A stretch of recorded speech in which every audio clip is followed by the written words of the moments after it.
who are collaborating nesse in grandioso this congresso, great que, Congress, como a which Milena já pontuou bem, said very há well cerca de mês e meio atrás, a ela month nos procurou com essa ideia, and a half ago. She looked us up with this idea, and I found an event of national level, international level, in fact, mais de 18 mil inscritos, with more than 18,000 people enrolled. It's not for just anybody. It really is good that you are managing to do this, bring it about, and it's a Congress which is extremely relevant. Since the very first word, the postgraduate course within our limitations, we sought to support this event, that this question of the pandemic is very deeply rooted on lines of research in our program, in which we have several teachers, Milena herself, Antônio Luiz Ribeiro, dentre outros, que são orientadores do programa, que têm projetos de relevância na linha de Covid, com seus discentes de mestrado, doutorado, desenvolvendo para a gente tentar melhorar um pouco essa situação tão grave, a nível mundial. E um evento como esse só vem a brilhantar, é o que a gente tem procurado fazer aqui, como um pequeno braço, da UFMG, e a gente espera que, pelo tamanho alcance que a gente está vendo, desse evento, com o número de pessoas inscritas, de participantes, que a gente consiga abranger, assim, uma comunidade bastante ampla, não só científica, mas a comunidade leiga também, podendo levar informação, combater a falsa informação, que hoje é muito divulgada com propósitos outros, enfim, e levar realmente aquilo que é de verdade, o que vem acontecendo no Brasil, no mundo, e para onde a gente deve tentar caminhar, do ponto de vista científico, humano, humanitário, porque a gente tem perdido os parentes, tem perdido amigos, e realmente a situação é bastante grave. Então, eu queria parabenizar de público a Milena, a professora Milena Marcolino, a professora Cristina Alvins, demais, como a própria Milena colocou, várias e várias de outras pessoas que estão ajudando na organização desse evento, grandioso, e desejar um excelente evento a todos, durante essa semana. Tá? Muito obrigado aí pelo convite e espero que todos tenham um ótimo evento.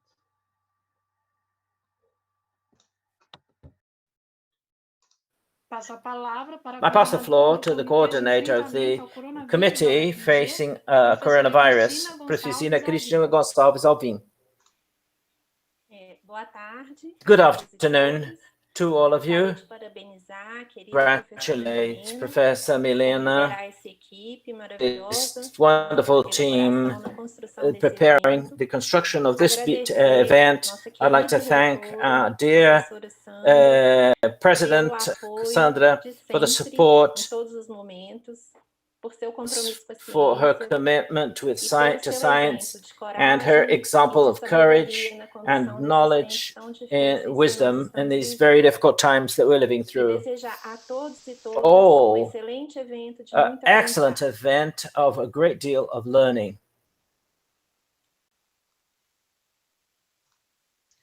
To the floor, the director of the School of Medicine of UFMG, Professor Humberto José Alves. Good afternoon to all. Good afternoon, dear President Professor Sandra Goulart Almeida, who, as our dear Professor Cristina said, has done a brilliant job of great courage, great determination that is in defense of the university, of the public university, public health, in several fronts. And the front of medicine hasn't been different. congratulations for this initiative. I'd like to extend to all the members of my greetings in the name of Professor Alamanda Fudik, who is as director. Special thanks to our international guests. I hope that soon could be. He is speaking in English now. Here at the Faculdade de Medicina da Universidade Federal de Minas Gerais. Thank you so very much. It's a pleasure. And thank you. Recebê-los aqui, sejam muito bem-vindos. Welcome to all of you who are watching us, and I thank you that you will take time to follow this event. You will see this, not much has to be said. It will be extremely important. I would like to congratulate of teachers, students, young people, all young teachers, and who, led by Professor Marcolina, organized this event. I'm sure it would be impossible to do in such short a time with an event with so many people. Not even if we had a huge amount of time, we would not manage to bring more 18,000 people in. We wouldn't have room to put them all here. I'm very honored to be leading Professor Alamanda and be part of this story. As Professor Eduardo mentioned, at a time of great lack of information, of so many deturpation of information, an event which brings together evidence, knowledge, scientific knowledge, and discusses this subject not only among scientists, teachers, and administrative technicians, but which puts in a way, which also allows society in general to have access to this information. Society, which we are doing no more than our duty. We are a public institution to help to understand and resolve this terrible program that we're going through. As Professor Sandra says, the reality of the people who are going through this very sad moment. The School of Medicine, which has just finished 110 years existence, goes back 100 years later to open its gates, its doors, and virtual windows, as it were, at this time, as it did back in 1919, to help at that time to fight against the Spanish flu. Thank you very much to all the team of the presidency, all the people of the community, all the School of Medicine, our Center of Communication, who have collaborated for this event to happen. Once again, congratulations, Professor Milena, all the people, teachers, students, administrative technicians who are making it possible for this week to be. You will be able to see. It's very important for science and society. Once again, thank you very much to you all. Good afternoon and have a good event. Thank you. I pass the floor back to the Master of Ceremonies. Thank you, Professor. With the floor, the head of the Research Office of Minas Gerais, FAPEMIG, Daniel Ferreira de Souza, represented the president of the foundation, Paulo Beirão. To all the authorities, in the name of the president, Professor Lacerda Vieira, with great satisfaction that I represent FAPEMIG in the first Brazilian conference of clinical events in COVID-19. FAPEMIG worked very proactively in the past, when at the beginning of the COVID pandemic, we sought to create a community to present proposals or projects that have as a premise to face the pandemic. Faced telework and management innovation, we managed to bring projects and select those of greatest potential for response to our objective. That's how we separated part of our limited resources to support several research projects and give our contribution to this health with great pride, we got to the certainty that our resources and our work gave good fruit. And so I would like to thank very much in the name of APIMIG all the scientific community who in some way brought the greatest efforts for the scientific to mitigate the effects of the pandemic. Leave a message of hope, especially for the people with scholarships who helped us with their participation in this project, because we depend on our master students, and we're going to use science to transform society. I congratulate the organizers, and I hope you have an afternoon which is very productive. Thank you. For the floor, the representative of the Office of the Ministry of Health, Olivia Lucena de Medeiros.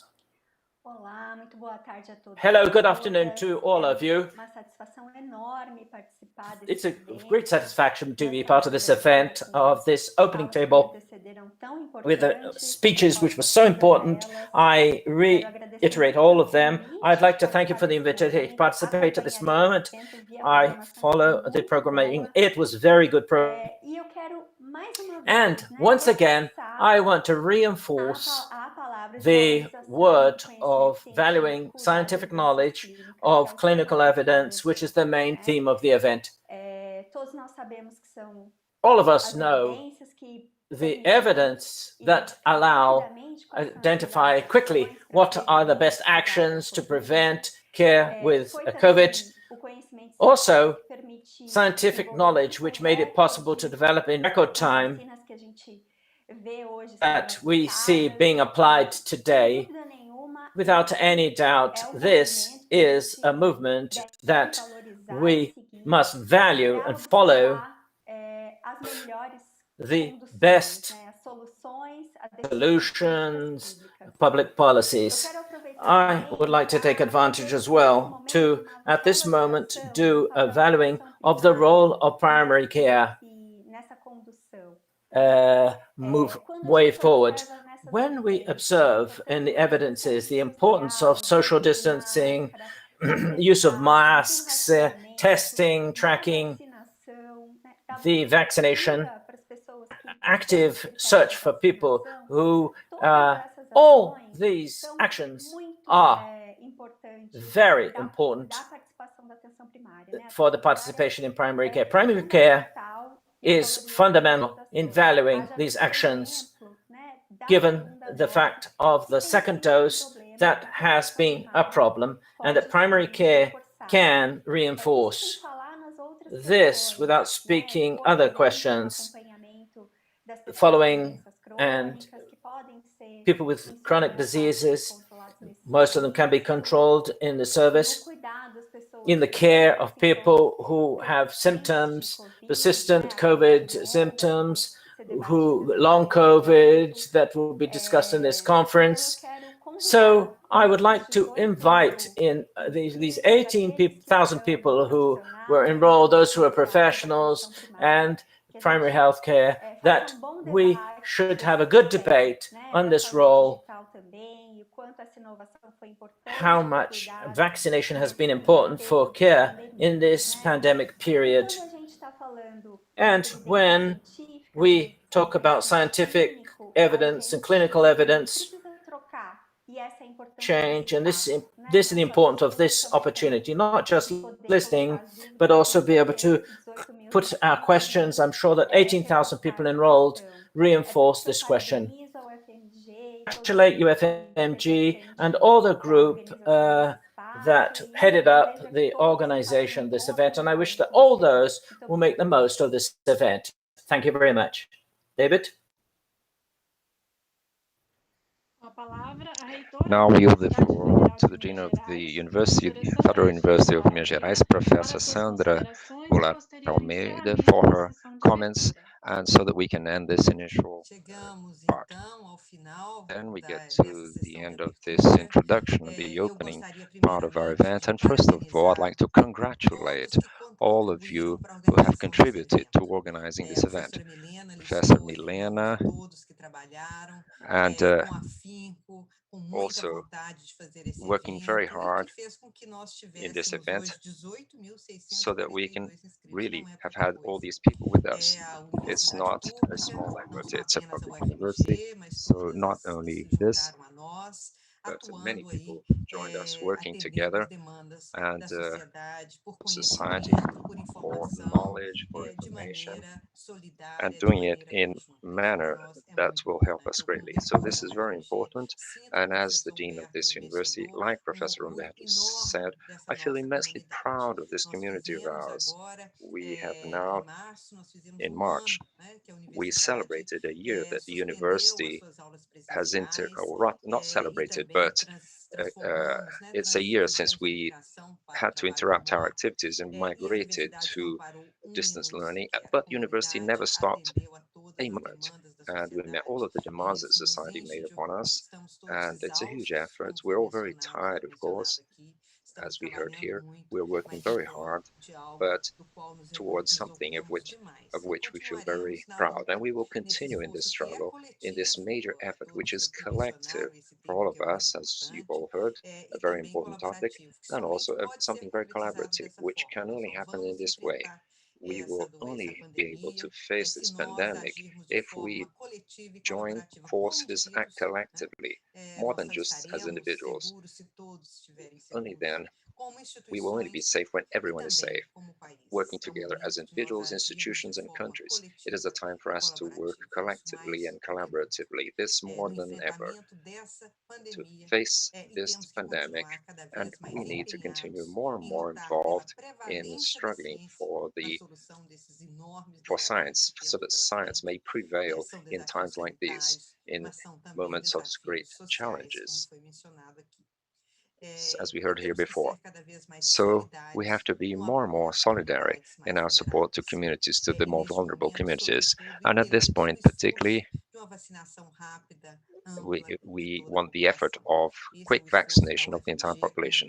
This is also our effort of the Federal University, and in my own effort as a public manager or management of a government university. And I thank all of the organizers of this event for having made themselves available to society and made the effort to join so many people, 18,000 people in this event, so that we can listen and talk and think about these issues. So an important word that we heard here is listening. We need to listen to the people's doubts, their concerns and worries, so that we can act effectively in facing COVID-19. Professor Umberto reminded us of a very important thing. 100 years ago, we were facing the Spanish flu. At the time, this university did not exist, but the medical school was already there.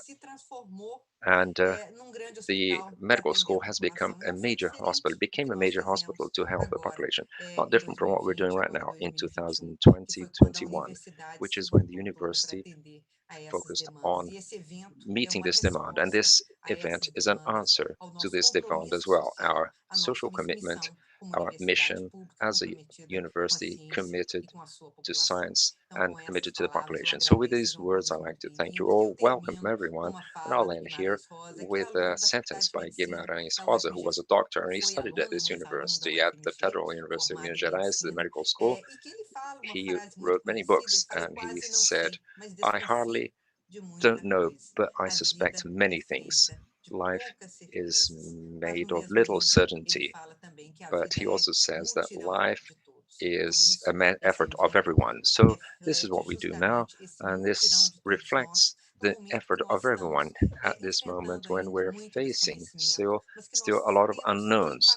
But we need to convey to our population what we already know, based on the scientific evidence that we already have, and that we have about this topic, about the pandemic, the COVID-19, this new coronavirus. Thank you all very much, out of my heart, for all of the effort that you've made. We remain together, facing this difficult moment. Of course, we will overcome it, and it will pass. But at this moment, it requires our commitment, all of us. We'll only be safe when everyone is safe. When everyone does his part in this effort, which is a collective effort. Thank you all very much, ladies and gentlemen. I wish you a great event. Thank you for your support, for your work, for your commitment, and for the solidarity. Let's work together. Thank you. Again, Vanessa, back to you.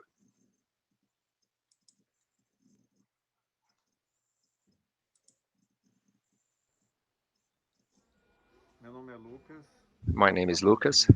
I work in the front lines, and I like to say that what touched my heart most in this pandemic was to see the effort, the initiative of all healthcare professionals, something that in 10 years since I had graduated, I'd never seen such a joining of efforts, such a joint effort, so much determination, and so much love for the profession, like I see now on the part of doctors and physical therapists and nurses, technicians, and all healthcare professionals. So really, these are the people on the front lines. It's beautiful to see, it's wonderful, this commitment and this determination on the part of everyone.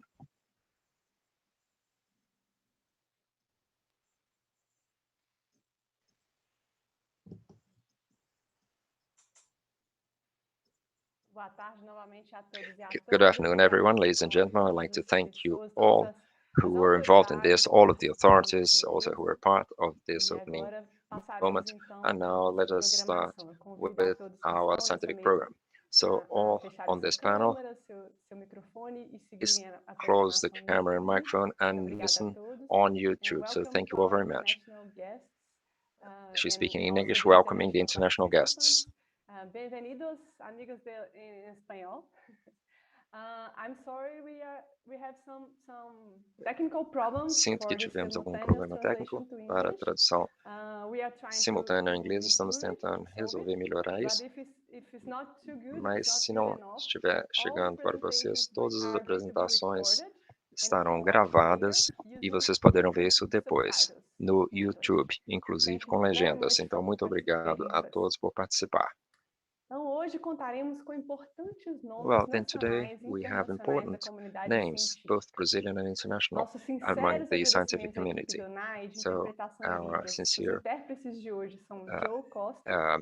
thanks to our interpretations of Libras, Natalia, Debra, and Beatriz. And so they're all doing the translation, the sign language translation, very important part. So to begin our first day event, I'd like to invite Dr. Reginaldo Valassi to be the moderator of the first panel.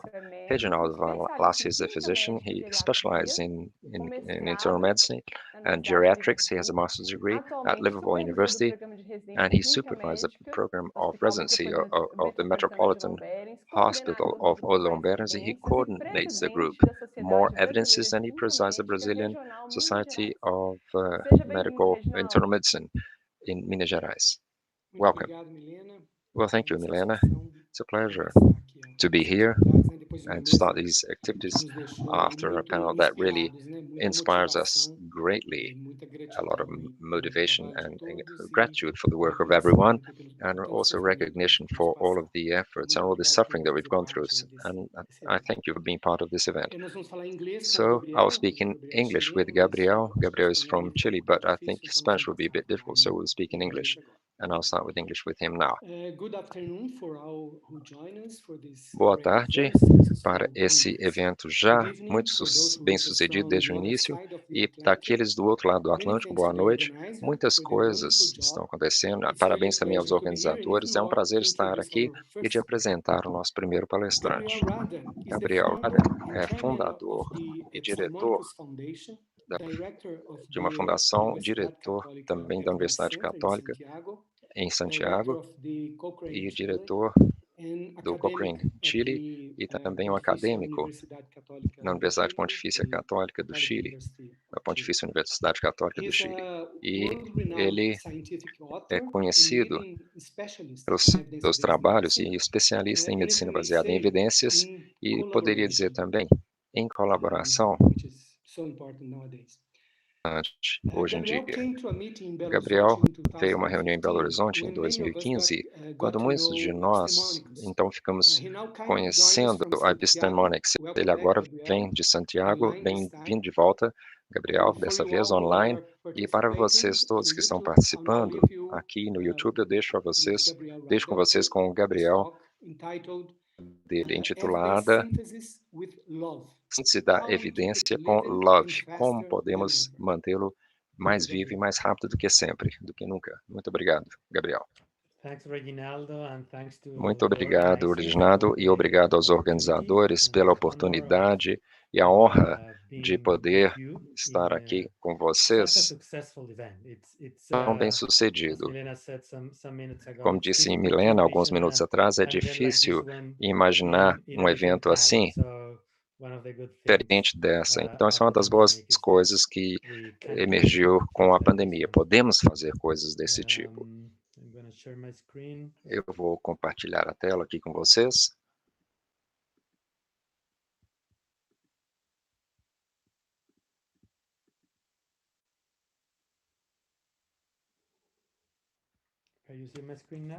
Vocês estão vendo, acredito? Yes. It's okay. Great. So, well, it is difficult to think of another moment in history when science has been more protagonist and the general public more interested in science in general. It's an opportunity in some way, and I'm going to talk about some things in general, but also a specific project that is led by Epistemónicos Foundation. Epistemónicos Foundation is a non-profit organization based in Santiago, but with collaborators from all around the world. And I do not have any financial conflict of interest with any of the issues that I'm going to discuss in the presentation, but I am, of course, involved in all the developments in Epistemónicos and the LAV platform. The mission of the foundation is to bring scientific evidence closer to everyone making decisions in health. The values are transparency, independence, and quality. Epistemónicos is a Greek word that means what is worth knowing. And you can access all the things that I'm going to show during the presentation in 3 different addresses. The first one is epistemónicos.cl. Se você colocar uma palavra semelhante, vai aparecer. A gente aparece logo no início lá no Google também. Não tem nada semelhante a essa palavra ali, então é fácil de achar. Se vocês, o site epistemónicos.org, vocês vão acessar o banco de dados de revisões sistemáticas que nós temos, um banco de dados de revisões sistemáticas, e o endereço iloveevidence.com, vocês vão acessar a plataforma LIVE.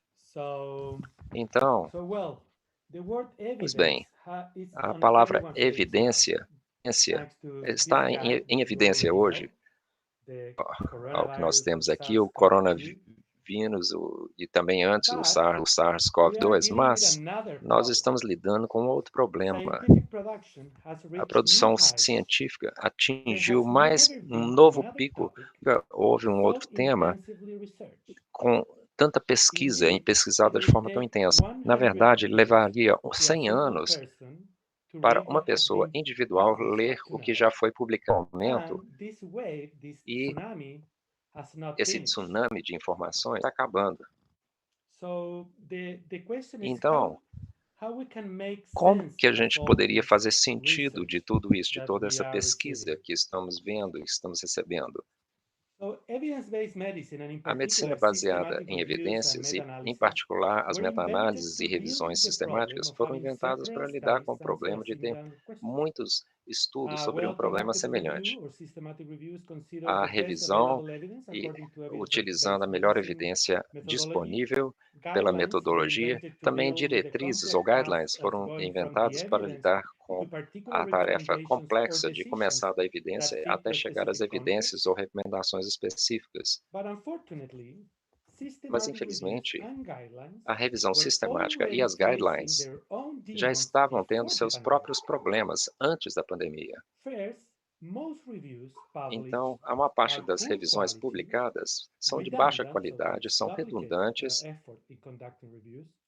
esforços duplicados e faltam independência, não tem independência, tem conflitos de interesses. Além disso, as revisões sistemáticas são apenas uma pequena fração de todo o sistema necessário para tomar decisões e estão desconectados desse ecossistema de evidências, como a gente gosta de chamar. Além disso, sabemos que as revisões sistemáticas antes da pandemia estavam desatualizadas e levam demais. Por exemplo, as revisões da Cochrane, 2 anos para completar. Entre a revisão ser considerada, por exemplo, para uma revisão ser considerada de alta qualidade pela Cochrane, e vocês provavelmente estão familiarizados com essas coisas, leva-se muito tempo. Então, deixa eu mostrar para vocês um exemplo, vou dar um exemplo para vocês que provavelmente vocês conhecem muito bem. Hidroxicloroquina. A história da hidroxicloroquina nos dá algumas lições. Tudo começou quando, em fevereiro de 2020, um estudo mostrou, ou disse, que havia algum efeito. Depois, ao final daquele momento, num congresso na China, pesquisadores anunciaram que 100 pacientes, estudos, na época, em momento, mostraram alguma eficácia e resultados aceitáveis. Depois disso, outro estudo por um pesquisador controverso, numa revista obscura, concluiu que a hidroxicloroquina era a bala mágica para tratar o Covid. E nos meses subsequentes, esses estudos mostraram, ou outros estudos mostraram o oposto, mas a hidroxicloroquina foi ganhando cada vez mais apoio. Vocês conhecem a história melhor do que eu.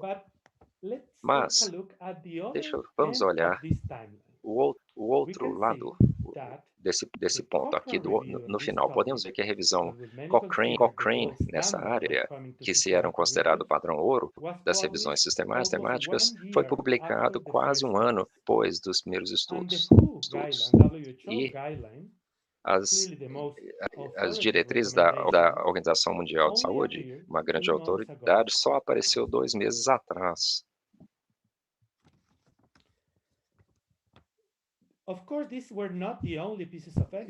Não havia só essa evidência.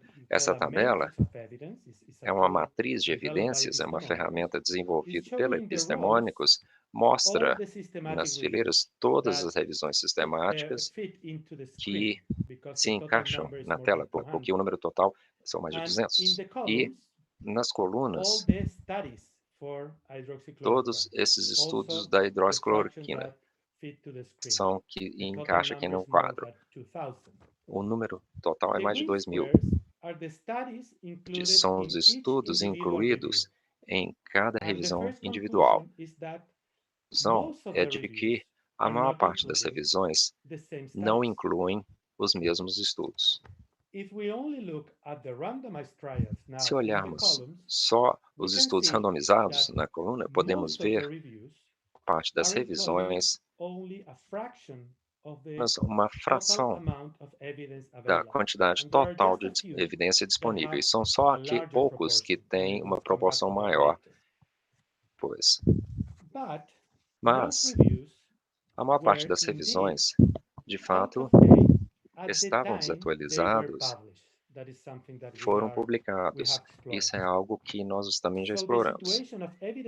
Então, da evidência das revisões sistemáticas em geral, ainda é muito pobre. E para identificar as melhores revisões, de enorme de candidatos, provavelmente esse trabalho, talvez a melhor revisão sobre a hidroxicloroquina, que concluiu que a hidroxicloroquina não apenas era sem utilidade, mas utilidade em pacientes de Covid-19. Se pensarmos de pessoas que foram tratadas com esse medicamento, provavelmente o número de mortes deve ser muito grande. Quantas mortes deveremos atribuir O que teria acontecido se tivéssemos tido uma revisão a tempo e diretrizes apropriadas em tempo hábil? É impossível de falar, mas o debate está aberto e ficará aberto durante muitos anos em torno disso. Então, o que nós podemos fazer para lidar com isso? Conduzir síntese de evidência, isso é algo que consome muito tempo e tem vários passos. Eu não vou entrar nesse nível de detalhe, nesse processo, mas há muitos atores, muitos players, muitas pessoas que estão envolvidas e que precisam participar de um processo como esse. Eu vou mostrar para vocês um projeto liderado pela Epistemônicos, a Fundação Epistemônicos, e como ela conecta com a maior parte dos outros projetos e organizações que estão promovendo uma transformação radical na maneira como a pesquisa flui, desde o laboratório, da sua publicação até o momento de tomada de decisões. LOVE, o LOVE, representa Living Overview of Evidence, uma visão geral da evidência em vida. E isso é uma plataforma que consiste de 3 componentes que eu vou explicar agora. Primeiro, é um repositório, um espaço, um banco de dados, onde todos os artigos sobre Covid-19 estão coletados. O segundo é a plataforma de classificação, um espaço onde estamos organizando os diversos artigos de acordo com as perguntas de pesquisa que estão tentando responder. E depois, várias ferramentas que conectam com outros projetos e permitem com que possamos fazer sentido ou entregar a informação ao usuário final. Vamos ver o primeiro passo, o repositório. Basicamente, o que nós fizemos foi utilizar os métodos sistemáticos que são feitos tipicamente numa revisão sistemática, os métodos de sistematização, e aplicamos isso para criar esse repositório, um banco de dados. Aqueles de vocês que conhecem as revisões sistemáticas sabem que você precisa ir a fontes diferentes, fazer buscas e fazer muitas coisas para coletar e reunir a literatura relevante. Nesse caso, automaticamente nós coletamos 51 bancos de dados diferentes, um número muito representativo de dados disponíveis. Não são apenas os bancos de dados tradicionais, mas também as pré-impressões no Prelo, que é uma outra forma de colocar os resultados de pesquisa diretamente na internet, sem passar pelo processo de publicação, o processo típico das revistas, mas também de outras fontes, registros de ensaios e mais outras fontes. E o software vai todas as horas a algumas desses bancos de dados e analisam todos esses tipos de artigos de hora em hora. Então, temos todos esses tipos de artigos em um banco de dados únicos e o repositório de Covid-19 no momento é o maior. Esse é o maior repositório sobre trabalhos de Covid-19 no mundo. Tem mais de 400 mil artigos e isso torna possível, então, identificar a literatura sem ter que ir a um lugar adicional. Aqui é uma lista longa de fontes, não vou ler, é claro, mas dá a vocês uma ideia de quão difícil seria fazer buscas dessa forma e lidar com toda essa evidência que vem de tantas fontes diferentes e fazendo isso regularmente de uma forma organizada. Então, aqui é o fluxograma adaptado ao projeto, e como vocês podem ver, se vocês conhecem as revisões sistemáticas, aqui nós temos os passos diferentes que nós temos que seguir para identificar a literatura. Começamos, então, de quase 2 milhões de artigos, selecionamos em torno de 400 mil disponível no repositório, e depois você tem 170 mil que são selecionados do tipo de artigos que são mais relevantes para aquilo que estamos buscando. E com isso começa-se a organizar essa informação para responder as diversas perguntas que os pesquisadores buscam responder. A sensitividade ou a capacidade de identificar todos os artigos da plataforma com base em muitas validações ou pesquisas já conduzidas pela nossa equipe e também por equipes independentes, chega a 100%. Então, se vocês entrarem nesse espaço, vocês vão encontrar todos os artigos e até mais do que tentar fazer o mesmo se você for buscar as diversas fontes fazendo isso manualmente.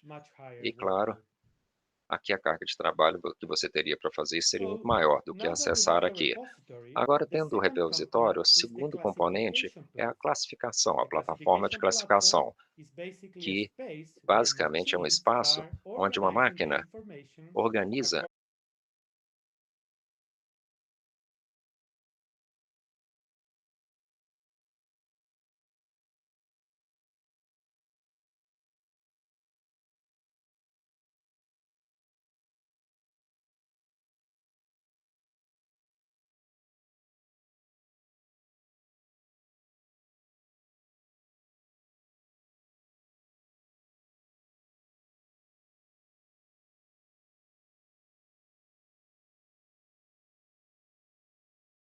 live in frisbees.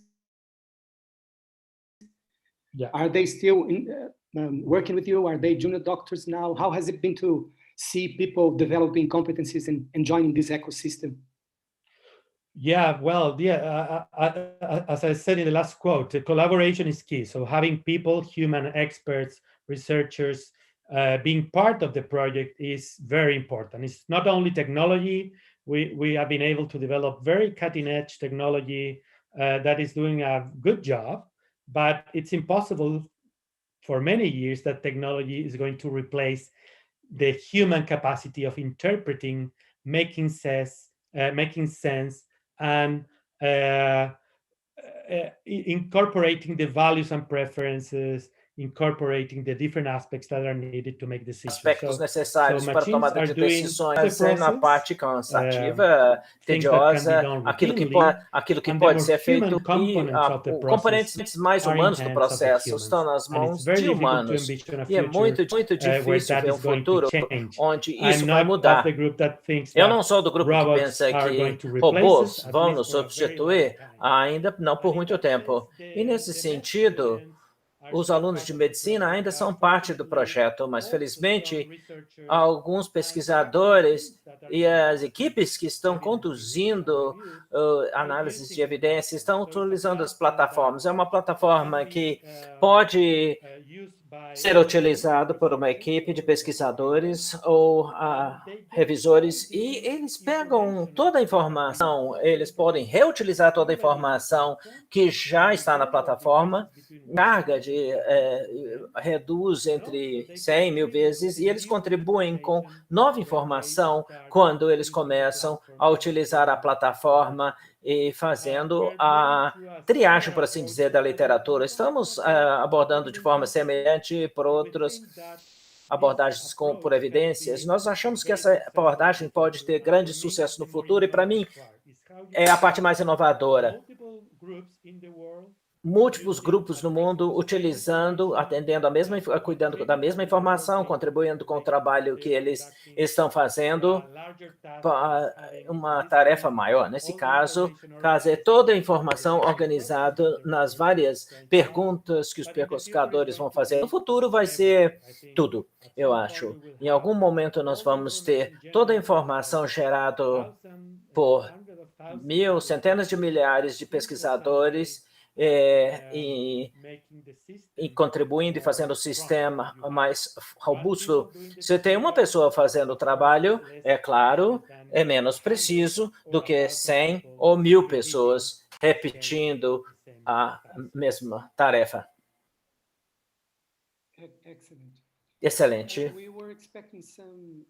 Nós esperávamos algumas perguntas de nossos ouvintes no YouTube. Acho que não tivemos perguntas ainda.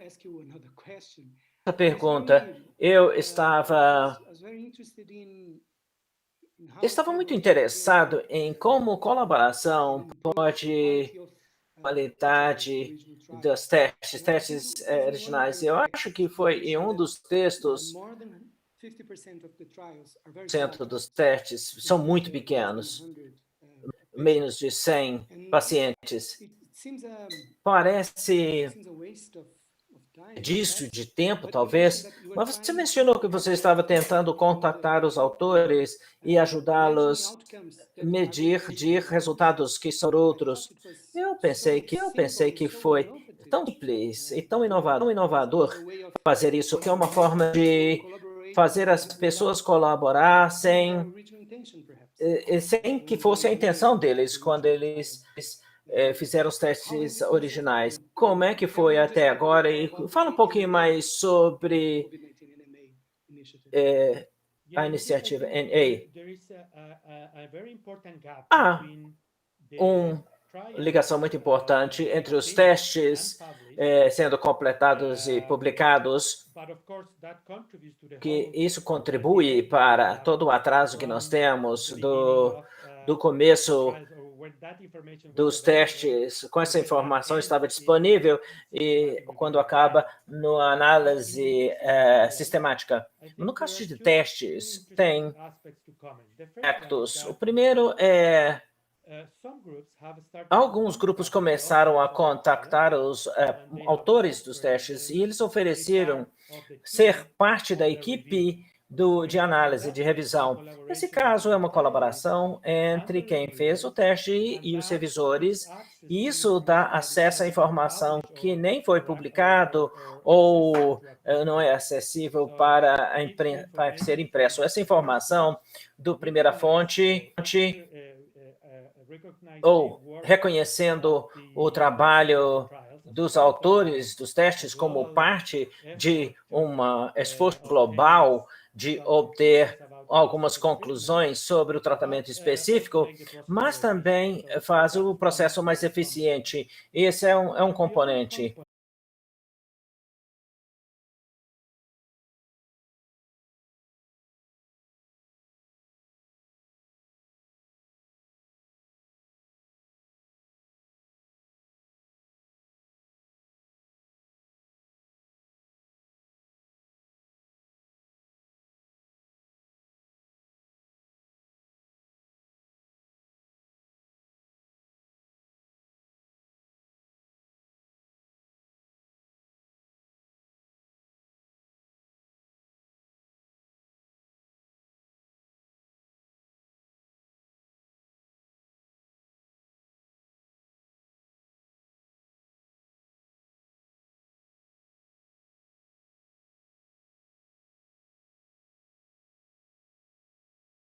Pois o crônico, as pessoas que ainda estão doentes depois de 3 meses, e essa terminologia ainda está plenamente consolidada, mas em termos gerais, crônico, muitas depois de 3, pós-agudo depois de 1 mês.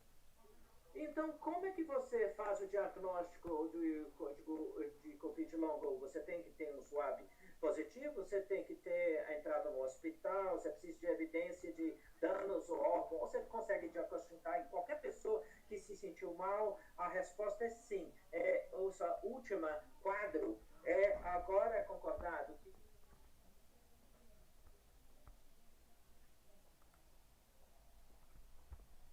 então, ocorre em pessoas que nunca foram testadas ou que tiveram teste negativo. Desculpa, então. Você tem que ter a entrada no hospital, você precisa de evidência de danos ao órgão, você consegue... Essa última quadro agora é concordado.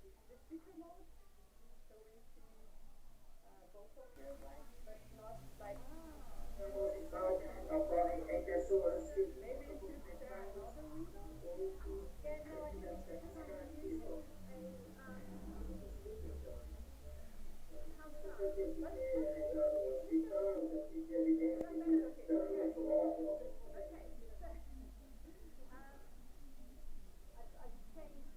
Essa última quadro agora é concordado.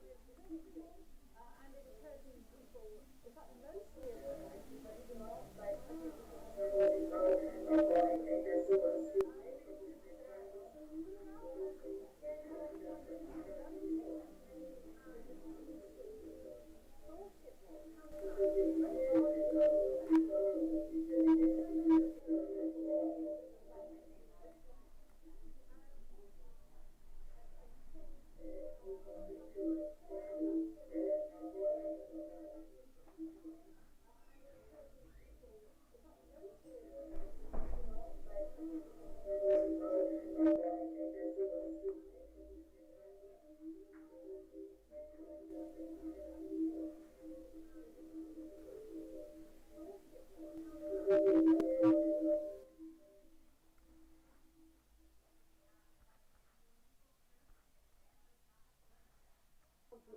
about the incidence of long COVID.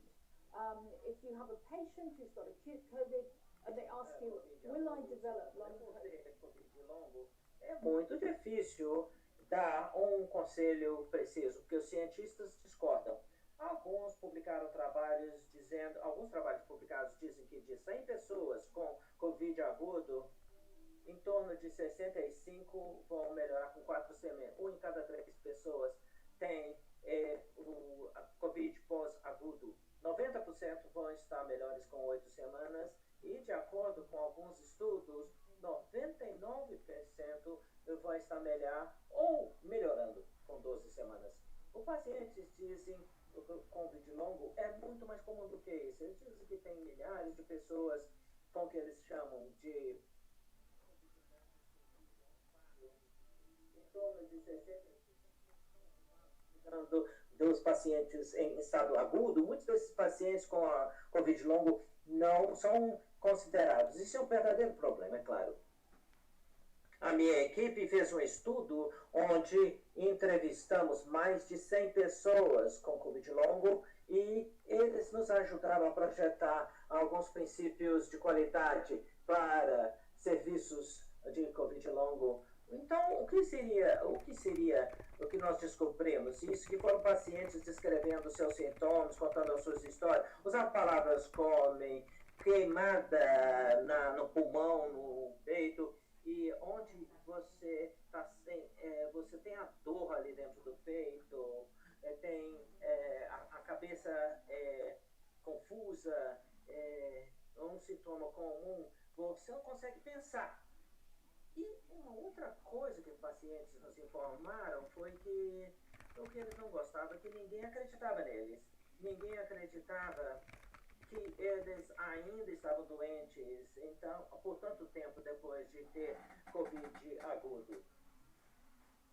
Esse tipo de sintoma alinha muito bem com levantamentos quantitativos mais formais. A coisa mais comum é fadiga, problemas gástricos, taquicardia, ou seja, a respiração alterada. E também urticária, e essa combinação pode muitas vezes ser diagnosticado como ansiedade, porque tem algum problema com a respiração e a taquicardia. A gente imagina que a pessoa simplesmente está ansiosa. Muitos estão ansiosos. A ansiedade é secundária. Aqui é um estudo bem no começo, uma pequena amostra de pacientes, e todos foram hospitalizados. Apesar disso, eu acho que é muito interessante. Do lado esquerdo estão os sintomas dos pacientes tiveram quando estavam no hospital com Covid agudo. Do lado direito é o acompanhamento em 3 meses pós. E ver nas barras na cor mais clara está um quadro bem diferente. Por exemplo, tosse é comum na doença aguda, mas não tão comum depois que Covid ficou crônico. Fatiga, falta de dor no peito, surto comuns no Covid longo. A Organização Mundial de Saúde fez um formulário padrão.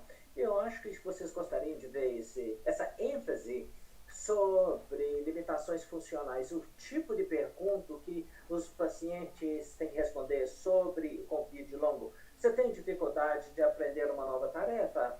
Você tem dificuldade de lavar todo o corpo? Vocês têm dificuldade de manter uma amizade? São perguntas assim muito holísticas. É o tipo da coisa que muitas vezes são afetados profundamente no Covid longo. É impossível fazer o seu trabalho, cuidar das suas crianças, viver uma vida independente, se você tem isso de forma severa. Uma doença ou são duas? Nós discutimos com muitos pacientes, a maioria dos quais não foram hospitalizados na parte aguda, falando de fadiga e essa confusão mental. E depois tem todos esses trabalhos acadêmicos descrevendo essas complicações tromboembólicos, miocardite, embolia pulmonar, todos esses foram descritos, e é claro, se você tem um paciente com uma dessas complicações pulmonares, você vai fazer um trabalho para isso, mandar para um periódico. Mas mas é a mesma doença, a maioria das pessoas são uma pergunta, são versões, ou são duas doenças distintas. Nós achamos que há uma variedade de doenças, tem mais do que uma causa para Covid longa. Eu não sou especialista mundial disso aqui, mas o que eu diria é que existem certas bandeiras vermelhas, sintomas que precisam ser escalados muito rapidamente. Como você aumentaria qualquer pessoa com dor no peito, com hipoxia em descanso ou com dessaturação no exercício? É o tipo de coisa que te informa que alguma coisa muito grave está acontecendo com o paciente. A maioria das pessoas com Covid longo não tem essas bandeiras vermelhas, ou tem essas bandeiras vermelhas.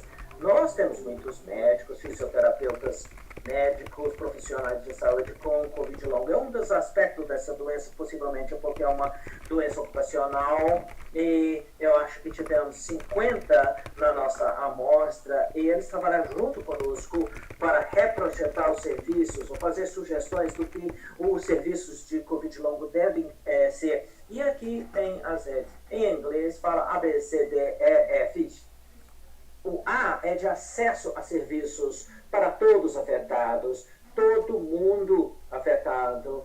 Provisão é hoje muito espaço, muito irregular, só uma minoridade de pessoas chegam numa clínica especializada. A fardo sobre o paciente, por favor, reduz. O paciente está doente demais para pedir, para tentar marcar a consulta. Tem que ser fácil para eles acessar o cuidado, fácil de receber o cuidado.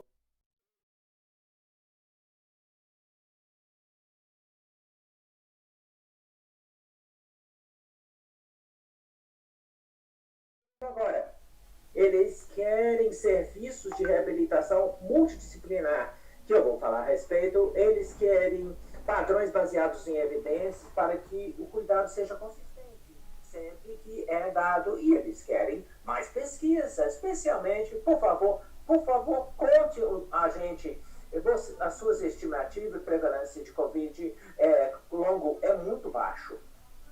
Tem uma pergunta de qual paradigma utilizar para o Covid longo.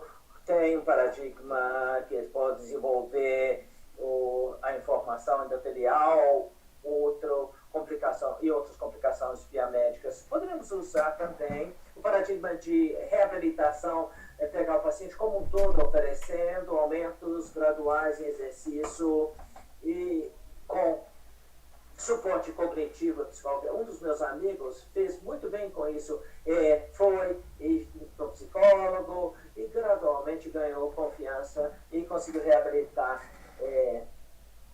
O terceiro paradigma eu chamei de cuidado baseado em relacionamento clínico, como um testemunho de sofrimento. Pacientes que entrevistamos falou que ninguém estava escutando, ninguém estava interessado, ninguém acreditava. Eu acho que isso não é muito bom quando você tem uma condição sintomática muito séria. Estar presente, disponível para o paciente é muito importante. E depois uma paradigma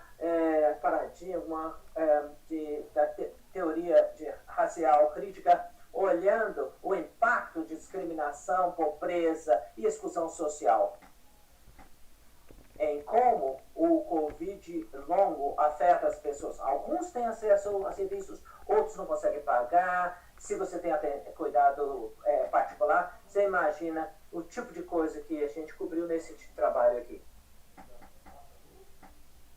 Se o paciente não tem Covid longo tão sério, está melhorando, o tratamento básico é autogestão, descanso, recuperação, que a gente chamava de convalescência, saúde e dieta.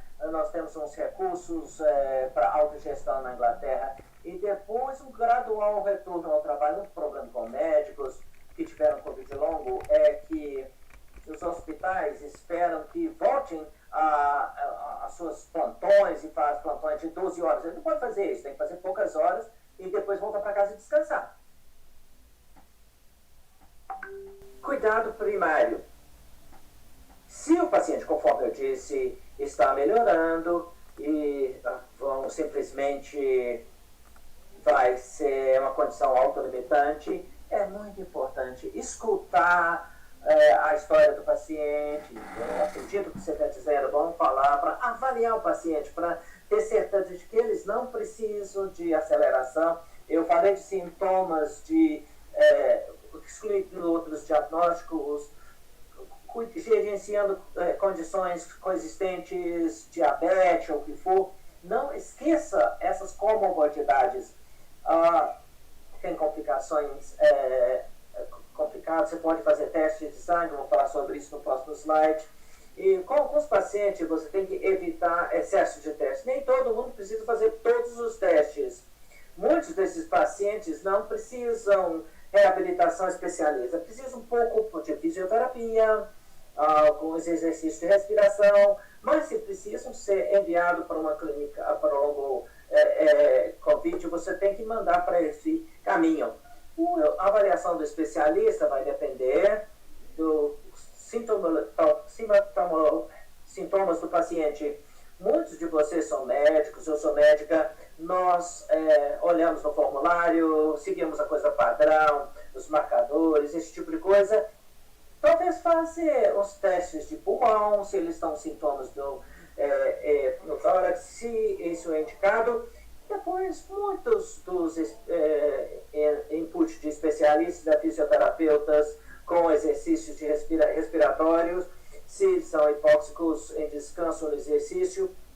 Na Inglaterra, agora temos oximetria em casa, com suporte. Você vê a pessoa aqui, ligando para o paciente em casa todo dia, perguntando qual é a leitura do oxigênio, ouvindo sobre os seus sintomas.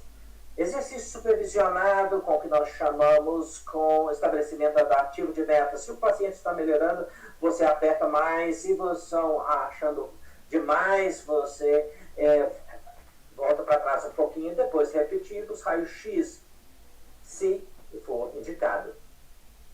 Eu vou falar muito rapidamente sobre alguns síndromes específicos. Eu não sou especialista nisso aqui. Eu agradeço o Brandon Delaney por me prestar esse slide.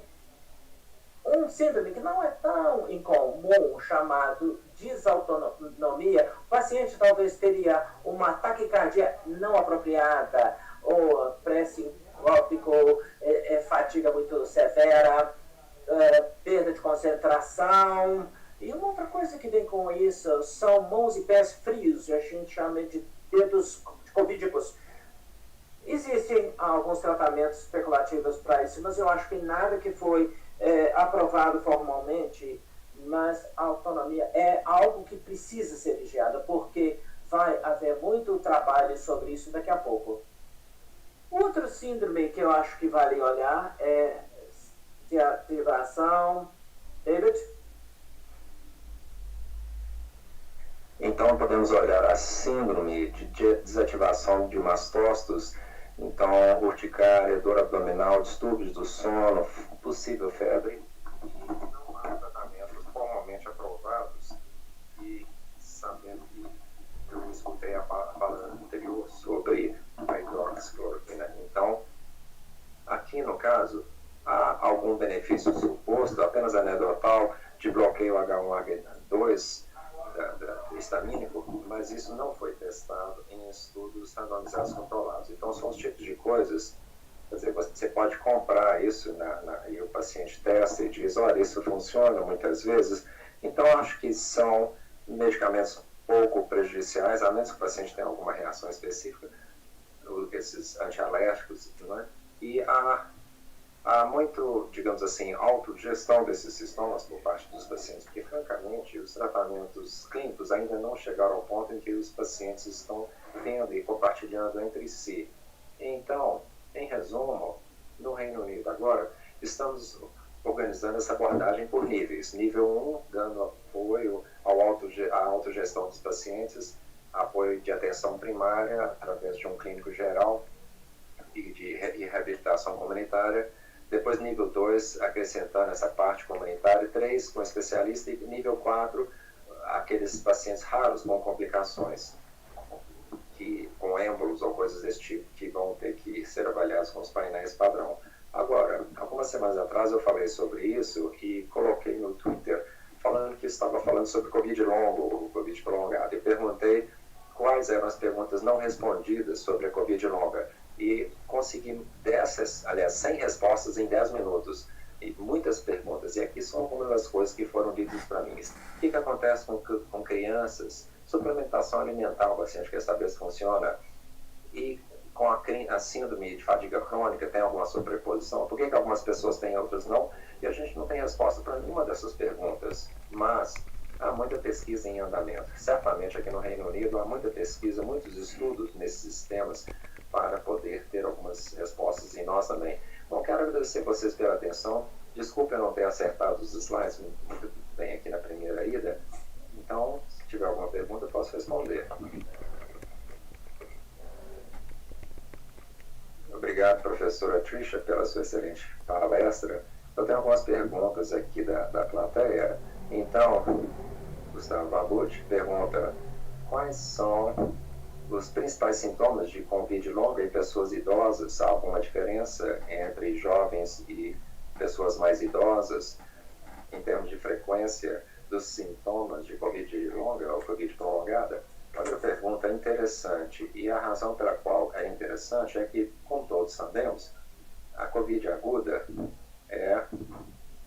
afeta os idosos e é mais sério nos idosos, mas Covid longa ou prolongada parece afetar principalmente pessoas jovens. Mas será que isso é um achado real, ou será que é porque os mais jovens são as pessoas que vão trabalhar, que estão cuidando de crianças e tudo mais? Mas uma pessoa mais idosa sobreviveu ao Covid, elas estão felizes de estarem vivas e não vão procurar um médico. Então a gente não sabe se as queixas estão sendo feitas, mas parece que a Covid longa é mais um problema para pessoas jovens e de meia idade. Eu não sei, eu não conheço nenhum estudo que avaliou especificamente diferenças de sintomas nos idosos, mas como sabemos, quando falamos de extremos de idade, principalmente os muito idosos, quando ficam doentes, claro que os sintomas são mais inespecíficos, às vezes tem mais confusão e tudo mais, mas não é algo que eu tenho visto nenhuma pesquisa para poder endereçar essas questões. Muitas perguntas sem respostas, uma área enorme para pesquisa. Tem uma outra boa pergunta aqui: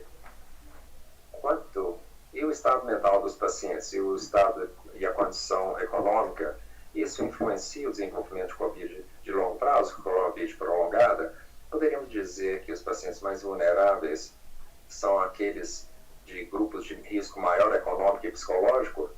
É interessante isso, porque poderíamos pensar que as pessoas que têm mais probabilidade de ter Covid prolongada ou longa, você poderia dizer, olha, talvez você pensaria que são as pessoas que estão sob mais estresse, não é? Mas não parece acontecer desse jeito. Parece, eu não diria que é aleatório, é a palavra errada, mas parece que algumas pessoas metabolicamente têm azar. Eu estou escrevendo uma pesquisa para um colega que teve Covid longa, assim, é um cara muito fisicamente bem preparado, com 50 anos por aí, assim, magro, branco, caucasiano, não é? Sem nenhuma comorbidade, um sujeito que gosta de praticar esportes, e desenvolveu Covid prolongado, ou, aliás, Covid longa, não é? Com sintomas bastante graves, mas agora está melhorando. Agora, falando como clínico geral, essa pessoa não seria o tipo de indivíduo onde eu esperaria que tivesse ter doença crônica da mesma forma como alguém que desenvolve síndrome pós-traumática, de estresse pós-traumático. Mas a questão, essa sobreposição entre estresse mental e o desenvolvimento de sintomas prolongados de Covid, isso é uma associação difícil. Eu não acho que é uma doença mental, digamos assim, mas eu acho que a maneira como nós engajamos com os nossos sintomas físicos vão afetar a nós. Em qualquer doença, isso vai afetar como nós vamos responder. Mas Eu tenho tantos amigos que têm essas coisas que nunca responderam de forma negativa, não é essa forma mais prolongada de doença antes. Essas eram pessoas que, quando adoeciam, queriam logo voltar para trabalhar e tudo. Então, eu não sei. A pesquisa, a literatura não existe sobre esse tema. Também a doença só está aí há 15 meses, então a gente não sabe realmente o que vai acontecer. Isso é verdade. Essa pergunta veio de Marco Antônio Cordeiro. Tem mais duas perguntas aqui. Um de Matheus Ferreira. Há alguma explicação para os sintomas psiquiátricos e neurológicos de longo prazo? E a outra pergunta, de Nara Rodrigues, seria possível que pacientes assintomáticos aparecessem com sintomas no futuro resultantes da Covid?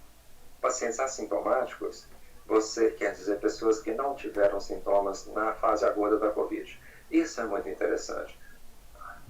Em parte, porque depende do que você quer dizer por assintomático. Porque se você pega uma história cuidadosa, talvez você vai descobrir que esse paciente de fato teve sintomas de uma doença aguda, mas não foram ao médico, não valorizaram os sintomas, não atribuíram aqueles sintomas ao Covid. Então, um parente meu tinha um companheiro que certamente teve Covid confirmado pelo SWAB, mas não achava que tinha Covid. E eu disse, você se sentiu bem? E ela falou, não, eu fiquei muito sonolenta por uns dias, cansado e tal, eu só assisti alguns filmes e tal. Peraí, cansaço, fadiga é um sintoma de Covid aguda.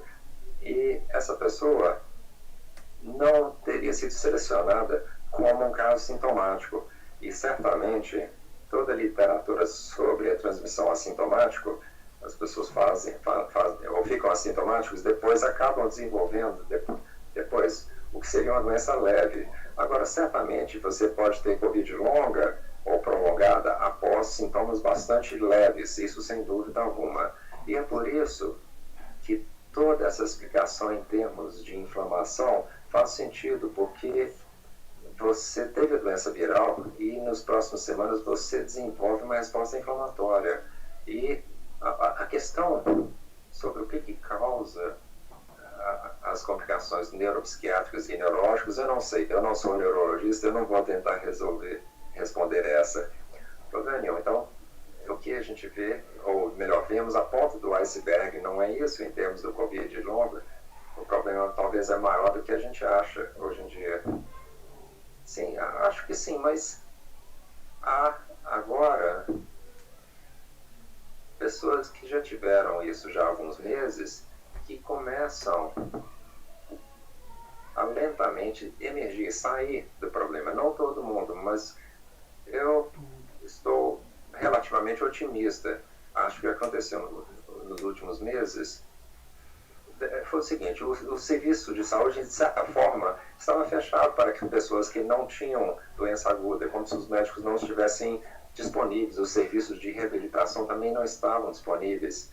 E como as pessoas não receberam tratamento imediato, também não sabiam o que estava acontecendo, e aí acabaram tendo a doença grave. Só que agora nós entendemos que essa síndrome pode acontecer e também estamos começando a oferecer atenção multidisciplinar. Então agora fica muito melhor.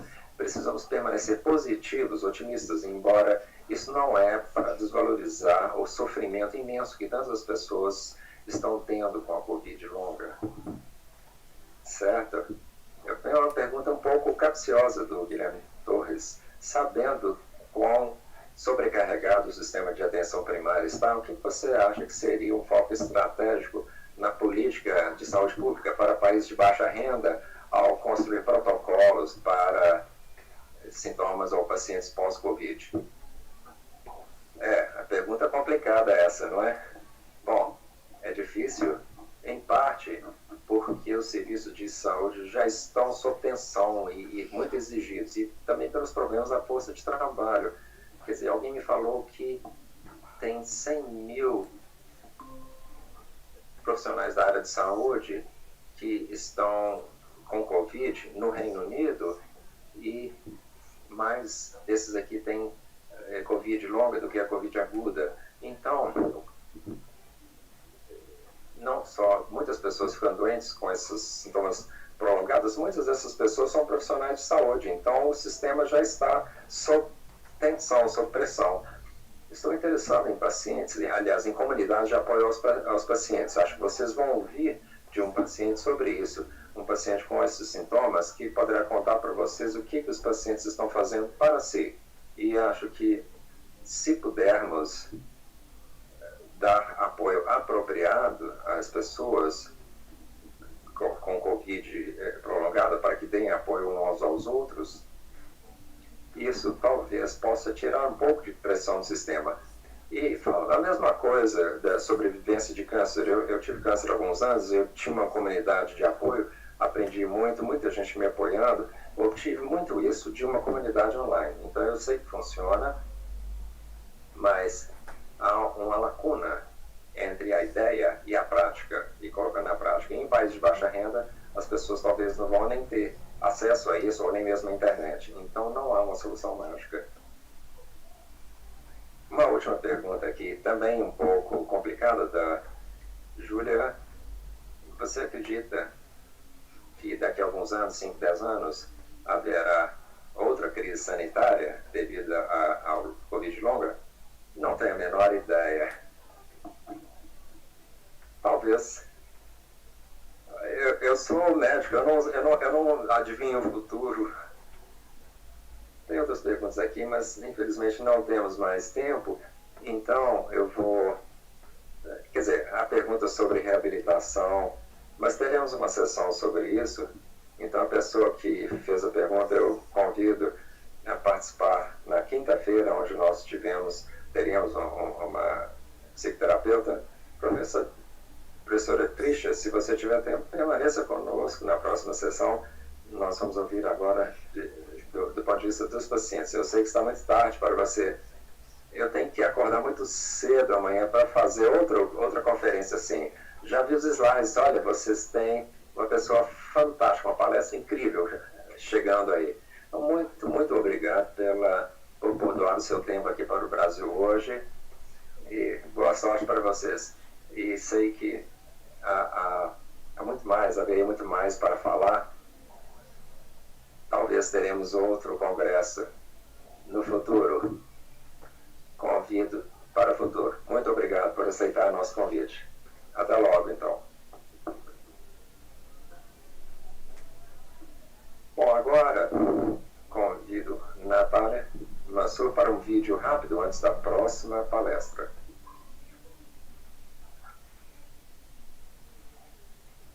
E muito obrigado a todos aqueles.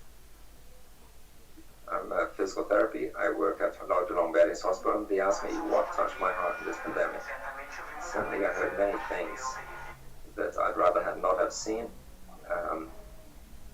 Many people that we've lost. This touched me particularly, in fact, that we had colleagues of ours who are also going or getting ill because of this cruel disease that is COVID.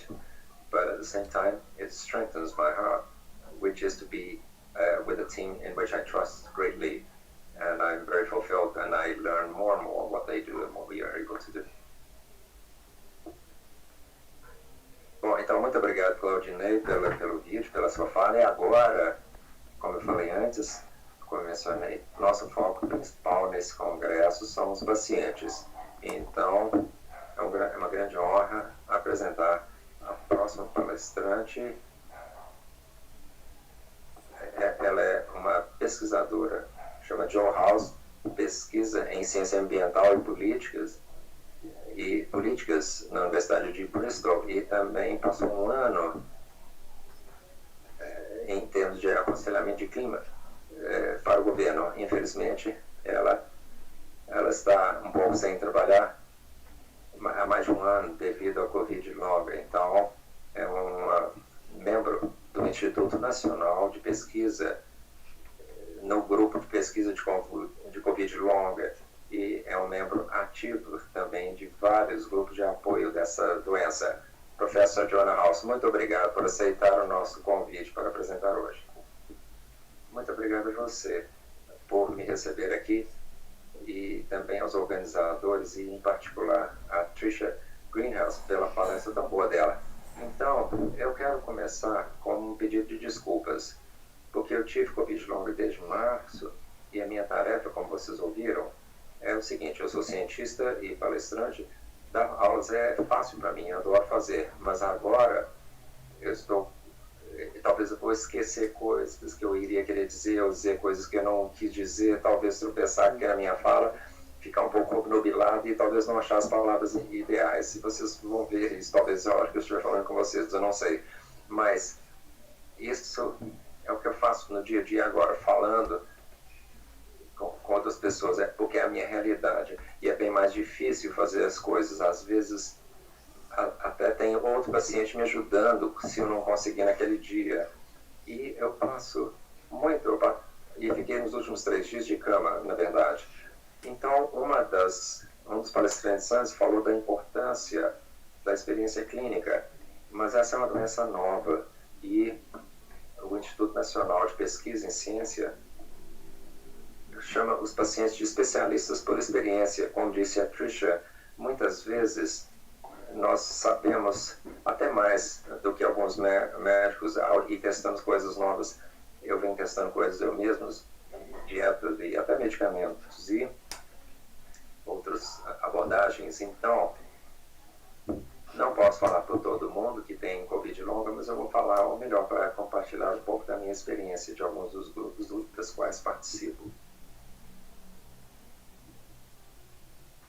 Então, nós ouvimos, quando ficamos doentes, que a maior parte das pessoas iria recuperar do Covid em 1 a 2 semanas, sem precisar de tratamento médico.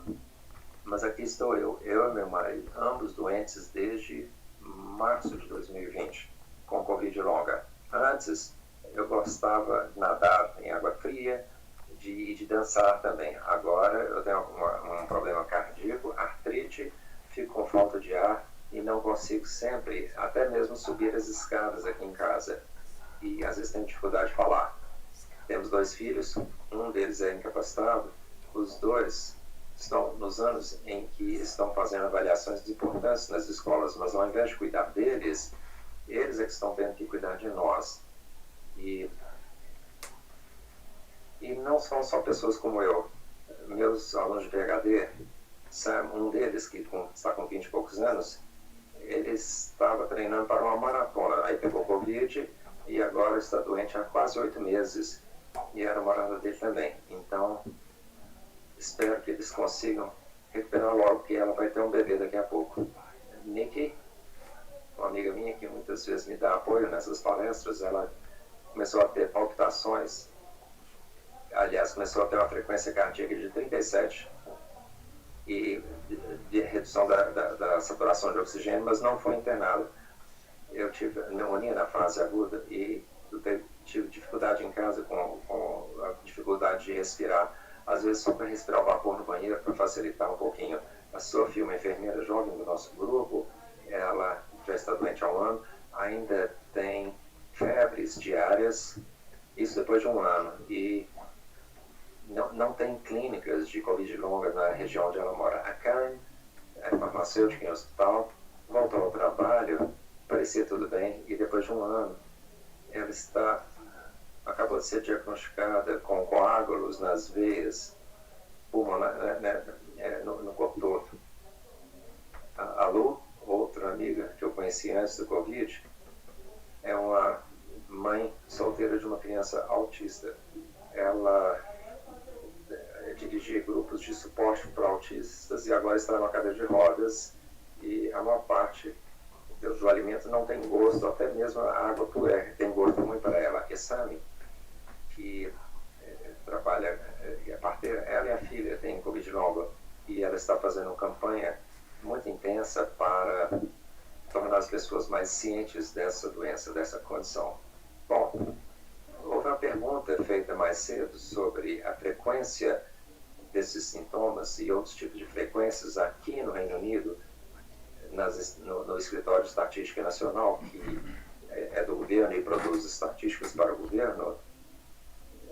Apresentaram um estudo baseado em questionários de pessoas que são sintomáticas ou pessoas que tinham testado positivo para Covid longa, e 1/5 de todos esses pacientes positivos, durante mais de 4 semanas, 14% ficam doentes durante mais de 12 semanas.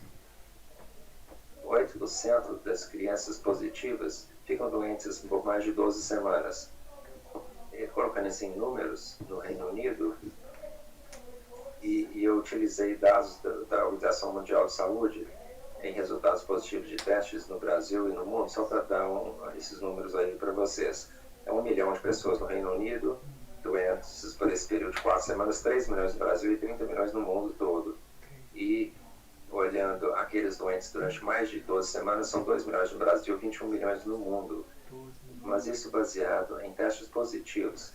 E claro que muitas pessoas não fizeram testes no início e nem são testados agora. Então não tentei levar esse número mais adiante. No Reino Unido, são 70 mil de nós que já estamos doentes há mais de 1 ano. A maior parte são na idade de trabalho, um pouco mais de mulheres do que homens. A maioria era saudável antes. Há uma incidência elevada em pessoas com comorbidades e também uma incidência maior em minorias étnicas e os mais pobres. E alguém falou isso nos grupos antes e colocou bem. E que nós somos as pessoas como se tivéssemos, como se fôssemos pós-traumáticos, nos orientaram a ficar em casa, cuidar de nós mesmos, para que a gente pudesse ser deixado de lado e processado depois pelo profissional médico, sendo que muitos deles já estão doentes eles mesmos e sobrecarregados e não têm respostas para nós. Então, agora, a Trisha também mencionou a dificuldade de alguém acreditar na gente, e não tem como enfatizar isso mais. Eu deixo aqui para vocês lerem, talvez o intérprete poderia ler, para eu descansar um pouquinho. Então, eu vou traduzir aqui. É desmoralizante, minimiza aquilo que nós estamos tendo que passar. É só como se fosse uma ameaça à nossa saúde que é pouco reconhecida. Os sintomas causam ansiedade, não vice-versa. O mínimo que as pessoas merecem é um apoio sem julgamento. Fiquei muito aliviado de ser tratado como um ser humano pelo hospital. Ela me interrompeu agora. E no final ali, se alguém não acreditar em nós é tão importante, e talvez essa é a grande mensagem, alguém acreditar no que você está falando. Médicos que estão nos ouvindo, acreditem no que as pessoas estão dizendo, escutem, faz uma diferença enorme para eles. Mesmo que você não consiga dizer para nós o que fazer a respeito, só de ser escutado, ouvido, e alguém para ouvir os sintomas, são importantes, e ter tratamento para os sintomas mais graves. E eu tive muita felicidade com o clínico que me atende, mas também membros de família. Às vezes a família não acredita naquilo que você está descrevendo. Então, o que nós queremos? Estamos procurando coisas que, primeiro, é reconhecimento de que é uma doença que estamos tendo, pesquisa e reabilitação a tempo, os testes certos e a reabilitação necessária no momento certo. Isso talvez vá evitar a doença se incompletar e demorar mais. E claro que é a questão do custo. Como paciente, é muito difícil para a gente ver qual apoio queremos e o que está disponível também. Eu vi muito sobre o sistema de saúde que funciona no Reino Unido, mas eu não tenho a menor ideia de como funciona no Brasil. Mas olha, é difícil para todos entenderem o que está disponível. Não é fácil de entender o que está disponível. Com uma pandemia tão aguda acontecendo agora e os hospitais sobrecarregados, tem tempo de espera prolongados e falta de muitos serviços. E no Reino Unido, acabaram de anunciar mais 24 milhões de libras para 1,1 milhão de pessoas. Seria como se fosse 24 libras por pessoa. Eu posso dizer para vocês que não é suficiente. Isso compraria 10 minutos de um tempo de um médico no Reino Unido. Há questões em que nem todas as questões, aliás, as questões de saúde são reconhecidas como reconhecidos a Covid, então nem sempre somos tratados para todos os sintomas que apresentamos. Alguns grupos ficam mais marginalizados, por exemplo, crianças. Não se acredita que há Covid logo em crianças, muita gente não acredita nisso. Há uma tendência de não escutar, por exemplo, em mulheres na fase da menopausa ou pessoas idosas, e atribuir os sintomas a condições pré-existentes ou à idade. Há muito estigma também, e pressão dos pares e amigos e familiares não acreditando, tentando te levar de volta ao trabalho, pressão financeira também para você voltar a trabalhar, que eu vou mencionar no próximo slide. No Reino Unido, há um problema enorme que nós encontramos em termos de excluir pessoas que não foram testadas como positivas no momento. E levou um tempo também, igual vocês, até o índice de testes ficarem positivos. Então, suponho que aqueles do início não foram testados e ainda não estão sendo testados. Então, acabam ficando excluídos. E o teste de anticorpo... Desculpa. Bom, vocês sabem, né? Esqueci. Bom, muitas vezes são excluídos por essas razões do tratamento, mas não só do tratamento. Muitos daquilo que Tricia falava de pesquisa, muita da pesquisa exclui pessoas não testadas. Então, eles estão deixando de estudar aquelas pessoas que tiveram a doença mais no início e não foram testadas. E uma outra barreira para nós é como que nós acessamos isso. Quando estamos doentes, às vezes estamos obnubilados, e se eu tivesse que falar para vocês 2 dias atrás, não teria conseguido sair da cama para fazer isso, e não conseguiria nem mesmo pegar o telefone. Bom, esses dados refletem um pouco daquilo que a Tricia estava falando. Também do relatório do NIH que saiu há 2 meses atrás, mostrando que das pesquisas de pessoas com Covid longa, que para a maior parte de nós afeta a nossa vida familiar. Para muitos que cuidam de crianças ou parentes idosos, afeta a nossa habilidade de cuidar dos outros. Para muitos afeta a nossa capacidade de trabalhar. Eu estou sem trabalhar há 13 meses agora, ou embora no início eu tentei cuidar dos alunos, tentei fazer o que eu fazia, e foi um erro, não devia ter feito, não devia ter forçado a barra, deveria ter descansado mais. Agora, 1 ano depois, estou sem trabalho. E ainda há a questão financeira. Então, afeta até a minha parte financeira também.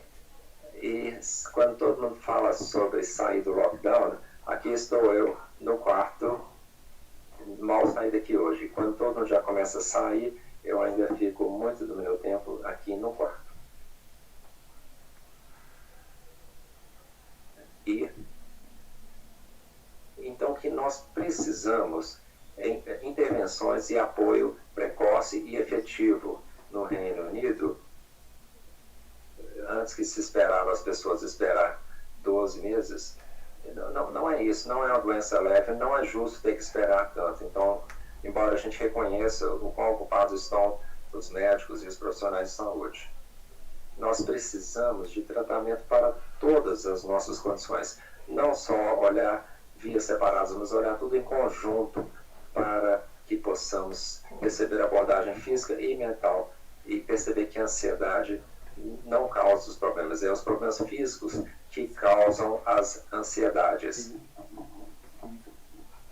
O que traz problemas de saúde mental? Nós temos desordem de pós-traumático ou de luto em casa, ou achando que nós íamos morrer.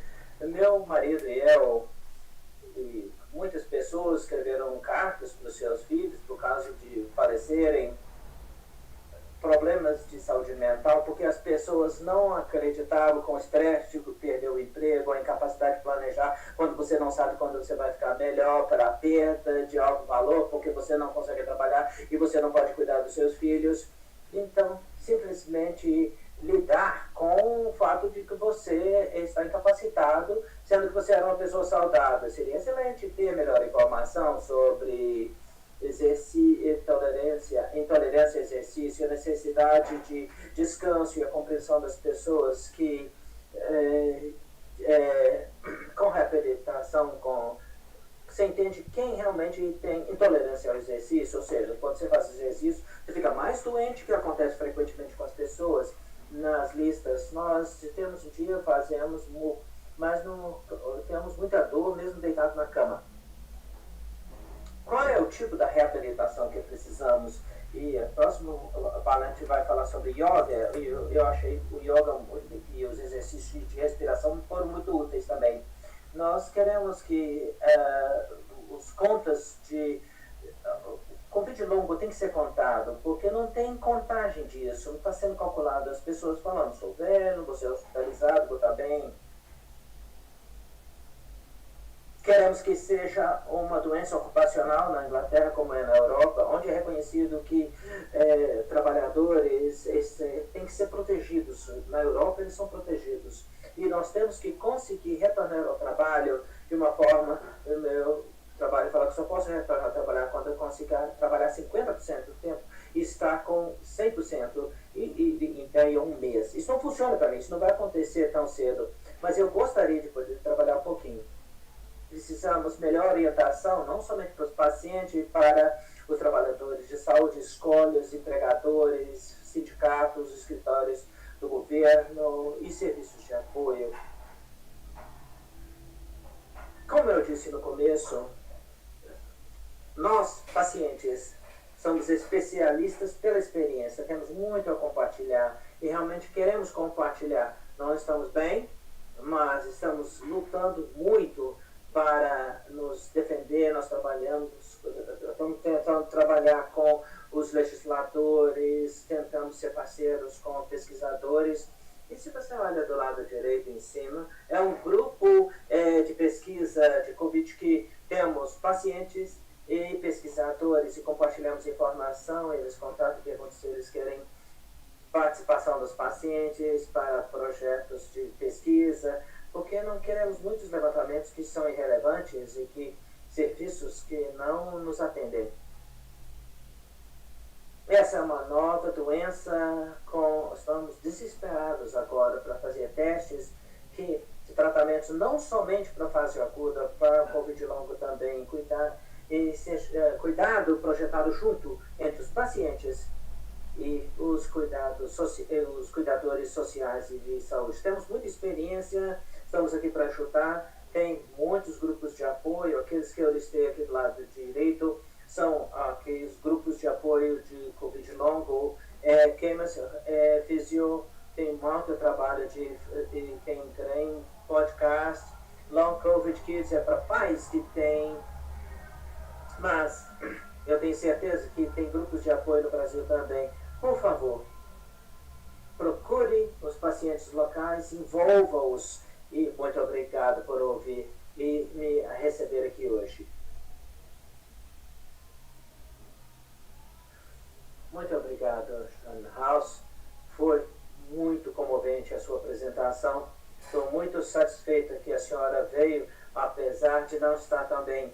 Eu sei que foi um grande esforço para a senhora. Muito obrigado por abraçar essa causa no Brasil. É muita coisa aqui para pensar. No Brasil ainda estamos lidando com Covid agudo e esses pacientes não têm grupos de apoio. Talvez hoje seja o começo de algo maior, de pensar colaboração para ter grupos de apoio no Brasil. Muito obrigado, muitíssimo obrigado. Agora é meu prazer convidar a Claire para falar sobre estratégias para lidar com Covid longo.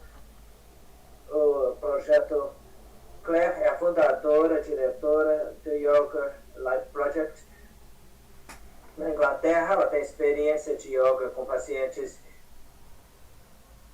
melhorando depois de câncer, doença mental e pacientes com Covid longo. Claire, muito obrigada por aceitar o convite para estar aqui conosco hoje. Obrigada. Muito obrigado por me aceitarem. E tudo que eu ouvi até agora é tão interessante e realmente uma conferência muito esclarecedora. Primeiro eu queria dizer um pouquinho sobre o Yoga for Life, o projeto Yoga para a Vida sem fins lucrativos, foi estabelecido em 2019 e é comandado por um grupo de pessoas altamente qualificadas e terapeutas de yoga trabalhando junto com profissionais médicos para trazer os benefícios de saúde e mentais para os pacientes de Covid e consciência de uma população mais diversificada e também para dentro do sistema de saúde britânico. E como a Milena disse, nós fazemos vários programas de... eu forneço, eu trabalho junto com uma enfermeira, nós damos yoga para as pessoas que têm doença de Parkinson, fibromialgia, esclerose múltipla, problemas mentais e assim por diante. Em março do ano passado, meu marido pegou o coronavírus e eu fiquei consciente muito rapidamente que ele realmente precisava de ajuda na respiração e mais pessoas precisavam disso. Eu fiz uma aula no nosso projeto chamado Respirando Covid-19 para permitir que as pessoas com essa condição, acharam uma forma de voltar à sua própria respiração e ao padrão de respiração normal. Muitas pessoas que têm Covid tiveram esse trauma no pulmão e isso cria o que é chamado de desordem de padrão de respiração. Através de uma série distinta de exercícios de respiração, reconectamos com a respiração natural e começamos a respirar plenamente no diafragma, trabalhando com exercício para fortalecer o diafragma e os músculos intercostais e os músculos que apoiam o diafragma e trazendo mais mobilidade para a parte superior do corpo, que com a respiração, muitas vezes que acontece aqui em cima, através da boca, ao invés de respirar aqui e através do nariz, pode criar muita tensão e um aperto grande. Então, muitas pessoas que tiveram essa doença tiveram problemas de cabeça, de pescoço, trazendo dor de cabeça. A aceitação da classe foi muito boa e nós pedimos financiamento, conseguimos para fornecer 3 aulas semanais. Agora temos uma aula de respiração, relaxamento, temos uma classe com uma professora que especializa em fadiga crônica. A classe chama Yoga para Fadiga e a terceira classe é Consciência para Descanso e Reabilitação. As classes são apoiadas por um fisioterapeuta, de forma que podemos fornecer um espaço seguro para discussão no final da aula e se tornou realmente importante para os alunos. Nós temos mais de 25 alunos vindo para cada classe e descobrimos agora, temos cada vez mais pessoas entrando, nos procurando sobre essas aulas. E o feedback é muito positivo. Eu acho que está sendo bom porque não houve muito disponível para as pessoas com Covid longo. E então, eles formaram um grupo de apoio mútuo e o grupo é muito próximo. As pessoas vêm nas 3 classes toda semana e eu acho que eles beneficiam de fato com essa discussão que é feito por um psicoterapeuta de grupo. Agora estamos pedindo mais financiamento, para conseguir financiamento durante o período de 1 ano, para dar 7 aulas por semana para os 3 grupos que nós temos agora. Queremos trabalhar com alguns outros sintomas para a dor crônica que as pessoas têm nas articulações, desequilíbrio hormonal, muitas mulheres estão com problema, e também com a questão de sono. Queremos trabalhar bem de perto com alguns outros profissionais de saúde nessas classes. Agora estamos trazendo um terapeuta ocupacional para yoga, para a classe de fadiga de Covid, para que eles tenham uma possibilidade para pacientes conseguirem perguntar o terapeuta ocupacional por alguns dicas e conselhos.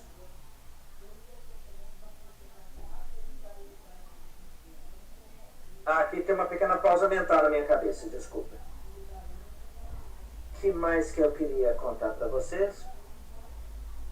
Em termos das classes em si, trabalhamos muito em cima da sistema nervoso simpático e parasimpático, tentando tirar a pessoa dessa situação de paralisia e trazer para o simpático e parasimpático, descansar, digerir, e também permitir que o aluno tenha mais autocompaixão para se sentir presença, ao invés de ficar refletindo sobre o passado traumático e o desconhecido. Eles chegam no presente para tentar conseguir ter uma atitude de aceitação, de abertura e aumentar a confiança na vida à medida que avança, liberando resistência, que pode ser realmente consome muita energia. Então, saindo do simpático, a dominância do simpático é muito importante na forma que nós ensinamos e praticamos, de forma a acalmar o sistema nervoso. É isso que nós trabalhamos. E fazer um avanço regular, em vez de forçar, permitindo os pacientes recuperar, descansar. As práticas de apoiar para reengajar o corpo e a mente de formas positivas. E como parte da classe, oferecemos terapia holística e grupo de apoio para pares. Então, o que eu gostaria de fazer agora é entrar em uma das exercícios de respiração que nós fazemos no começo da aula. Eu acho que seria interessante para vocês participarem. Se vocês puderem, por favor, ficar num lugar confortável, colocar os pés debaixo do ex, levantar os dedos, dedinho do pé e olhar o espaço entre os dedos. Inala, levanta os ombros e faz expiração, relaxa. Traz uma mão no peito, outra mão na barriga e fecha os seus olhos e começa a entrar no corpo. Sente o seu corpo, observa onde você está sentindo a respiração no corpo. Talvez você sente embaixo, na parte de cima ou nas costas. Observe. Se você está sentindo na mão superior, você está respirando com os músculos respiratórios superiores, que pode dar uma respiração muito rala, muito pouco profunda, rasa, na parte superior do peito. Observe com a sua respiração pelo nariz, pela boca.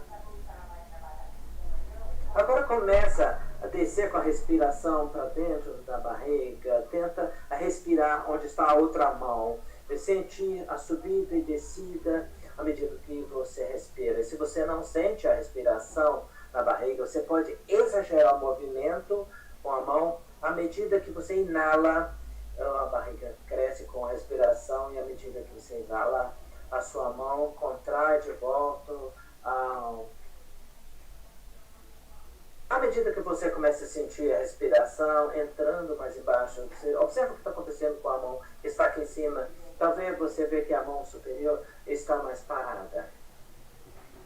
Não preocupe, se demora um pouco, talvez precise de ensaiar um pouco. Depois coloca a mão e levanta, sobe e desce com a barriga, com a respiração.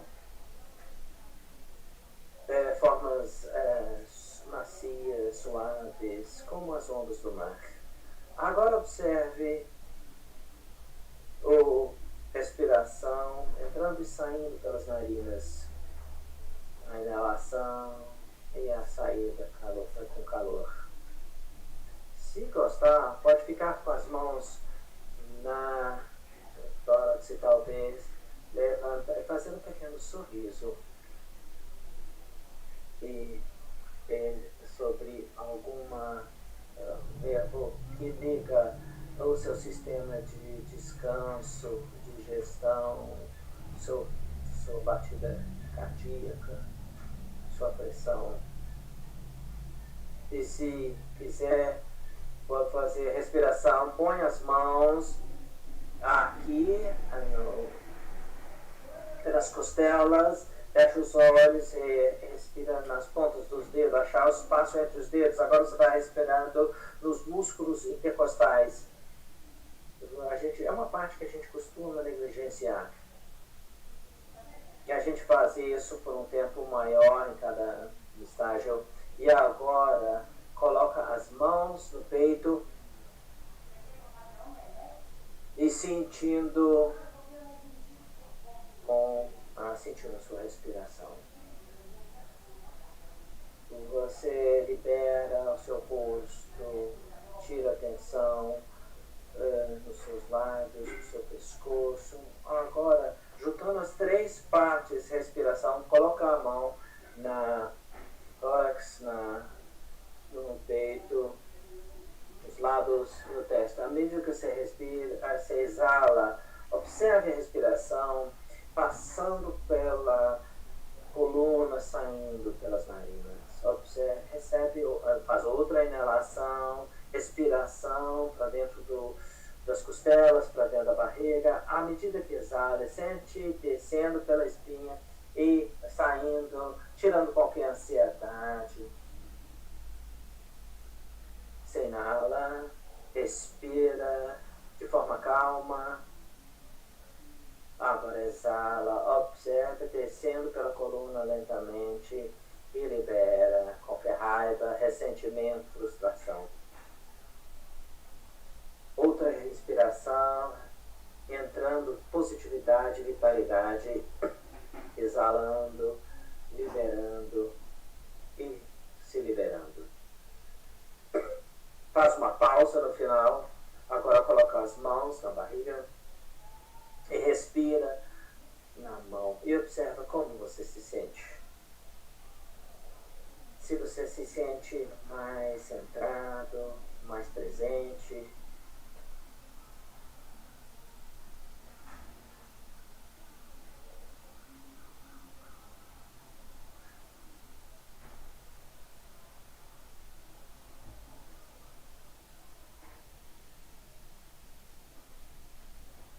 Estão todos aí ainda?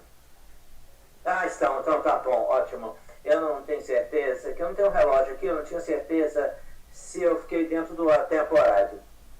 Muito obrigado. Foi bom, não somente para quem tem Covid longo, para todo mundo. A gente esquece que temos que respirar. Exatamente. Eu sou um exemplo disso.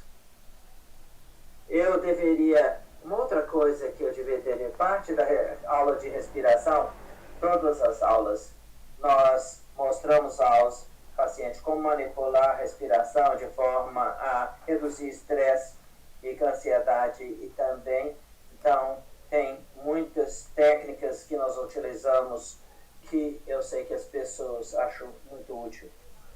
Então, o que nós estamos tentando fazer é oferecer ferramentas para as pessoas para permitir que elas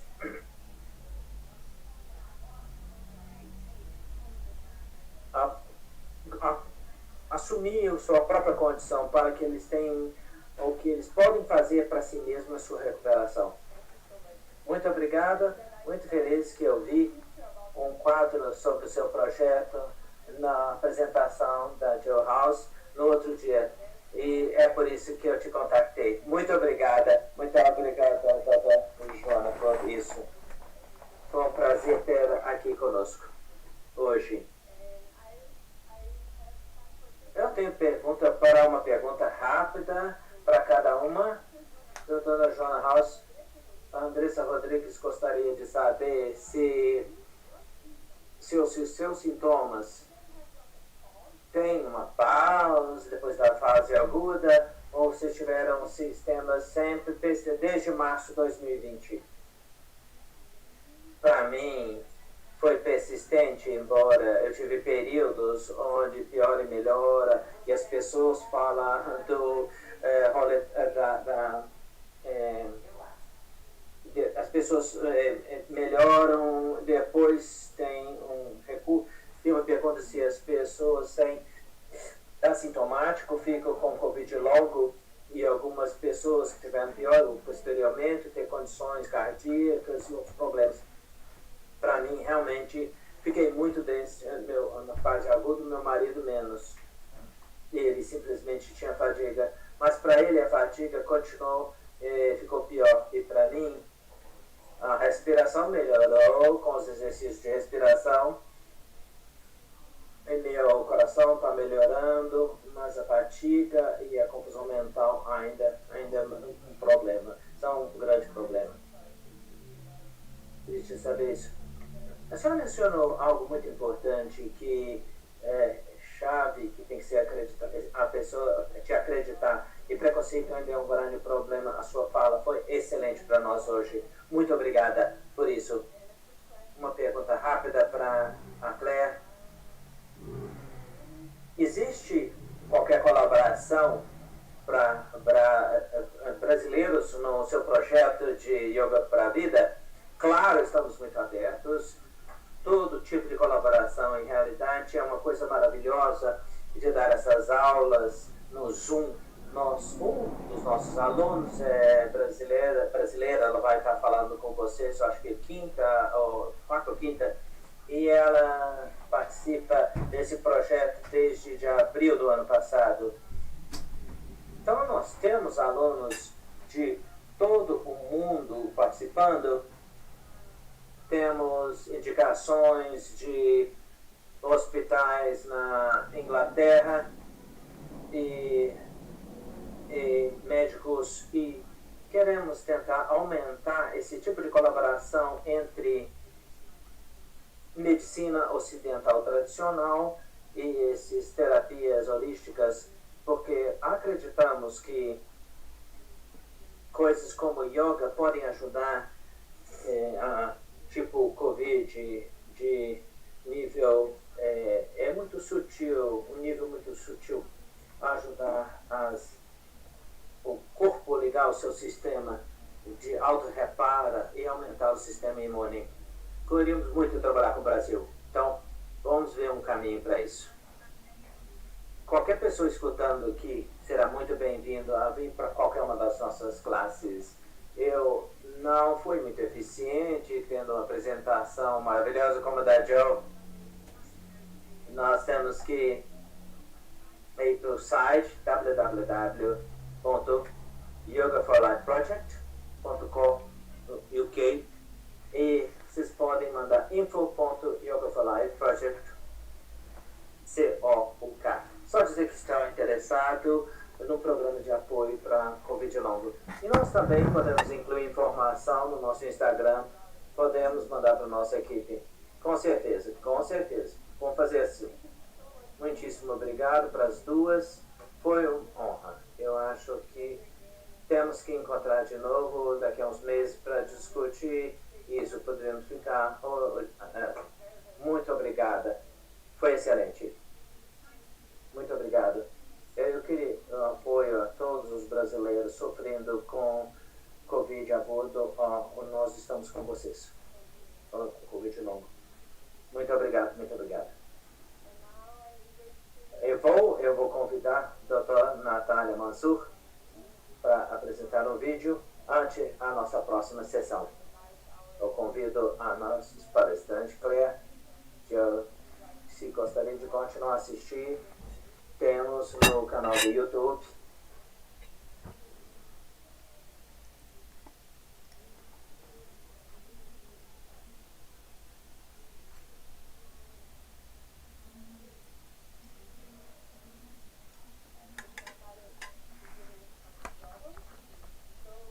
Eu acho que nós temos um problema com a Natália, que ele pedir a próxima sessão. O vídeo vai ser na próxima sessão. É o meu prazer agora. Agora eu vou passar para o português. Eu convido pessoas internacionais a irem para a sessão do YouTube onde temos tradução. Let's move on to our next table, guided by Israel Balim.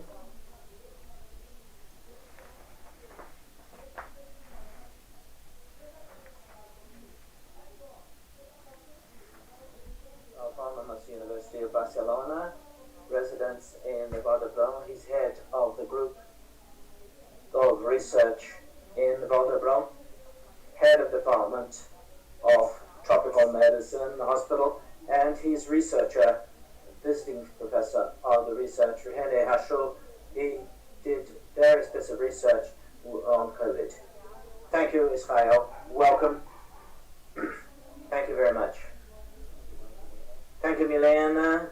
Very happy to be at this table. I would like to invite the lecturers. They're going to talk a subject that is very important in dealing with the pandemic, which are the vaccines and public health. A theme which is innovative, and with two lecturers who, within what was expected. I'll speak very little because nobody came here to hear me. People came to hear the speakers, and very briefly I'll pass the floor to the Unai, and then I'll pass the floor after his lecture. I'll present Professor Romulo.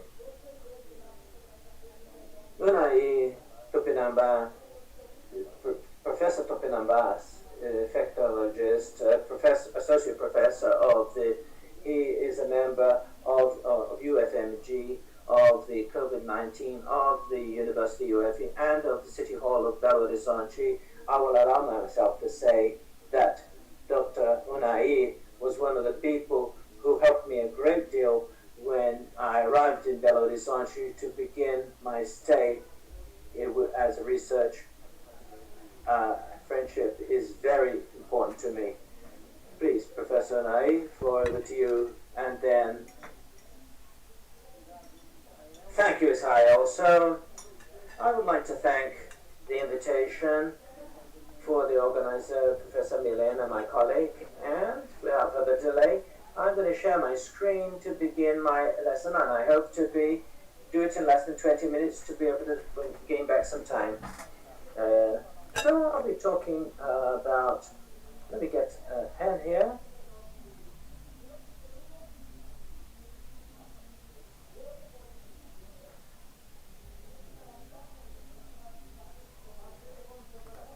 Let me talk about vaccines, what vaccines are truly effective. In the first place,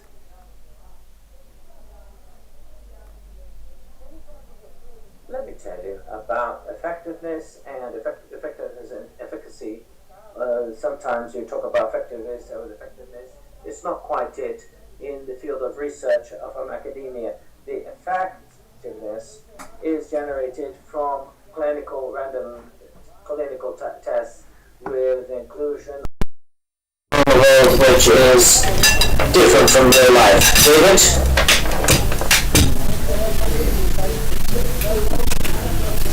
Esses estudos, eficacidade geral de clínicos randomizados. Agora, a efetividade é como essa vacina, Into English, David, se vai ser efetiva na vida real, são dados. Oh, sorry about that. Yes, this is the efficacy and effectiveness. We talk about the role of this. And then we have the role of pharmacovigilance to detect adverse effects that may arise that were not detected in a clinical trial. I'll just give you two examples here. In the case of Vioxx, rofecoxib, which was an anti-inflammatory drug that had shown a lot of efficacy, but had to be interrupted in the phase 4 in large scale because of cardiovascular conditions. The effectiveness was worse than efficacy. And antiretrovirals, the same applied. Well, we started with the cocktail for HIV at the beginning. We didn't know the time of effectiveness, and we realized that not only having people not dying because of HIV, it also avoided the horizontal transmission. So antiretrovirals, the effectiveness was better than efficacy, And in the case of this anti-inflammatory drug, effectiveness was worse than efficacy. And here are a few examples of drugs that have been abandoned after being used in large scale, and like cisapride, for instance, and an antibiotic down here, this one, gatifloxacin. After being used, they started to give rise to a number of problems. So that's one of the differences that we find. And now it's interesting for us to see in pharmacovigilance and the importance for public health. After large-scale studies, we begin to see events. Of course, these are rare events. They use thrombotic events in recombinant viruses. And of course, it's a very rare event. 4 cases for every 1 million persons vaccinated. We must remember that. So this is a schematic drawing of of the SARS-CoV-2. Sorry. This, we look at this spickle down here. All of the vaccines that, and this is the receptor of the human cell, the ACE2. All of the vaccines will simulate this group, and they will simulate then this particular component of the virus to train our immune system to respond against the virus and produce antibodies. And if the antibodies are produced in a high level, it will stop this coupling of the virus to cells, and the vaccine then will be sterilizing or neutralizing the vaccine. The vaccines, of course, can help produce defense cells like T memory cells and B memory cells to maintain the antibodies throughout a certain time, which is why it's important to have a second dose to increase these defense cells, both T cells and B cells, memory cells. Well, let's go quickly through this. This is the number of the vaccines that we have here in development. This just the strategies in vaccines that are being developed. We have the attenuated virus. This is the coronavac, which we're using here in Brazil. We have viral proteins. So that's like Novavax, the vaccine that had interesting efficacy but this is our vaccine of the Federal University might be in this group, viral proteins. We have the viral vectors, another large-scale vaccine. In our case, it's Janssen and Oxford. We're using these here in Brazil. And the other strategy is RNA and DNA virus vaccines. The messenger RNA, the Pfizer vaccine, and Moderna. So here, what we see here, this comes from the World Health, the WHO, the protein subunits or particles, the vaccines of protein subunits, they are 32% of all the vaccines in development.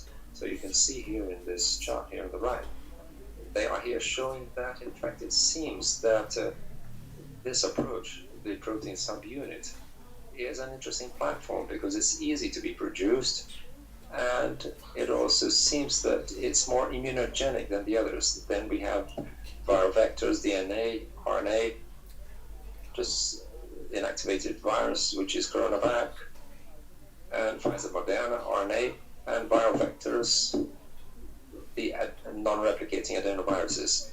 So an important thing for us to realize here about this, how are we going to measure the efficacy of these vaccines and then the effectiveness in the real life? We also have to see what's the protection correlate. So what vaccine or what biomarker do you have which will have reasonable probabilities of predicting what protection you have against COVID that would allow us to, if we find this neutralizing antibody or this marker, this correlate would help us accelerate the development of new vaccines. We wouldn't have to wait, for instance, an event to happen, like in the case of the studies that are done today in phase 3. We could start several studies and to see whether a vaccine in fact induced the production of a specific antibody that would inhibit circulating viruses. We don't have this. There are ongoing studies on the topic. The critical question we need to ask is, as we have data accumulating, what is the limit of neutralizing antibodies, the amount that we need that will be sufficient to measure the efficacy of the vaccine? We don't have this number yet. of course, throughout this semester, maybe we will have something like this. We might have a serum dosage or something that will tell, look, that vaccine was effective and that protection will stop infection by a wild virus. I apologize to you for this slide. Please don't be scared off.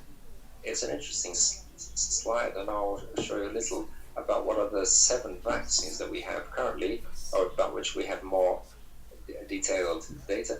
There's in this line we have the vaccines, the Novavax, the protein subunit, mRNA, Pfizer or Moderna, Sinopharm is an activated virus from China, Oxford, adenovirus vector, and Janssen, and Sinovac, inactivated virus. Down here, the efficacy, these are clinical assay data is 96 for Novavax, which wins, 95 Pfizer, 50.4 for Sinovac.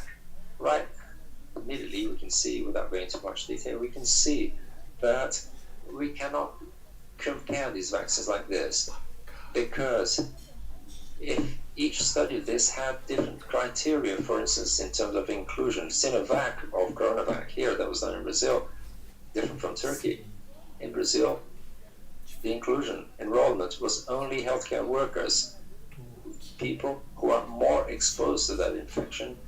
That's where the study started in March and June, the peak of the first wave in Brazil. So it was a huge challenge for Sinovac and Coronavac. And of course, the criteria used for detecting infection were different among these studies. So a study might have more restricted criteria. So for instance, only people, or the PCR used only in the 3rd day and so on, with certain features, for instance. So if it's more restrictive, you will increase the efficacy of the vaccine. If it's less restrictive, you may reduce the efficacy of the vaccine. So you can't compare efficacy between studies. Well, in each of these columns, you have the first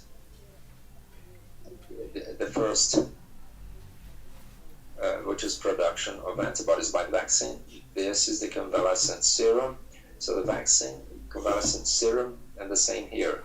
And as it goes with all of the others, you see that all of the vaccines produced enough antibodies, in this case, by Novavax, 4-fold higher than convalescent serum, Pfizer 3.8, higher than patients with convalescent serum, Moderna 3.4, Sinopharm, comparable, Oxford and Janssen as well, Janssen 2-3-fold lower than the convalescent, and Sinovac 6-fold lower.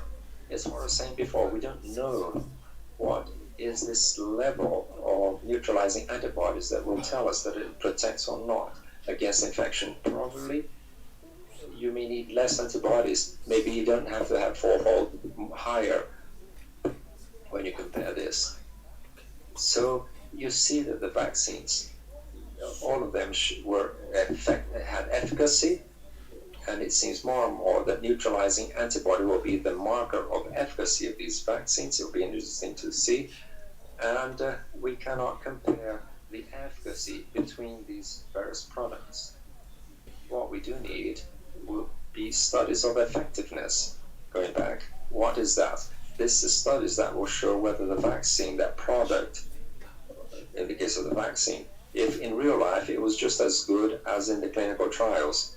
That's like training, and like in a soccer team, you train and everything works wonderfully well. Training, now let's see the game and see what really happens, particularly at the end of a championship, to see if everything we trained before will really work. Fortunately, there are several clinical assays, studies of effectiveness.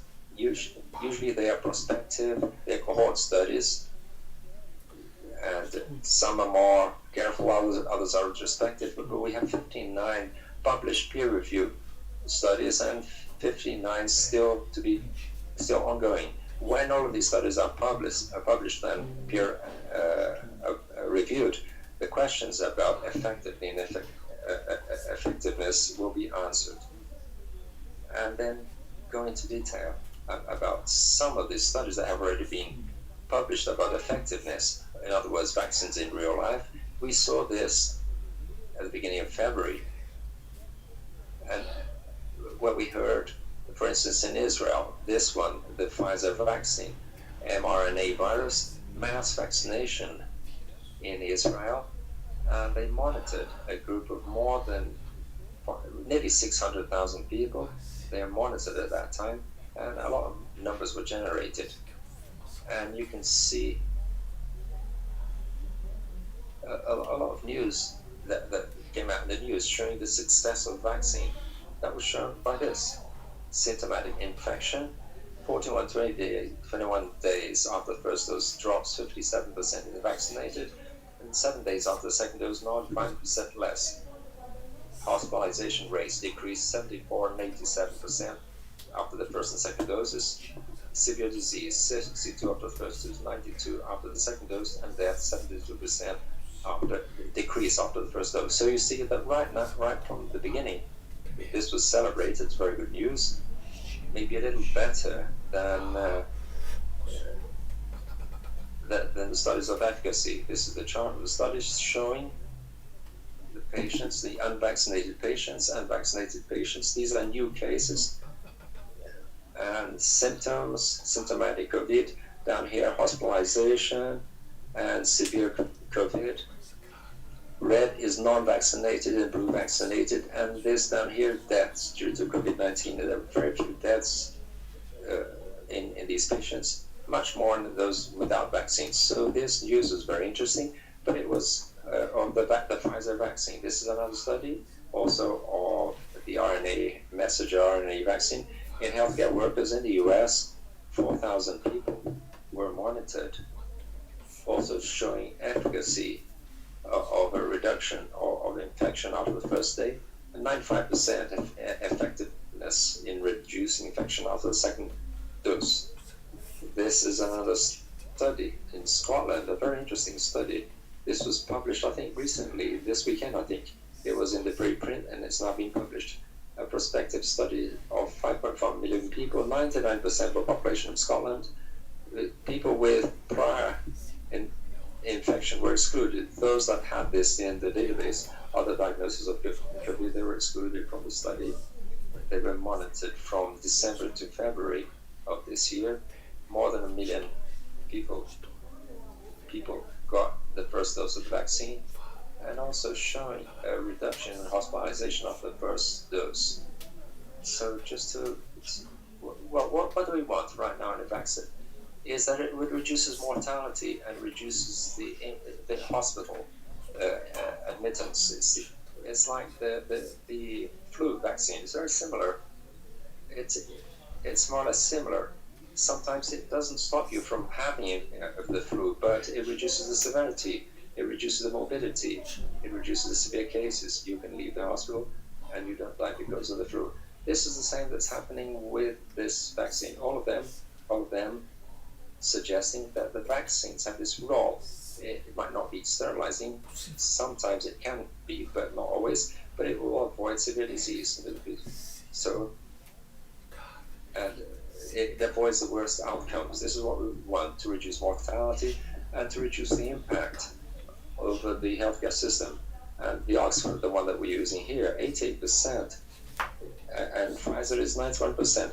Very little difference between these two vaccines. So these two vaccines were effective in reducing hospitalization and, of course, of deaths. This is another study, again in the UK. It is specific for healthcare workers, two groups, a group with a prior infection and another group without infection, 23,000 people, every fortnight they do PCR, monthly serology, and same thing in the first dose, 70%, 7 days after the second dose, 85%. So you can see it dropped a little bit again, once again, if they are healthcare workers. So these are people who have greater vigilance on their health. This study also showed inequality there. So black people and Asians, non-whites, have less access to vaccination over there as well. And they ask, it's not so much because of negationism, it's just difficulty for accessing the vaccine in the clinics. It's difficult for these groups to access vaccines. like we have here in Brazil. And also, at that time, both here and in that study of Scotland, but more here because it started with that new variant, B117, a variant that is a little more aggressive, probably, a little more aggressive, and it transmits more easily. And some assays, some laboratory studies would suggest that it had a different response. It evaded the neutralizing response. In vitro, it did not inhibit the virus in vitro, but in real life we see that it does, that it has worked in this region of the study where this strain was here, that in vitro study it would avoid the immune response. Now, going towards the end here, this study also is very interesting. This one, let me try to show you in some detail. In this column, it's the CT. It's important to understand what this is. CT is when we do a PCR test. What's the result of the exam? Is it positive or negative? What's the CT? It's the number of cycles that were necessary to detect the exam.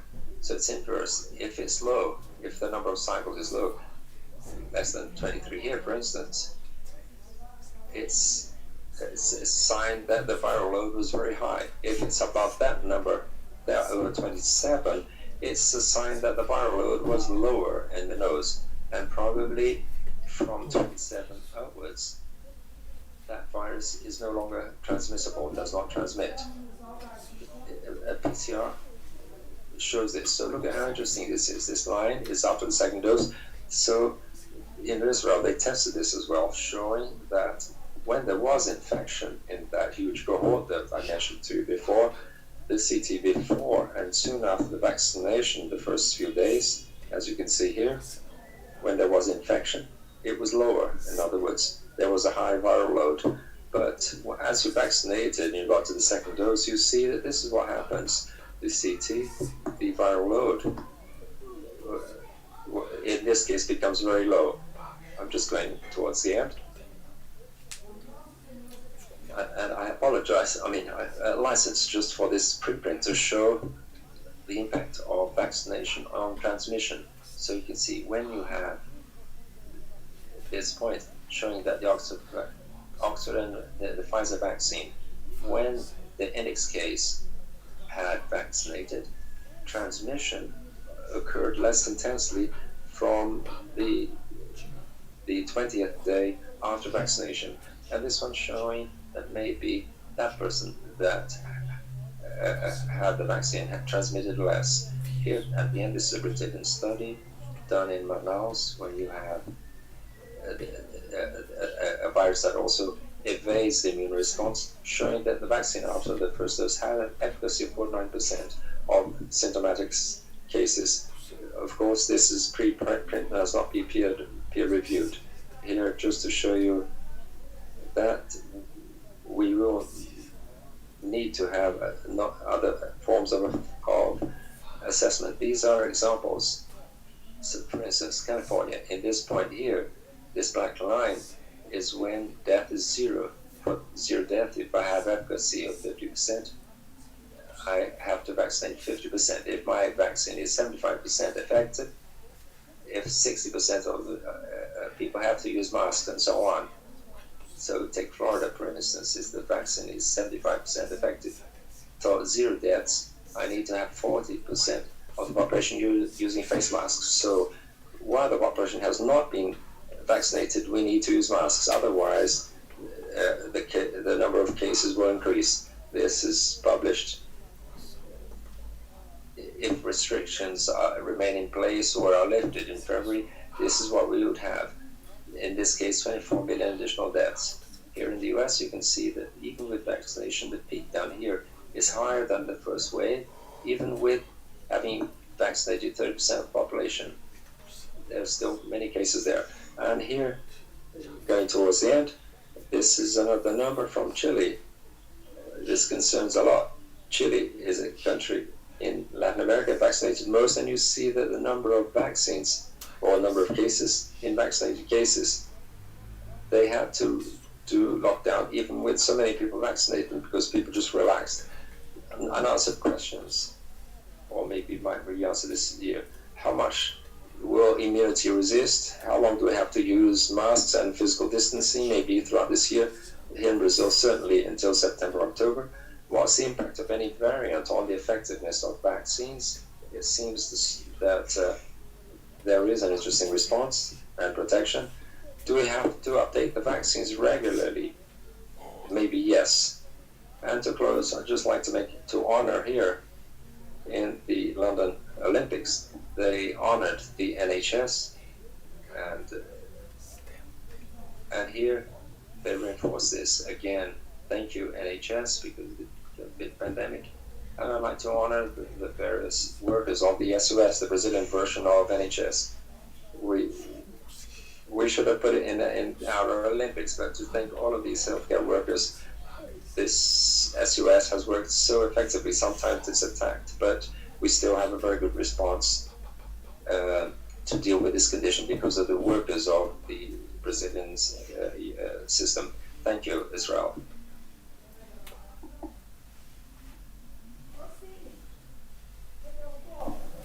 Well, thank you, Nai. It's a pleasure to hear you.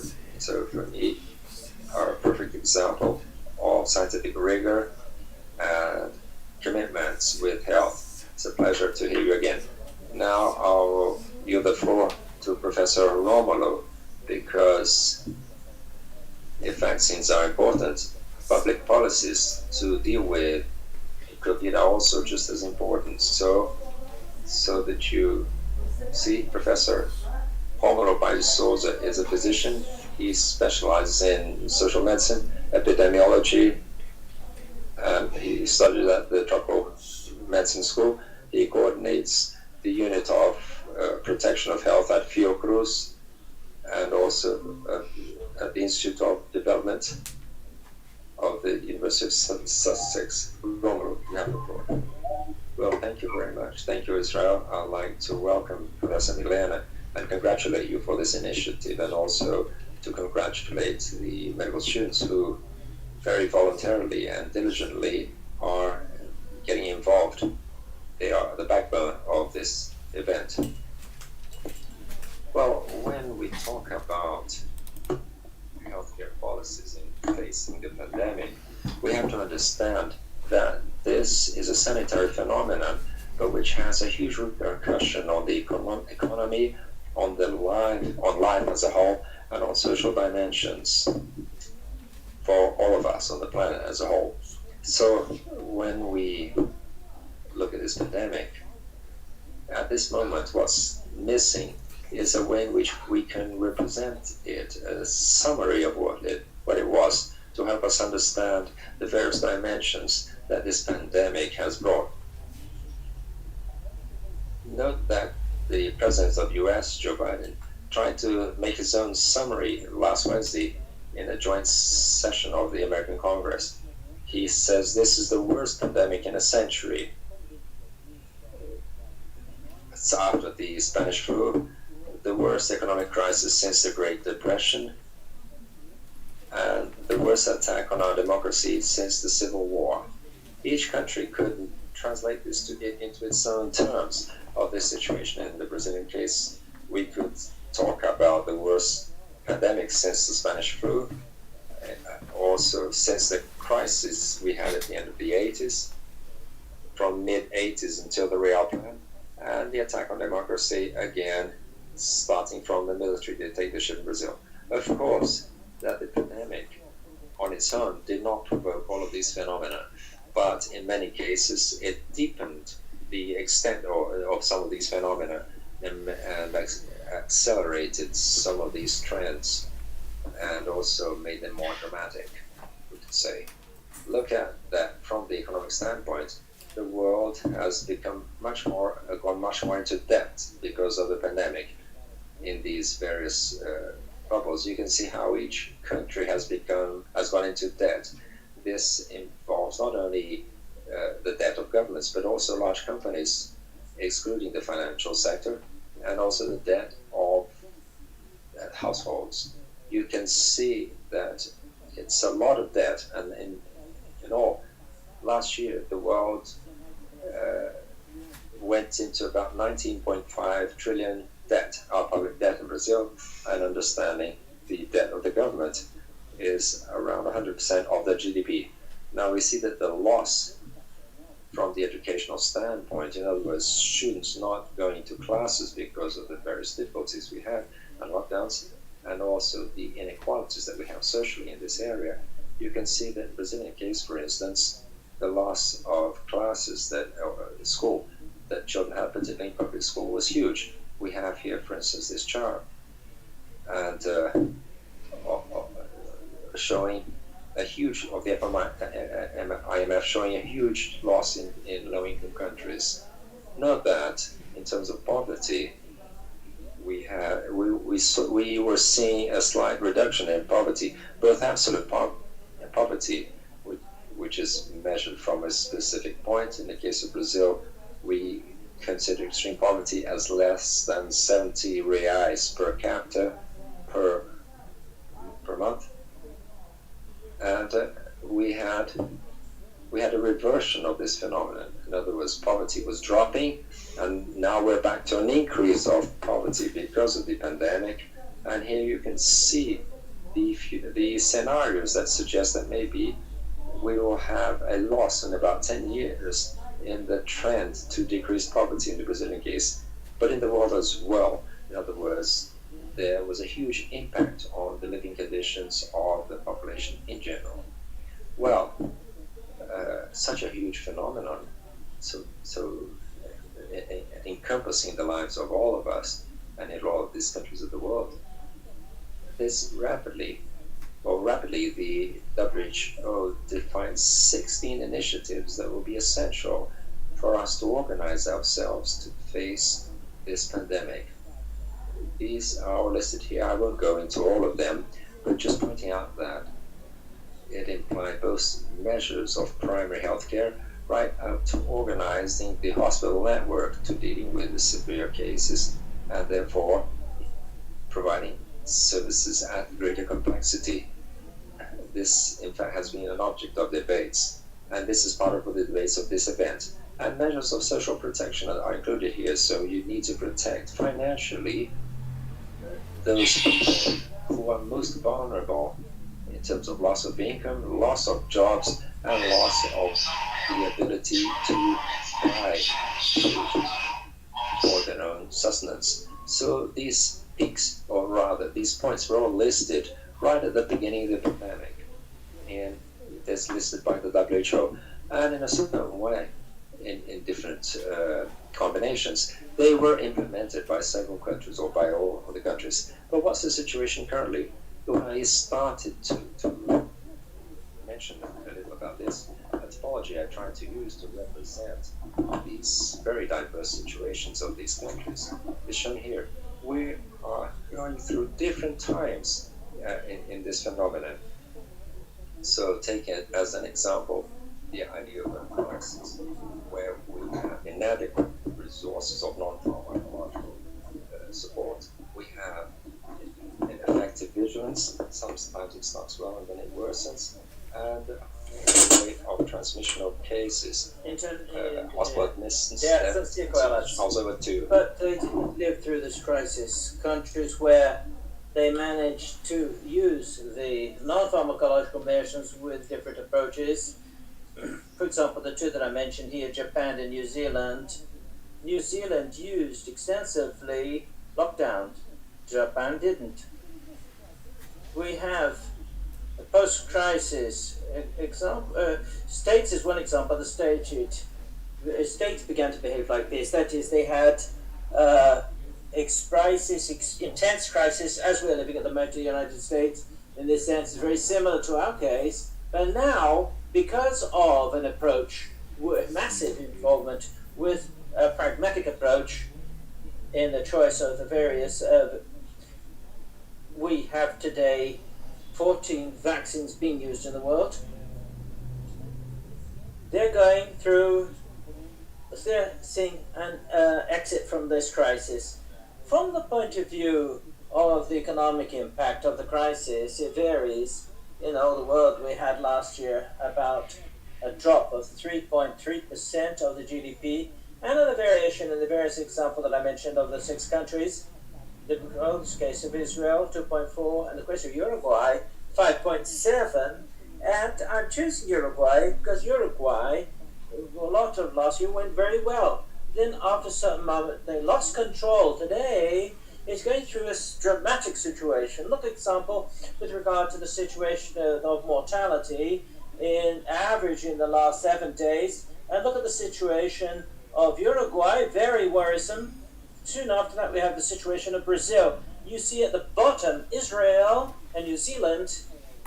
Israel with reducing, as in the United States, with a very similar pattern. And New Zealand and Japan didn't go through very high levels of mortality.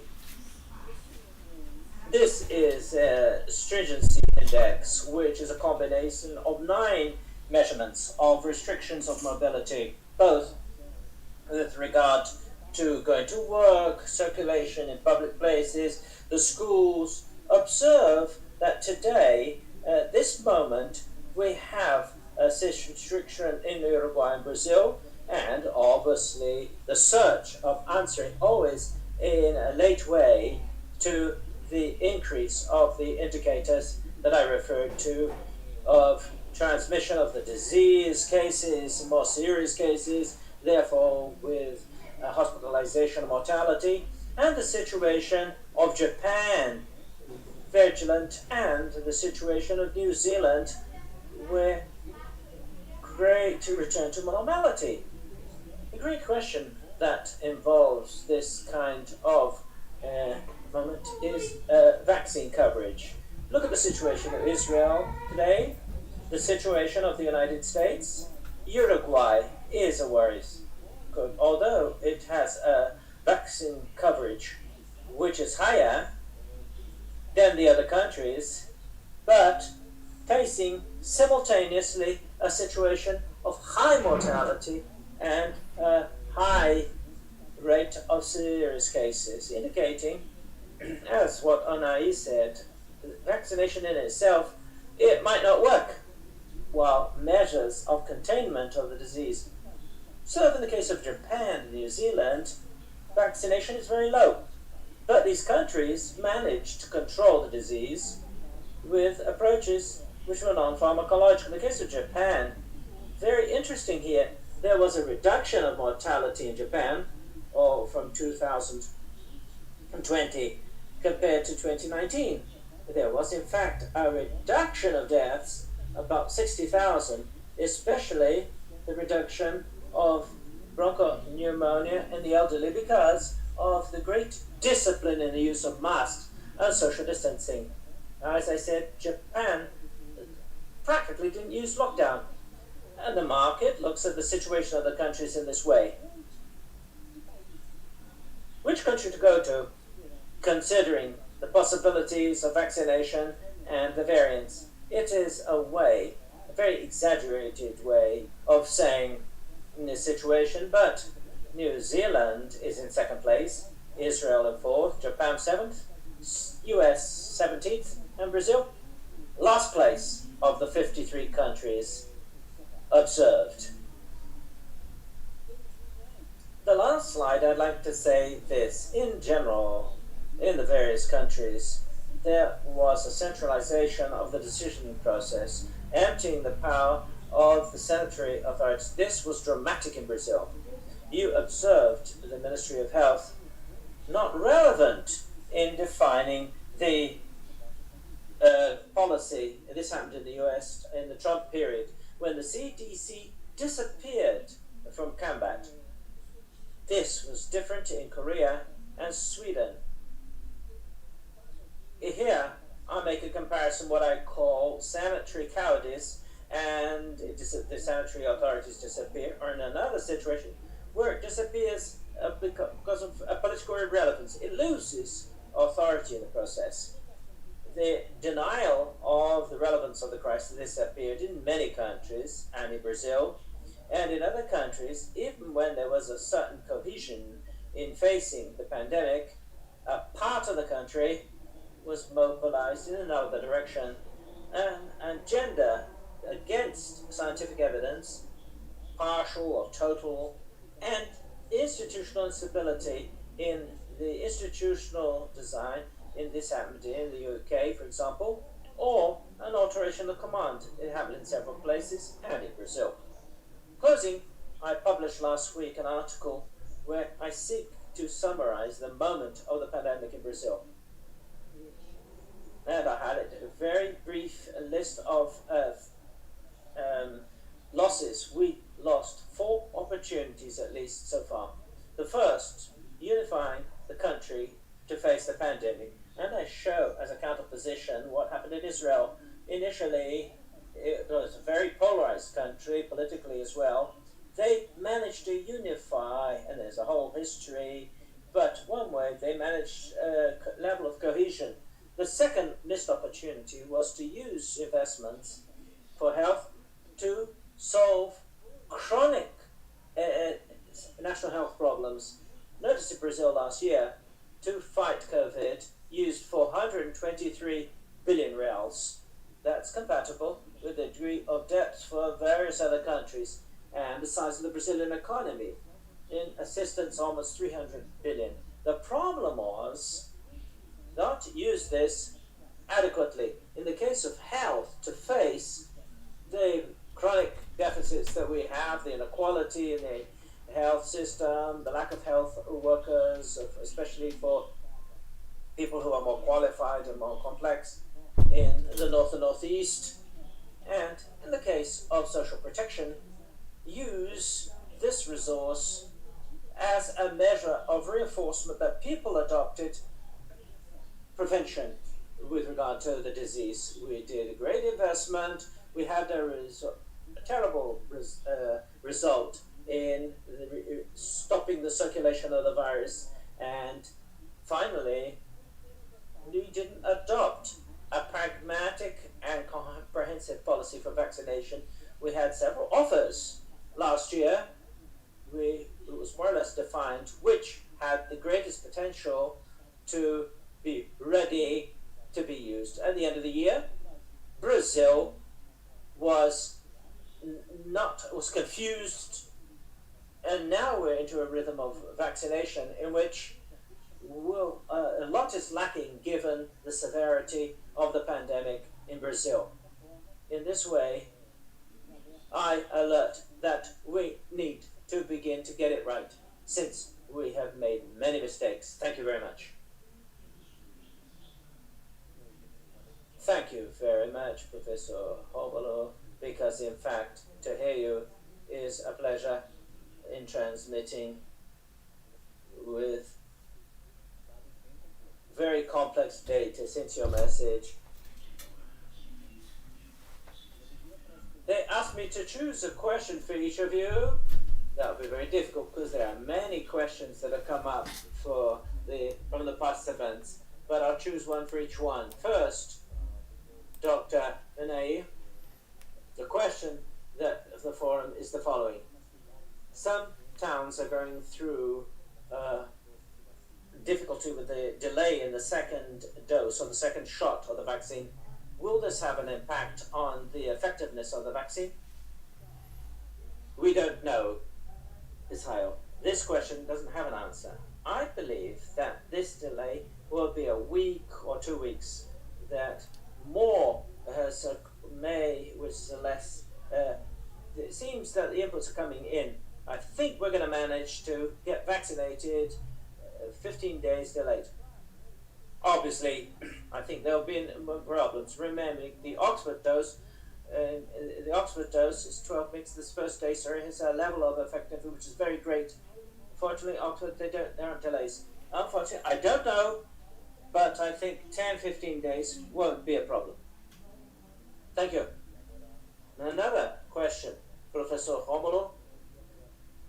I'd like to ask Professor Rómulo if it's possible to try to answer optimism.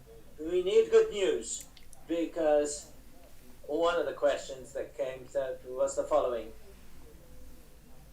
in fact, the impact of COVID is beyond health. And in fact, it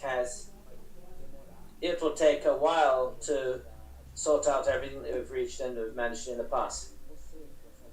With your view and your expertise, a person who knows, when do you think we're going to recover a model that is, or we're going to try to seek, we have to struggle to normality, or do we have to find a different model to face the post-crisis period? Woe is Hayo. We have to deal with three situations. One situation, the pandemic, with deepened tendencies. For example, remote work. It was a work that was there, and the pandemic went deeper this tendency, and it's important also that this should be a positive legacy of the pandemic. The vaccine is one. We have never had so many vaccines in such a short time, and a variety, such great variety. Unai showed very briefly in the slide the platform of the New York Times that does the monitoring of research. The number of tests of vaccines which are still coming is very great. This is a positive legacy, and the use of technologies of communication for all the activities. This is a tendency that was already there, and the pandemic has deepened it. Another question we're going to have to deal with is the restriction of several aspects of life which are essential to us. We're going to reconstitute this at some time because we need this to live. A third situation is to deal with losses. We're going to have to deal with these losses, which are deaths that occurred, careers that were dropped, jobs that were destroyed, loves that were undone. There are questions that the pandemic, because of the severity of the change in our lives, in the end, we're going to have to deal with these three things. The interesting thing is that these changes are already underway. The future is present. The future doesn't tell you when it's coming. So we're already living these tendencies, and the possibilities of the rearrangement of life for a more immediate time when we have the best control of the situation are there as a power. We are already living this situation. And when I said the times are overlapping, we in Brazil are in mid-crisis while other countries already can see a way out. So we're on that path already. Thank you very much. That is the hope that will help us out of the crisis. We could spend the whole afternoon with you, but unfortunately they asked me to brief because of the time. Thank you very much for the excellent lectures. It was a real pleasure and a privilege to share this afternoon with you. Thank you very much. Thank you very much, Dr. Israel and Unai Romulo. Excellent session. Very much praised with photographs of Professor Romulo from Bahia. So, a lot of praise. We need more events like this. This is just the first of many. A session like this will give us an all evening. Thank you very much. Now, I would like to thank you for your participation. Call Dr. Natalia Manso for one of the media videos that touches our hearts before we prepare for the next session. Thank you very much.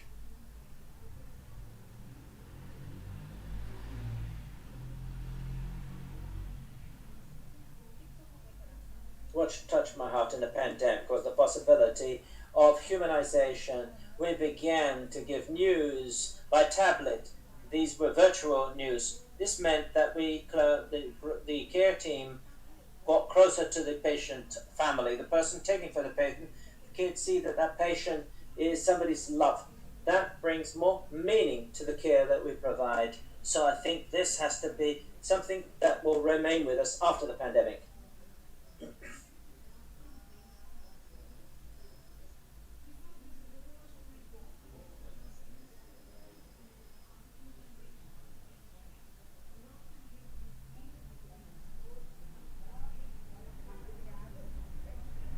Thank you. That is very moving. And so we'll begin our next table. We're going to have two moderators, Isabela Borges and Simone Farah. Spanish clinical medical master by the postgraduate in the health sciences, tropical medicine, the UFMG teacher, joint teacher on the School of Medicine or UFMG, preceptor of the resident clinical medical, and coordinator in the telehealth of the hospital of University Hospital UFMG. Simone Farah, medicine by the University of Severino Sombra, masters in telemedicine health by the University of Saúde, Rio de Janeiro, MBA by UFRJ, knowledge by medical of the Fire Brigade of Rio, joint professor clinical medicine of the School of Medicine in Petropolis, and also featured in the professional module of the telemedicine health. Illustrious presences, a time that were very useful to us. I apologize, Hein, because of our delay of the illustrious presences on the other table, and I ask the participants to not forget to fill in the list present, which is on the description of this video. Thank you very much, folks. Good evening to you all. Thank you, Milena. Congratulations, Milena, and all the other organizers. Once again, I think it is no excess to say again the greetings for this event. That is already being an event of very high level. So, continuing without further delays, our programming, we now have the table, Digital Health in Fighting the Pandemic, the global growth, exponential growth in the last year, showing us the need to be fast in the development of digital solutions to meet the new demands in health demands that are arising. I invite for the first lecture, Telecovid, Digital Health in Fighting the Pandemic, Professor Antônio Luiz Pinho Ribeiro, cardiologist, head professor of UFMG, coordinator of the telehealth of Minas Gerais, the greatest public service of telehealth of Latin America, and consultant of the Ministry of Health. Professor Tom Ribeiro is a national reference in research and innovation. Welcome, Professor Tom. Hello, Isabella. It's a pleasure to be with you. Let's talk a bit about digital health and COVID, and talk about the experience of the University Hospital telehealth system, which Isabella is part in this project. So let's discuss how we adapted. So we come from telehealth administrators that began in 2006, implementing electrocardiography for the small towns of, it was a network of universities. So TeleCovid was also set up as a network. From the beginning, we worked with several universities from the Uberlândia, Triangle, Bucuri, São João, and Juiz de Fora, initially providing, but soon we extended to other areas of care, research, education. Today, we have a national network. We are present in almost 10 different states, 9 states, more than 1,000 municipalities serviced, especially in telecardiology, which is our strength, and also in other nations, in other regions. Today we provide services to international players. For example, the COVID study, the World Health, and the electrocardiograms are done and visualized in our center. They come from these centers spread around the world. So this experience is funded by many partners and many funders, usually research agencies, and it goes from an area of telediagnostic, as we showed, but many activities of education, implementation, public health, digital health, that come together, services, assistance, research, postgraduate studies, and continued education. The YouTube channel has many thousands, and the number of tests done, especially electrocardiograms, we have done more than 5 million of ECGs. What happened when the pandemic arrived? And we found ourselves, naturally without funding, but with the obligation, moral and ethical obligation to use the tools that we had to try to participate in the response of the institution, the health system in the pandemic. We requested assistance from everybody. We managed from the Ministry of Health, from the Legislative Assembly, we got support from the UFMG, and we did partnerships, especially with two partners, the University of Strongjuan and the Jacutinga Valley Bocuri, to try to build a tool to assist various aspects fighting the COVID. One of them is to guide the population on websites, chatbot actions on networks with regard to care and precaution for the pandemic. We organized ahead of time with films, other actions.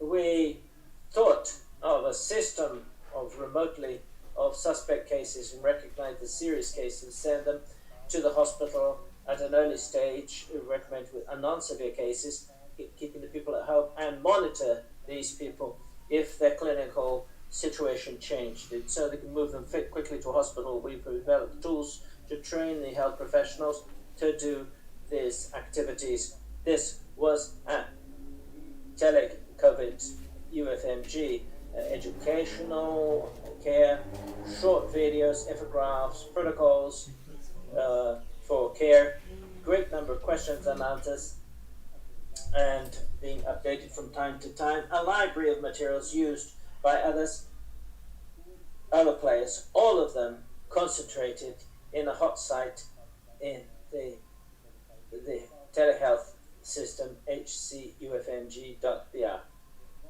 We developed a system, a software with a great participation of Maria Beatriz Acompanhe, Isabella, more recently, and there were 4 levels. One, the level of triage information and the record of the people, of the patients with the suspicion of a possible COVID, looked at pacientes, nursing, medicine, and monitoring, following all these who joined the system to assure that when necessary they was forwarded to the hospital.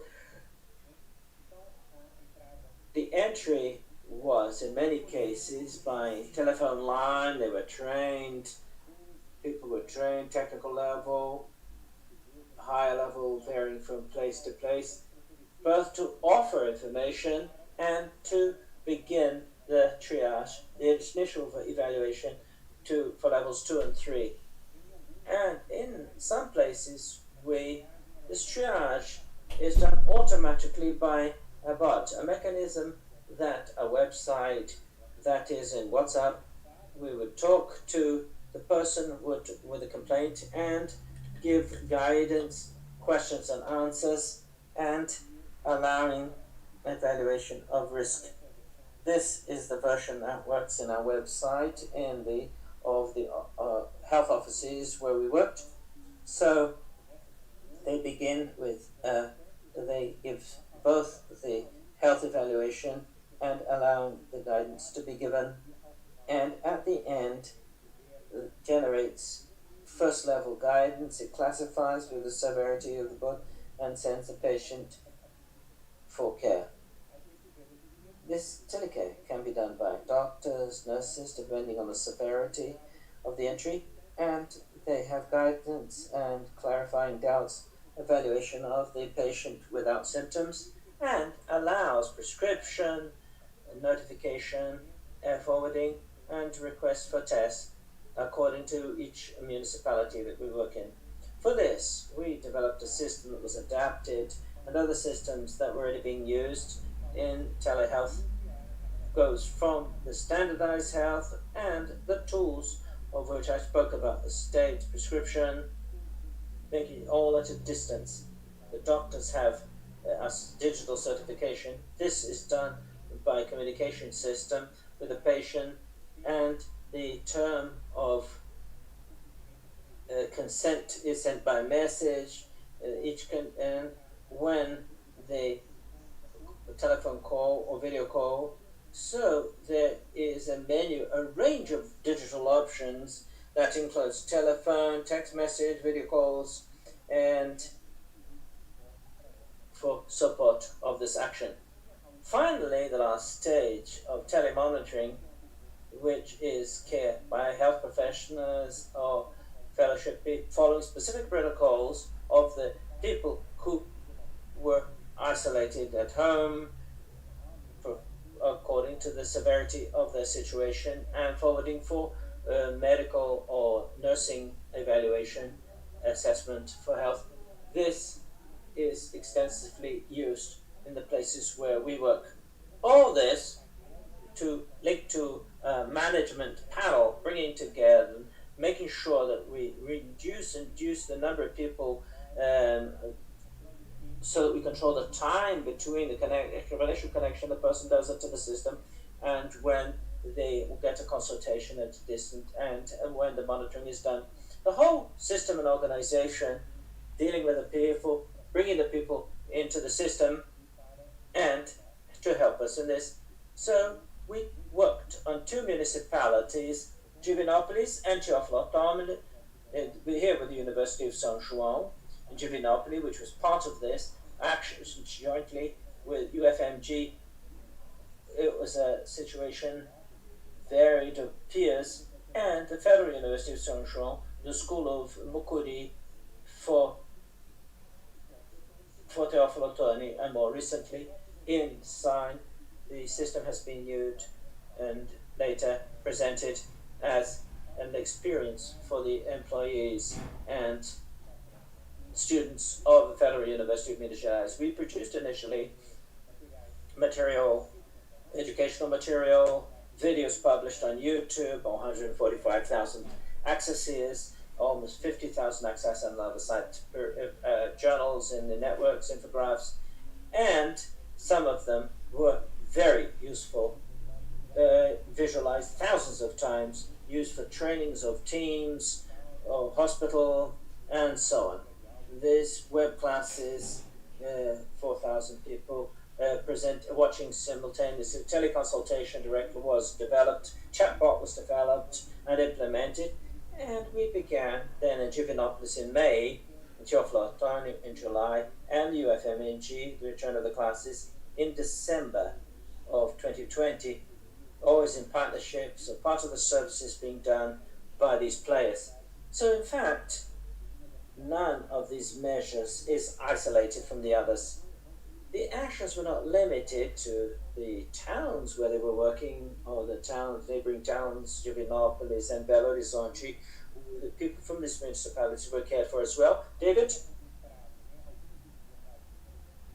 Some of these places, for instance, in Teoflotone and Divinopolis, people went there and they were registered for monitoring, so some of them were here, either by telephone or by the chatbot, which is more frequent in the city of Divinopolis, and this was one of the ways of entry. So far, we have provided service to about 100,000 people in telemedicine, in telecalls, and we have worked more and more. We see the difference between, in some cities here, a lot of monitoring actions, monitoring measures for doctors also, and nurses, and private medicine as well. And more important for the efficiency was 92%. 92% of 21,000 people, we were able to get the people treated at home without having to leave home, without having to need to contact other people, without running risks, without infecting or being infected. So the program was successful. We're looking at the impact about mortality and about hospitalization. These are studies still to be done, and we've started them. So Basically, we have a decreased demand for the healthcare services, avoiding overloads, reducing transmission of viruses, and keeping the groups at risk in more safety. The other thing is early diagnosis and support to healthcare professionals, organization of healthcare services in these monitoring services. We've learned to use bots. We have other perspectives, bots with vox, voice bots and other bots with more simple languages. We are developing systems that are being incorporated in other measures of telehealth. The technological development was accelerated because of COVID, and now we're incorporating other strategies in other projects. Also, this is a work done by a group. We have here a number of people who are involved. Nayara, for instance, Maria Cristina, Maria Beatriz, all of them very much involved and doing a lot of work. Professor Milena, Clara, and so many others. It really is a large group of people that are working on this. It is joint work by all of us that allows this to actually happen. Thank you very much.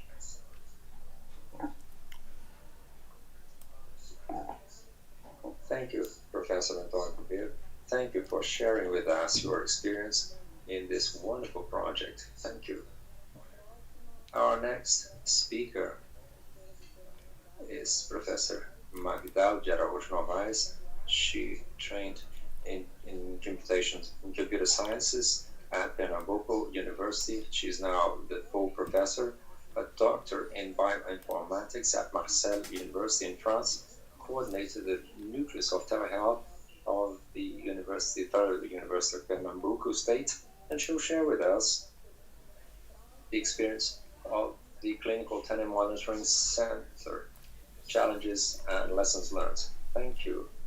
You have the word.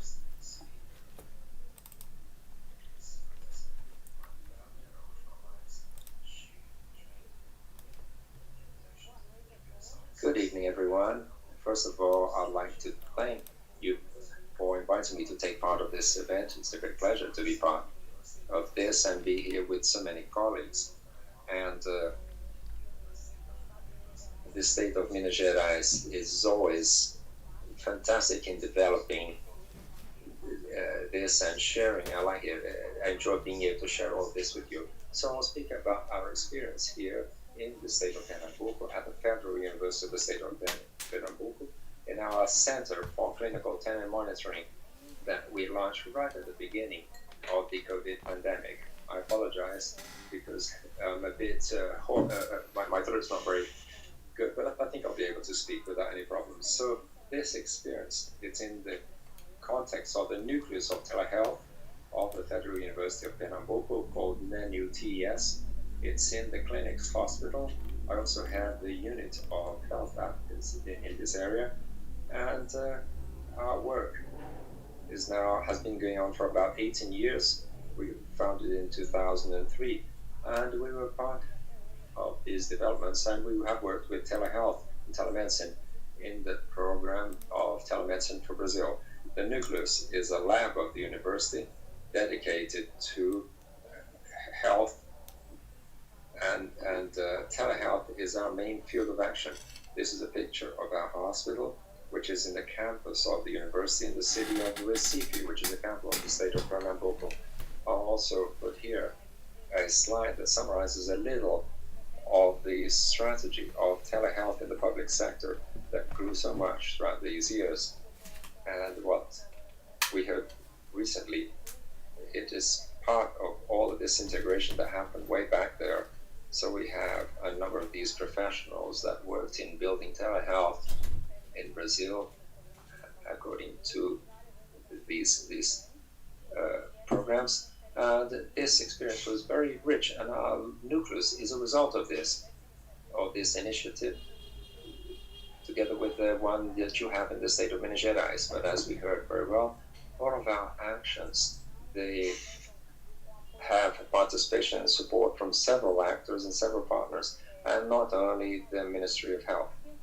I'd like to show you here a little of the experience of our own nucleus, which is proportionally smaller. The state of Pernambuco is a smaller state, about 10 million people, it's a more modest context compared to Minas Gerais, for instance, that you have here in your state, and particularly compared to the national level. But right from the beginning of the program, we've been working with teleregulation, teleconsultancy, telediagnosis, and teleeducation, which is common to just about all of these nuclei. And this was the reality up to 2019. With the pandemic in 2019, we then implemented this service, this unit that now puts the patient in the spotlight. So up to 2019, it was a relationship between healthcare professionals, and after 2020, with telemedicine and teleconsultation being allowed in the country, we now offer this service, which I want to show you now, which counts on a partnership with several actors and several partners. The work then started right in March, as soon as we had the permission to make available services directly to patients. We started with a central unit, which is based on a website, the internet, with two services. One is teleguidance by chat for rapid answers, and video teleconsultation. We decided not to use chatbots, although we have developed one as well. But because we had several other things that the SUS already had for screening, and we were launching a service that was to use humanized digital services. So our entry always is a healthcare professional. So when the patient accesses the service, he first of all establishes contact with a healthcare professional that will then forward him appropriately. We have a number of professionals from several areas, not only doctors, but also nurses and residents and students of the medical school. And we started this with voluntary work. So initially, there was no investment on it, and we only got just a little investment from June onwards. So I'd like to point this out. It's engagement of all of these professionals done voluntarily in putting a solution, which is a hybrid solution that integrates the systems of electronic registry and video consultation. The central unit has this entrance door for the healthcare professional, the students, where we have the voluntary consultants. A lot of material was put there and made available on our platform. And these materials then are there so that you can access, learn, and become a consultant. Many of these professionals started to work on this and provided service for a while with us at this central unit. So this is very important because we were able to engage a lot of people, and not only professionals, but also from other institutions and other states. We brought in professionals from these other places and from our own university. The patient enters then through the website, and the patient could access this through a smartphone, a tablet, or a computer. And right on doing that, the option is to speak directly to a professional via chat or to schedule a video teleconsultation. We then use a few protocols that involved screening and triage. A lot of the chat services were forwarded to the teleconsultation. Other patients who had more severe forms were sent to healthcare units to consult face-to-face, and some were monitored in their own homes. So this strategy involves a number of initiatives, and these initiatives then were being updated according to the advances that we saw that happened as the approach to dealing with COVID-19 changed. So in this last year, a lot of things have changed. Our system is an integrated system, so we start with a telehealth integrated platform with electronic registry, which is certified. The professional is digitally certified. We found at the beginning that most did not have this, so we have to go after this to make it feasible. But the patients, we're seeing these are just a few examples. These are students who are training here and simulating their consultation. We developed this screening protocol used both in the teleconsultation and teleguidance that will stratify the risks for the patients, and after that, we then refer them to the various units based on the same platform. we also point out that it's important for the team to have participated. Again, we'd like to highlight that because we had a team that was also managing the service as well as those who were actually working. And we were working and managing the various consultations. In parallel to that, we also made available the televisits for social visits initially. We know that most of the patients could not receive visitors because they were in intensive care units, for instance. So we had visits by distance, by what we call televisits. And this started as social visits, but eventually became clinical visits. So authorizing procedures, informing deaths, and so on, use this form of mobile communication using tablets and smartphones and so on. A little about our metrics. In COVID, it's an open door situation. Any patient can access this service. There's just a few numbers that have to do with COVID specifically, but there were many non-COVID visits or consultations. So this is about nearly 4,500 patients, and they started to teleconsultations grew gradually. So patients and healthcare professionals also changed. Initially, orientation by chat was the channel that was used more frequently. We had 6% of teleconsultants that were certified. This is still a problem for us, but gradually we realized the need to open up the clinics of the hospital itself. So we created, by using the same strategy in this platform, this extension of the services and a database for the patients of the hospital that was integrated into the hospital information system. And we started to do this and to deal with the visits and the return visits that were happening there. So this was done in parallel, and today we already have several specialties that are doing teleconsultations, and most of the professionals do have digital certification by now. Satisfaction. We applied an assessment, a scale, to assess patient satisfaction. It's nearly 100% of patients satisfied, because many of them initially didn't even believe that these services were available. We actually had an NPS of 85% that was excellent for a voluntary service. And look at the percentage by samples of what was done. 1/3 was COVID-19, another third was mental health. So gradually the agenda of mental health started to grow hugely, and it works to this day.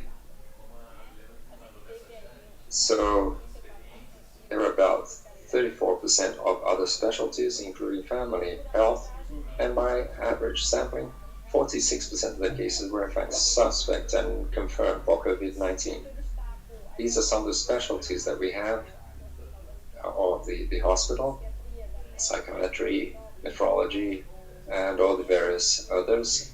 And we have two that are open to the public, which is one for COVID-19 and psychological support that we continued as an open door service. Again, another interesting point here, we find that gradually using teleconsultation in the clinic, hospital, and the outpatients televisits, they were focused more on these chronic patients. So oncology always led the statistics here.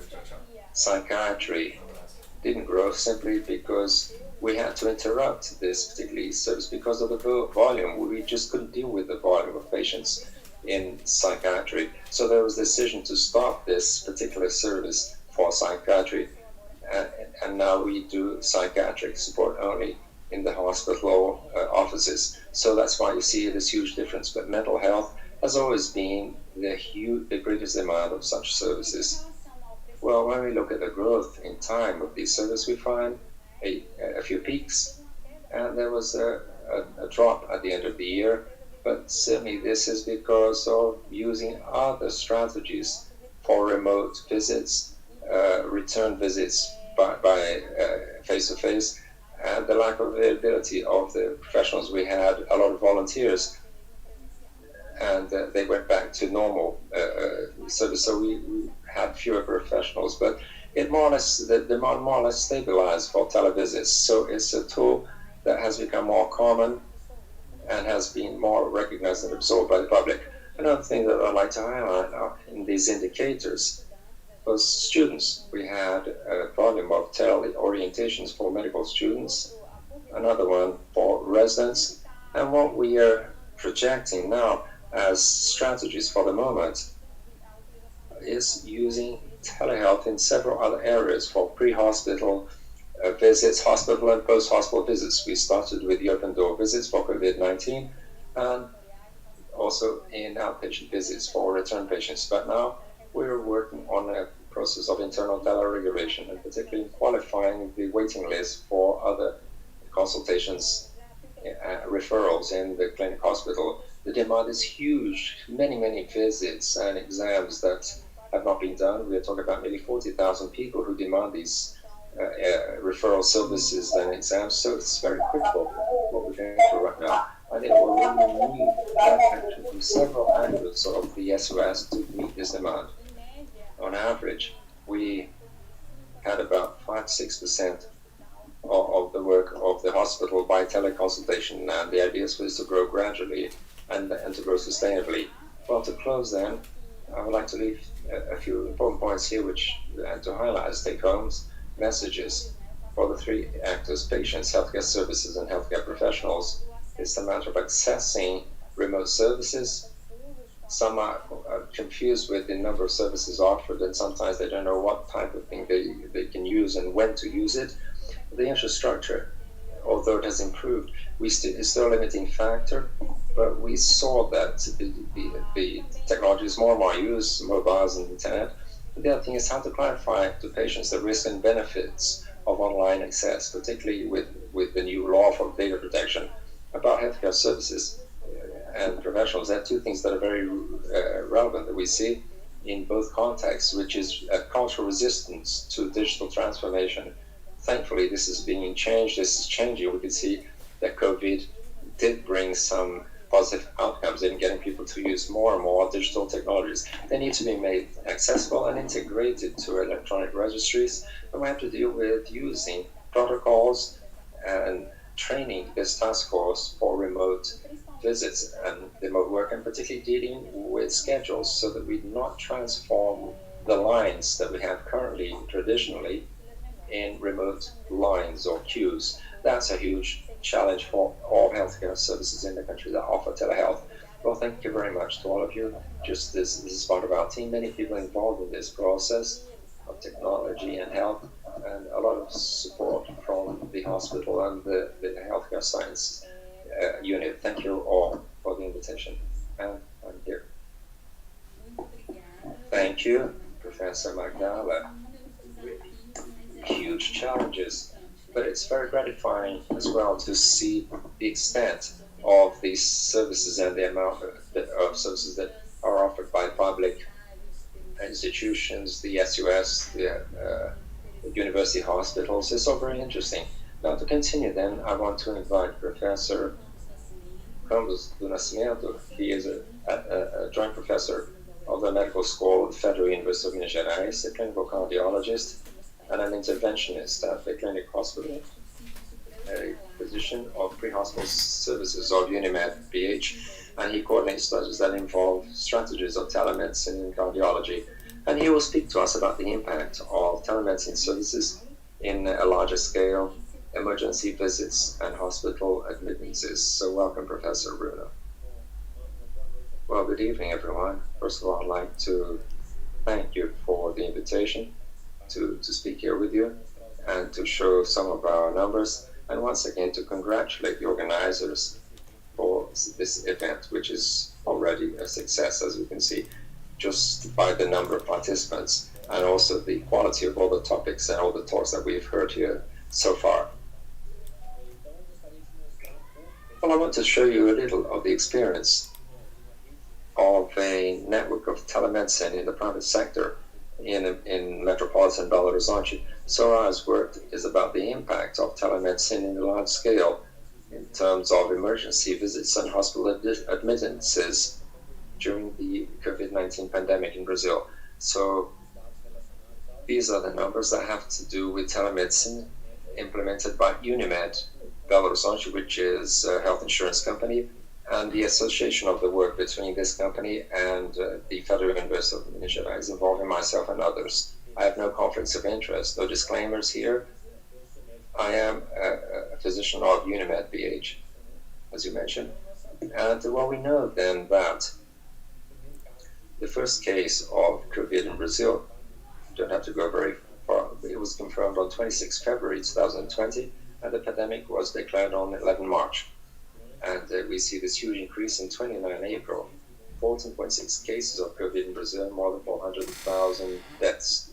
So for all this, as we've heard and demonstrated here, for this, we have to adapt a number of things in providing medical services, for instance, and also digital health has to do with this and will occupy a major space in this.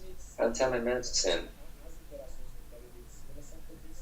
they are supported by other services and other forms of contact between the healthcare services in such a way as to optimize healthcare and to reduce the risk of contamination. Here we see the geographic distribution of the cases of COVID-19 in this state, the state of Minas Gerais, and we can see, of course, like we see, there's a huge concentration in the capital, in Belo Horizonte. So we have numbers from Friday, more than 4,000 deaths, 177 new confirmed cases. In this context, Unimed BH, it's a cooperative for medical work. It's a private agreement in the form of a medical cooperative in metropolitan Belo Horizonte.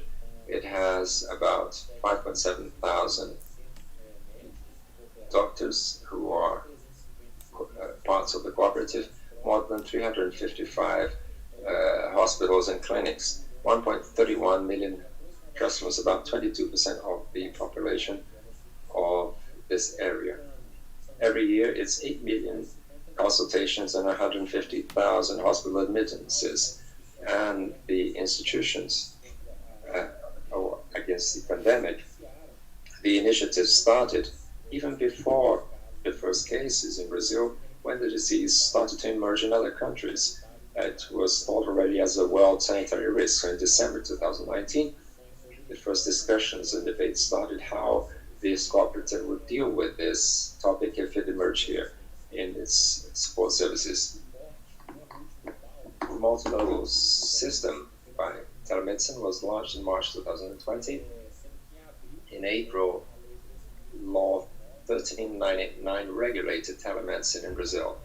It was published and regulated, and with other regulations about how telemedicine would work during this period. This is the extent of the map showing where Unimed operates in Belo Horizonte. It's not restricted only to the city of Belo Horizonte. It involves other areas around Belo Horizonte, in metropolitan Belo Horizonte, providing mobile services that go up to 60 kilometers, starting from the center of Belo Horizonte. So it has a huge scope, and in the last few years, it also incorporated other cooperatives in this metropolitan area. The goal of the study that we developed here, and where we collected data, was to assess the impact of the system of telemedicine on visits to emergency units, and how many of the patients that seek telemedicine need actual support and hospital admittances, for instance, because of cardiovascular events. So the telemedicine system for Unimed, developed by Unimed, has its main entrance point, which is a website of the Unimed, that in the app, it works as an interactive app. We can see a little bit of what happens. This is how it's performed. It's not a chatbot, but it is an app that will gather simple data on symptoms of flu or cold, difficulty breathing, headaches, and so on. According to the points, the scale, and how the patient answers, the patient will be referred to different options. Moderate severe cases, they go to the first route, which is teleconsultation. So a video interaction with a physician by means of this app. This is scheduled, and for an hour. So the patient will interact directly through the digital system by video and voice.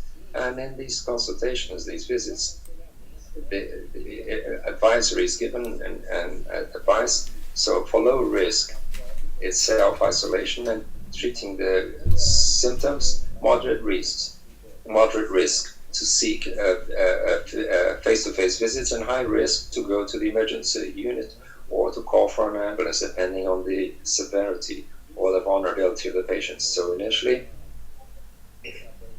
the strategy of testing was done selectively. There were very few tests at the beginning, and all the moderate to severe cases started like this. That anything that required medical support, they were guided to test, and whenever possible, the patient would then seek the test if they had at least moderate symptoms. The second route of telemedicine system is active telemonitoring from Unimed BH patients with respiratory symptoms or with suspected or confirmed COVID that would have had contact with some of the services of Unimed. They were then referred to telemonitoring, and it comes from several units. It could come from emergency units or pre-hospital units or teleconsultation itself. So these patients could register, or rather the healthcare professional could register the patient into telemonitoring, which involved frequent calls, the variable frequency depending on the severity and the risk factors of those patients. The patients were advised to self-monitor and to report temperature and oxygen saturation, talking about also their symptoms, and whenever possible, of course, reporting the oxygen saturation and temperature. And if symptoms worsen, they would follow those routes, scheduling the consultation by the app or go to an emergency unit or access the ambulance. And Unimed in Belo Horizonte also has a service for providing care at home, which already had existed for very long before. So you can have house visits through this service provided by Unimed itself and other companies for these patients with deficiencies and impossibility to go into healthcare units. The third route is the ambulance system, emergency system, which is GMOV. That works as a regulation center, a call center for screening 24 hours a day, emergency calls and managing the ambulance emergency systems. They go to the place and it will manage then the various ambulances. We have 4 advanced units, and there was an increase. These units may be more available during the peaks of the pandemic. And so this starts with voice calls and then transferred to nurses or doctors, depending on what would happen. That would then put the ambulance there. So the patient can receive orientation and information both about their own situation and about the routes that they can access the system for Unimed, PH, face-to-face visits, and so on. And during the pandemic, in the triage and counseling, it was even more important within the ambulance system. So this service of regulation focuses a third system inside the complex of telemedicine that was implemented. Of the data that we monitor are from the database, administrative Unimed BH called GG. It also contributed with these studies and has continuously collaborated with the dating the database that is connected to all the services and accredited system. It has the purpose of monitoring the quality of the care, audit and payment and reimbursements. We collect the data, demographics and clinics of all patients who access the telemedicine services for COVID-19 and those who accepted the regulation of the ambulance. How, with complaints linked to COVID-19, this kind of filtering was done with anomalies, respiratory anomalies. So the system filtered from this we saw as closures, visits to the clinics, to care, hospital causes, non-clinical causes, hospital care We'll show these 196 days to the beginning of October last year. This data has to be looked at more carefully, so we don't have it so much online. The final diagnoses were given by the DRG system. We tried to show the diagnostic groups that the respiratory, vascular, and the most serious respiratory problems in this hospitalization. The 196 days was clicks, number of clicks.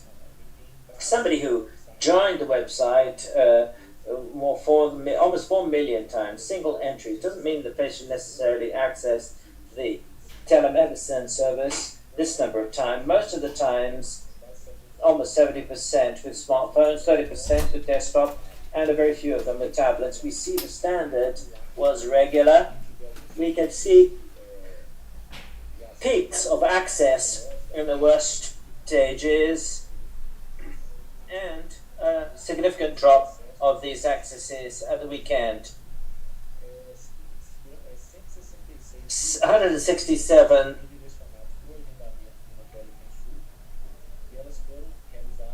it was done until this moment. Almost 80,000 teleconsultation, the average of the website defining agenda or not. We can see teleconsultations, and they had a peak as the pandemic worsened in especially July and August last year. Since this doesn't cover the second peak this year, we see that all the systems were accessed, in fact, 92,000 times, 58% of accesses by women, average age low from 35 years, 78,000 teleconsultation, 23,000 patients in telemonitoring. I'll explain. There is, this number was probably a bit higher, and almost 2,500 accessing ambulances. The regulation of the ambulances interaction with multiple systems, approximately 15,000 times. We see that the great number of patients on the Unimed service, their own services, or these services contracted, are forwarded to telemonitoring with great frequency, more than 11,000 patients. In the same way, patients who put in telemonitoring and vice versa. Patients who are in telemonitoring need to access the services of ambulance services, and a great agreement between the patients in telemonitoring, accessing teleconsultation, and vice versa as well. With regards to the closures that we find here, we evaluated with this data the rate. We can see with the visits to care, we see a low rate of all the patients who access. 9.3% of sometime needed to come to care, and 5.5% needed hospitalization. In telemonitoring, the rate is a bit higher, a lot with a confirmed diagnostic with cold symptoms, and only 4.7% people needing hospitalization, teleconsultation, similar pattern, 6.39% needing full care, and 4% hospitalization. The ambulance system, the rates are considerably worse, especially because the system also cares for, in this context, the transfer of patients between care units, covering a group of patients who are very vulnerable, patients who are in home care even before the pandemic. So the profile, greater severity, we see the rate of it is higher than the patients who went through care, precisely because in the peaks, the transfers between units was very high. As I said, of all the teleconsultations, sorry our time is way overdue. Sorry I have to interrupt you. Just finish, please. You're thinking, we have to shorten, we have to have another session. Yeah. My counting, I hadn't given time yet, yeah. Okay, that's fine. So, just to conclude, showed that the mortality of the patients, 0.8% was low mortality. There was a significant number of deaths, but in general, the telemedicine system had a great wide use with low limits of hospital, suggesting a positive impact, low cardiovascular, and the results have to be reevaluated, especially after the new peak of the pandemic. So this was the data. Thank you very much. Thank you very much. We apologize for the late time. Next speaker, Anna Belling, is from London, England, so it's almost midnight there for her.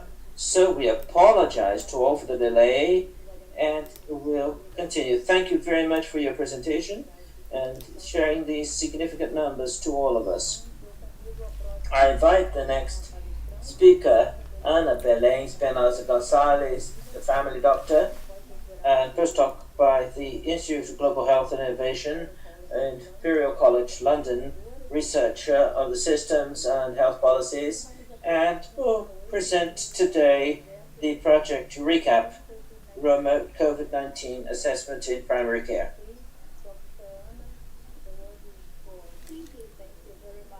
Obrigado.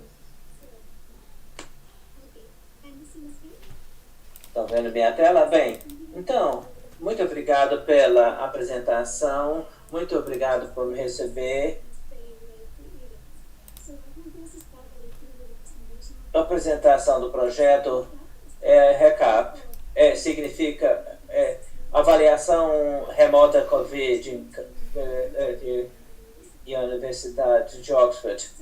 E então, todos estamos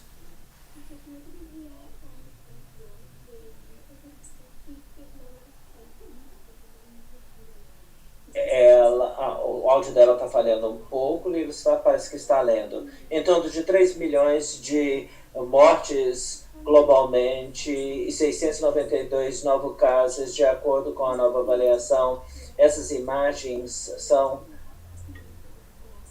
foram significativas nos últimos 2 anos. Aqui nós temos uma linha de ambulâncias tentando com pacientes no hospital em Londres, e aqui à direita tem um hospital lotado no corredor do Brasil. Muitos dos pacientes que vemos temos que levar ao hospital exigem tratamento hospitalar e muita coisa que nós fazemos no cuidado em casa talvez pode evitar o tratamento hospitalar desnecessário. Ainda a principal comunicação e outras questões. E é claro que precisamos avaliar os pacientes de forma segura enquanto reduzindo o risco para eles. É a razão porque a maioria das consultas são feitas com telemetria pelo telefone ou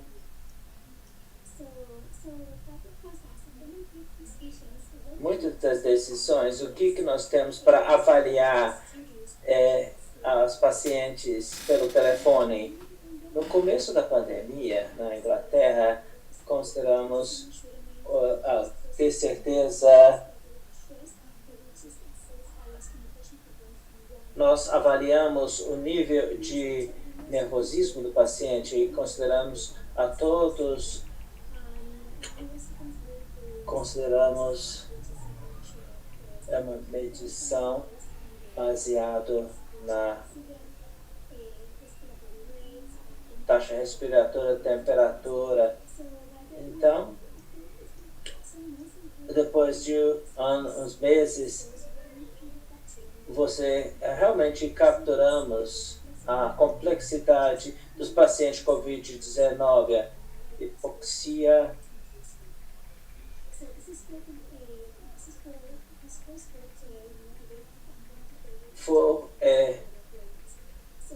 então, o projeto RECAP desenvolveu uma ferramenta de predição de risco para direcionar os médicos na avaliação de pacientes de Covid-19 e o tratamento escalonado de acordo com a possibilidade de deterioração.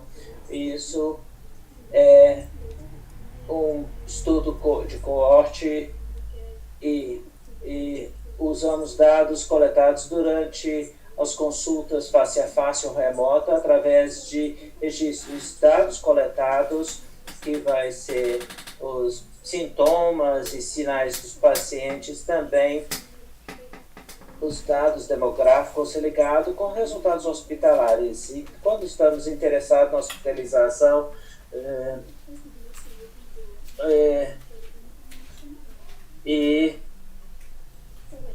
então, é a linha de tempo. Talvez vamos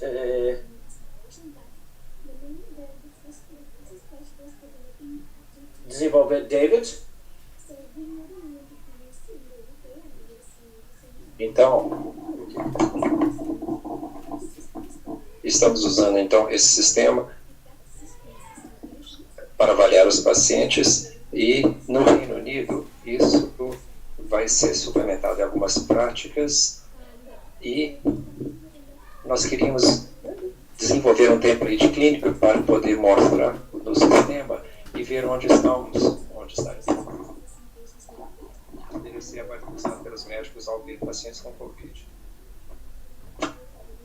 Utilizamos os dados, então, que poderiam ser utilizados no conjunto de dados, e depois disso, depois de desenvolver esse template clínico, poderíamos então juntar os dados, coletando os dados e depois fazendo as práticas de acordo.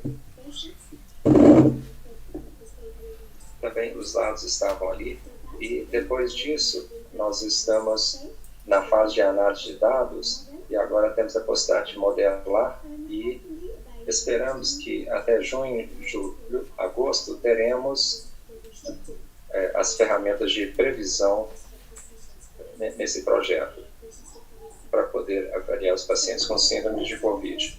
Então, a primeira parte foi o template eletrônico para coleta de dados. Nós sabemos que precisávamos avaliar, mas quais itens deveríamos incluir nessa avaliação, nesse template? Então, haviam vários sistemas, que itens seriam colocados aqui. Nós, então, colocamos ali os ajustes. Isso envolvia a participação dos clínicos gerais de pacientes que tinham tido Covid, e também de outros que poderiam criar uma lista. E essas pessoas criaram uma lista de fatores de risco dos pacientes que poderiam ser utilizados no estudo Delphi, que estavam ligados à gravidade potencial para o paciente que poderia ter uma questão.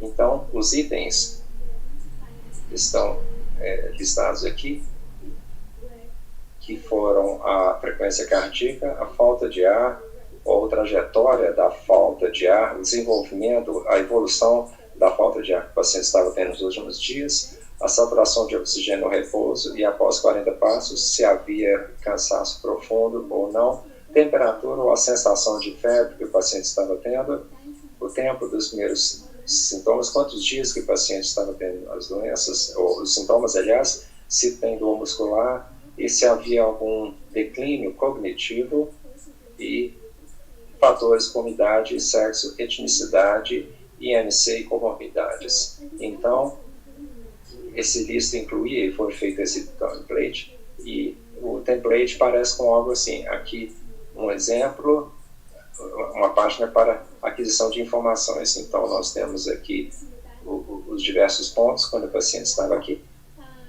Se o paciente tem qualquer um deles, poderia marcar aqui. Para participação no estudo RECAP, por favor, coloque consentimento, e coloque esses consentimento para compartilhar dados, e também os outros dados, como etnicidade, início dos sintomas, temperatura e outros fatores colocados aqui embaixo. Enfim, todos aqueles itens que nós achamos que eram importantes. Então, isso foi desenvolvido, esse template clínico, para ser utilizado no recrutamento e coleta de dados dos pacientes. Então, tínhamos interesse nesses dados, buscando em coletar em unidades de atenção primária pelo país. Quer dizer, os sintomas que os pacientes iam procurar. Então, seriam todas as unidades de atenção primária em toda a Inglaterra, mas havia alguns locais para coletar dados de outras fontes. Então, por exemplo, há uma plataforma chamada Acompanhe, que é uma plataforma para pacientes utilizando um monitor de Covid na região sudeste de Londres. Pacientes que, por exemplo, que já teriam tido um diagnóstico anterior. E uma outra plataforma, quer dizer, aliás, uma outra plataforma é o Serviço de Avaliação Clínica do Covid, CCAS, um serviço comunitário utilizando o telefone para pacientes com suspeita de Covid-19. Talvez são pacientes que não querem consultar diretamente. Então, tendo tudo isso, a coleta de dados, passamos para a análise. O nosso objetivo principal seria identificar pacientes que teriam, por exemplo, com sintomas mais idosos e ver como que seria, por exemplo, e definiríamos o COVID como os sintomas em 14 dias após o início dos sintomas, avaliando os sintomas, aliás, nos primeiros 14 dias. Então, os critérios de inclusão eram pacientes com mais de 18 anos com sintomas agudos, a amostra de 2.880 pacientes, baseada na taxa de admissão de 10%, foram feitas essas regressões, a regressão logística múltipla e outras. São 24 preditores, variáveis preditores, incluindo a admissão hospitalar em 28 dias, como principal desfecho. Então, era o risco de internação hospitalar nos primeiros 28 dias de início de sintomas. O modelo utilizou dados das práticas dos clínicos gerais ligados aos desfechos. E olhamos o ponto de inflexão para ver os pontos de cutoff para definir os diversos grupos de gravidade. Bom, então, no desenvolvimento, utilizamos, como eu falei, os dados dos clínicos gerais em toda a Inglaterra, mas para validação utilizamos os dados do Doctally e do CCAS separadamente. E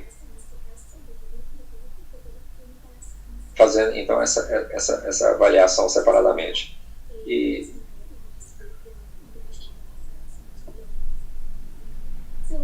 então, o som dela está falhando um pouco. Bom, então, com o protocolo aqui, então, vocês podem acessar esse protocolo para buscar mais informações sobre o processo de recrutamento e análise. Então, nesse processo, até o momento, está aqui como está acontecendo a nossa progressão. Coleta de dados das práticas dos clínicos gerais, que terminou em fevereiro, e a coleta de dados de Doctally e CCAS ainda está em andamento. E aqui nós temos, está do lado, são 3.732 participantes das práticas clínicas das unidades de clínicos gerais, de 178 clínicas ou práticas em todas a Inglaterra, incluindo a amostra que nós utilizamos inicialmente. Depois, a coleta de dados do sistema de validação está em andamento, e estão ali embaixo. E, ao final de maio, deveremos estar com isso já completado. Ainda temos em andamento a coleta de participantes para esses dois sistemas de validação.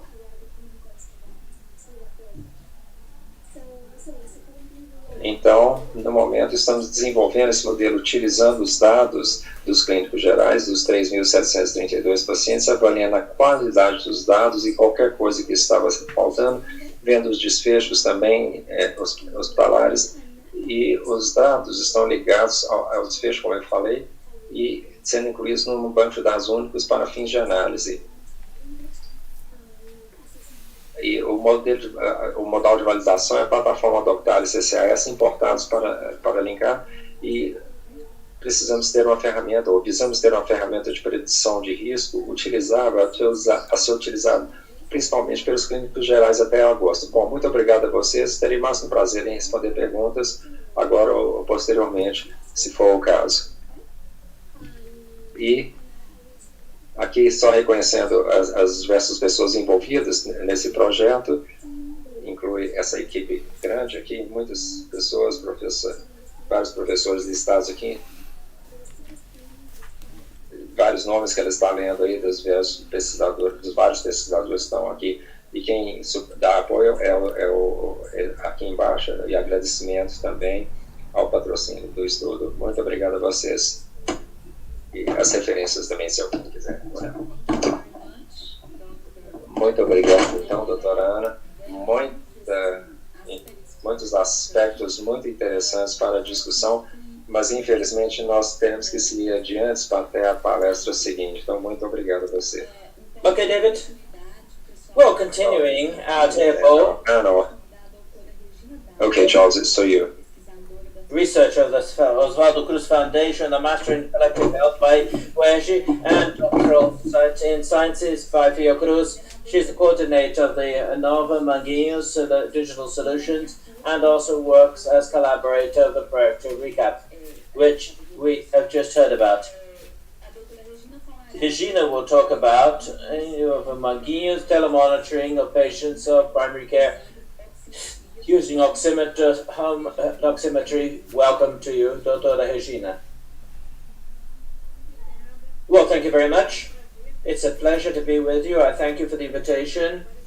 Various experiences, very interesting, of telemedicine in the Brazilian National Health System, and this presentation, excellent presentation of Ana Belém about RECAP, which is a study which has been very inspiring for us.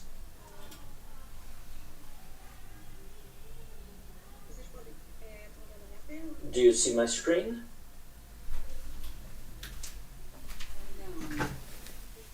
I'm sorry. Let me share.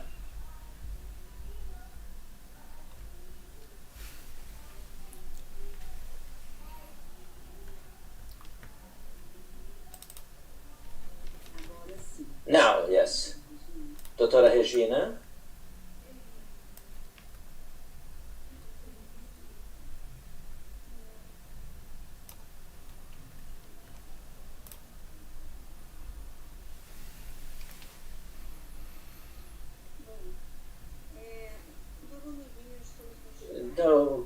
Novo Manguinhos Digital Solutions, oximetry, which is in the two primary healthcare Manguinhos clinics, as was presented the school of Fiocruz, or Oswaldo Cruz. We have a primary healthcare unit, and in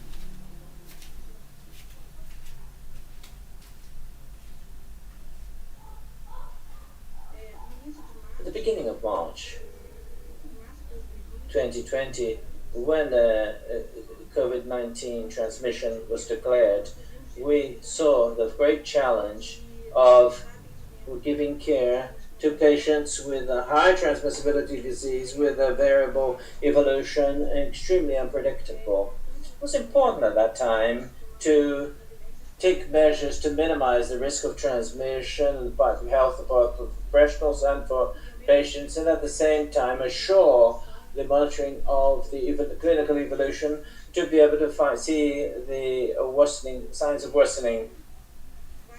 Several recommendations were made so that the primary care should do the remote monitoring of patients with a suspicion of COVID-19, which began to be implemented by the services, but there was detected a need to do the monitoring with objective measurements of vital signs such as oximetry.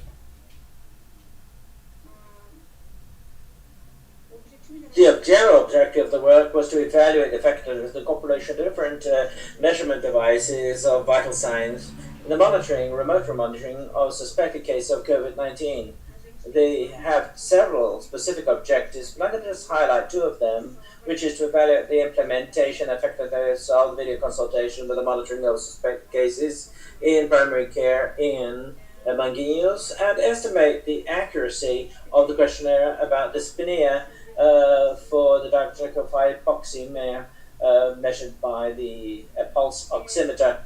the criteria of eligibility. Suspect case of COVID-19, 10 days at the beginning of the symptom, the patient has to be 40 years older or above 18 with some kind of comorbidity, access to smartphone and internet to do video consultations, and be a liver of monkeys involved in the family health strategy.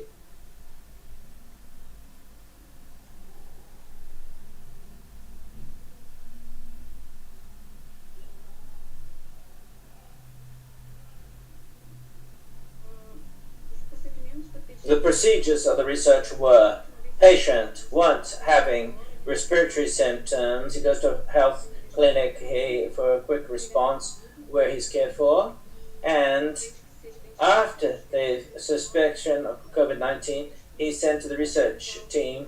He's recruited, eligibility with the signs and term of consent, the guidance about the procedures of the research, the delivery of a thermometer, and a card to record the vital signs, guidance about the use of the equipment, and then the patient receives a consultation by video call within 24 hours to evaluate if he has any doubts, if he can guide and evaluate if there's recording adequately on the card.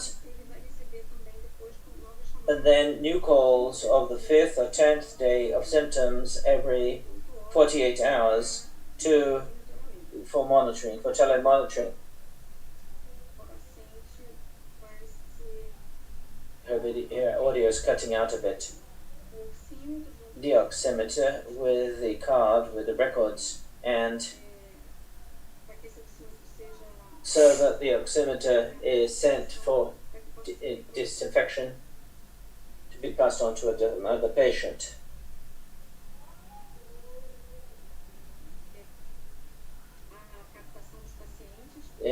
So, as a tent next to the basic healthcare unit where the patients with symptoms are cared for. There are photographs of a record card where patients takes down the data of the oximetry and guidance about signs of contact of the research team. The data of recruitment, of the attempts, the telemonitoring, effective telemonitoring until the end of the research and collecting the equipment are recorded on this platform, software, RedCap platform. And in December 2020, after having access to the protocol, the ReCap protocol, which was published in November, we contacted the researchers and decided to incorporate all the variables, all the items that are evaluated so that we could have comparability with the way in which we were evaluating the signs of alert and then be able to do an analysis, comparative analysis.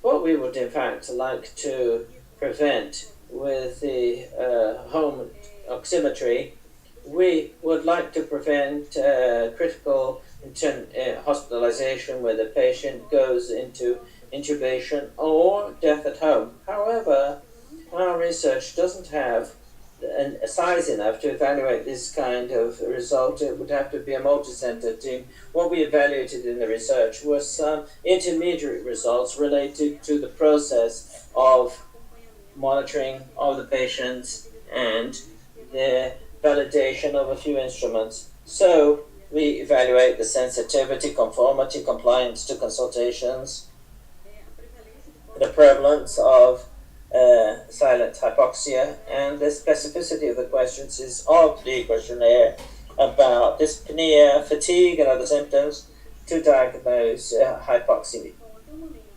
So far, we have 366 patients included in the patient, of which 69% were women, 60% they were black or brown, and schooling, 30% didn't have middle schooling, 30% have complete, and less than 8% began higher courses, higher education courses. The average age, 53 years old, here. Minimum 20, maximum 92 years of age. And this pyramid shows, or age pyramid, shows the predominance of women from 40 to 59 years of age, which reflects the kind of public that goes to the unit.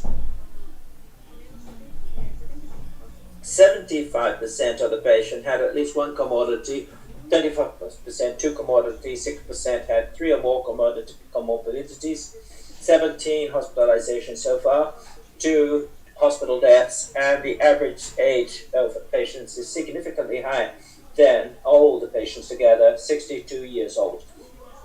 With regard to diagnostic, 85% of patients collected some PCR, and 34% had positive results.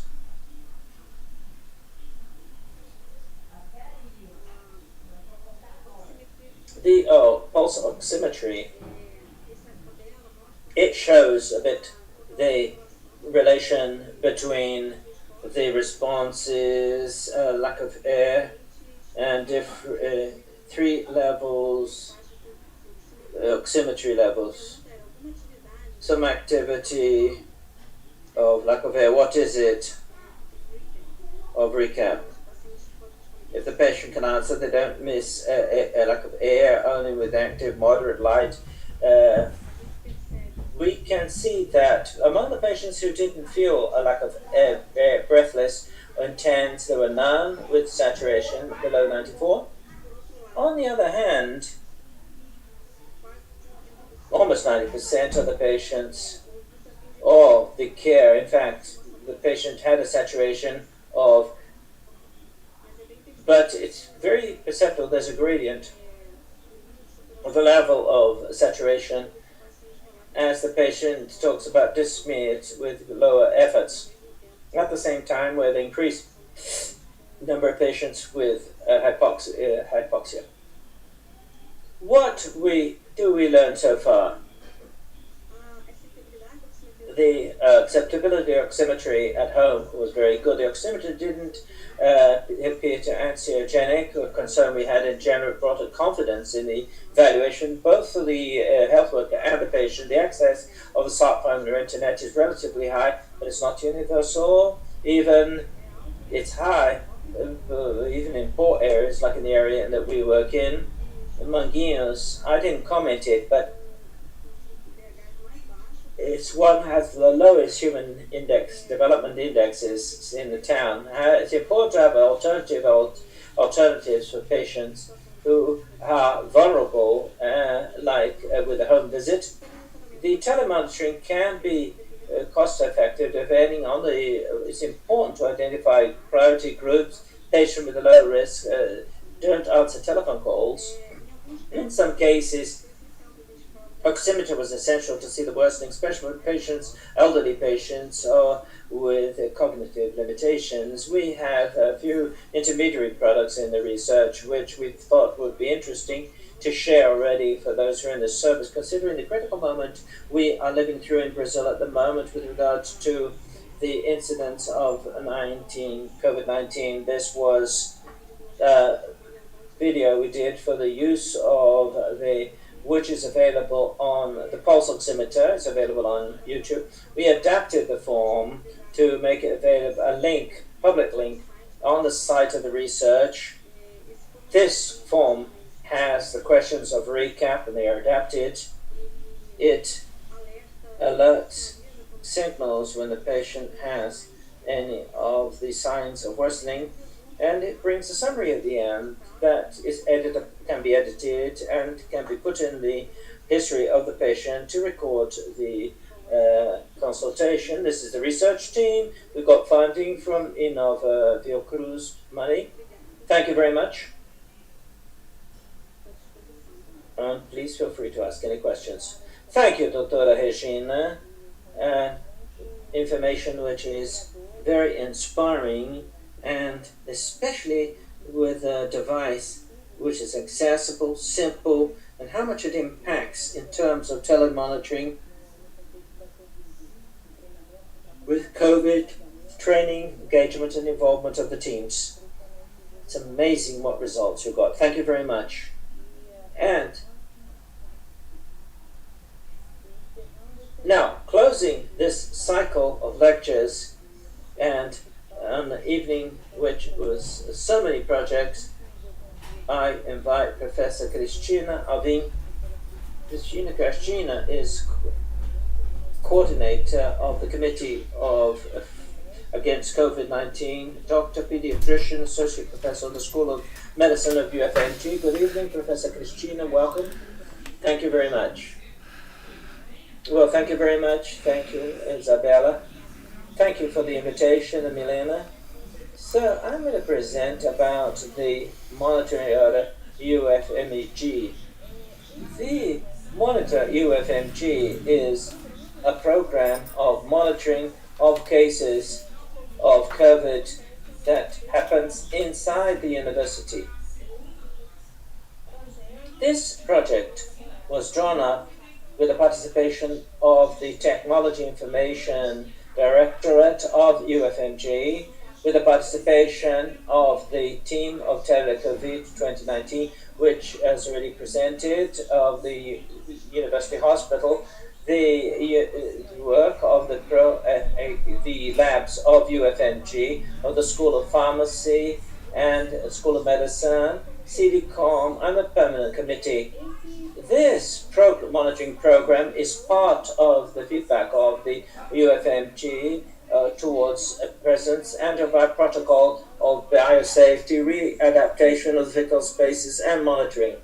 It has as an objective self-checking of symptoms and identification of contacts, guide people with suspicion of COVID, which happens in our community, track contacts to avoid outbreaks, and bring monitoring of the UFMG spaces. Here is the screen representation of Monitora with this objective for self-checking and checking contacts. All the procedures were thought up to be as simple as possible, so access to this monitoring is done with the number, the person's enrollment number. You come in and you are already connected to your registration number in UFMG, and your personal information is already put there. There are 4 questions about symptoms and 1 question about vulnerability, and if you answer that there is any symptoms, a self-declaration is generated that you can present immediately either to the professor or to the head of the lab or to the head of the place where you work, for you not to go to the places of UFMG in presence during, if you have any symptoms, you can't be there presentially. The second objective is to guide people who have symptoms and who have a suspicion of COVID with regard to the care that the person should have.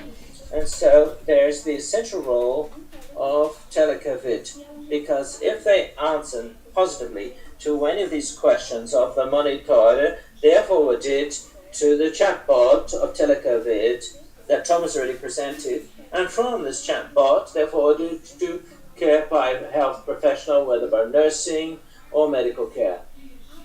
Besides this protocol, they do the RTCP-ACS for all the cases of COVID suspicion, extending the indication, which is the protocol of the health system, which is only for severe cases. We do it for all cases, including light cases. This procedure is done. They give isolation, quarantine of contacts, guidance about the alert signs, about when to look up the health services. It is care, and the community of UFMG has praised this and felt very safe with the care given by Telecovid program. The third objective is to track the contacts from this monitoring, finding the cases. We alert people, the local committee, in each of the units.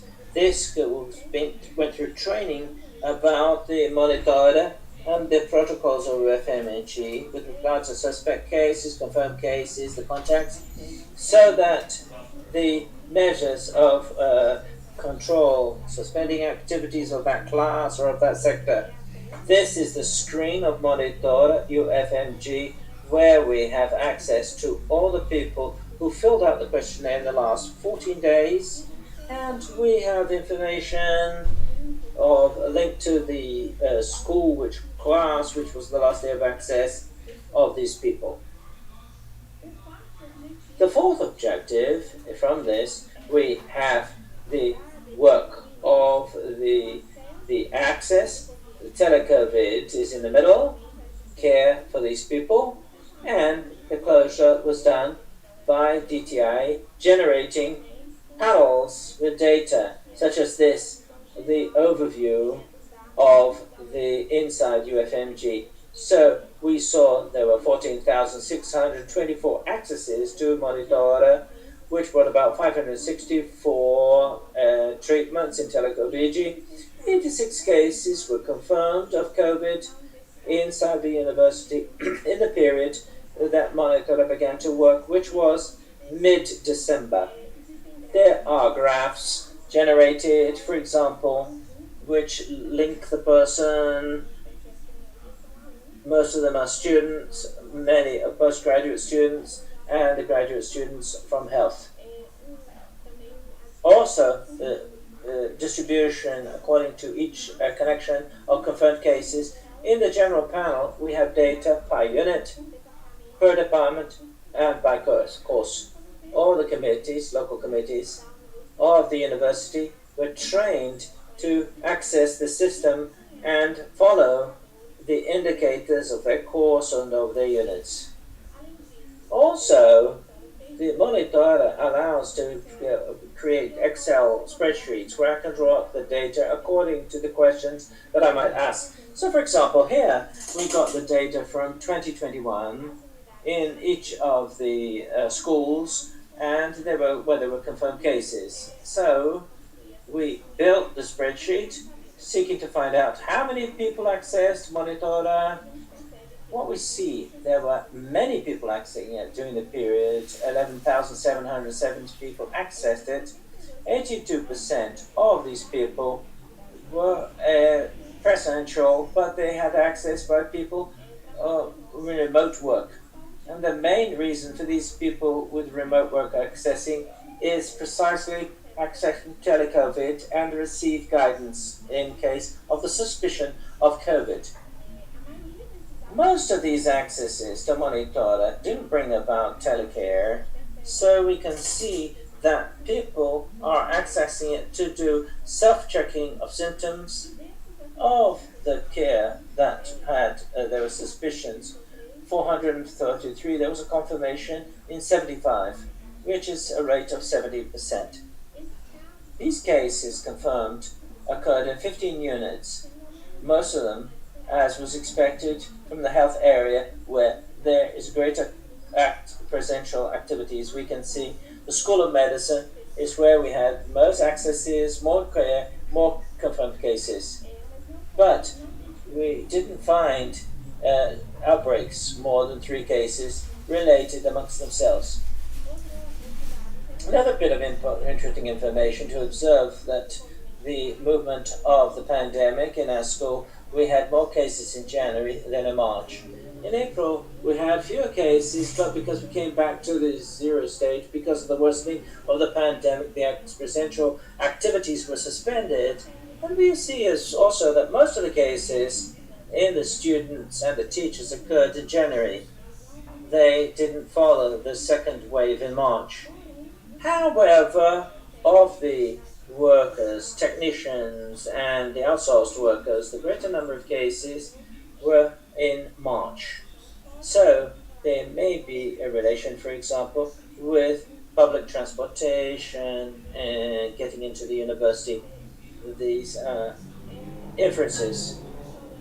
Monitora UFMG with access to telecovid allowed us to do presential activities since September. We have in presence inside the health with intensification in December, and it allowed us to follow the process saying that our environments are safe.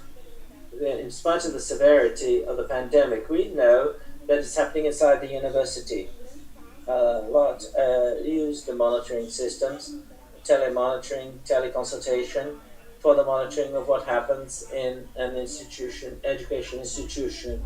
A challenge is to extend compliance of people so that the reliability of this data that we access is not mandatory, it's volunteer, although we do several campaigns for recommendation, as for example, this poster on all the gates, and the gates of all the units, remembering people to access Monitor before going in, also with a QR code. I summarized my summary so as we can hear if the next lectures that have been that will be so interesting, those that have happened so far. Thank you very much. Cristina, thank you very much indeed for your participation. Thank you very much to all the speakers. They were incredible lesson. We would very much like to be here discussing all the aspects that were raised, but because we're running all that late, we're going to have to limit our discussion. And there are questions put in the chat of YouTube, so I suggest the lecturers who might be able to access the chat and answer the participants directly, please do so. I will just have to ask one question to Doutora Ana, please.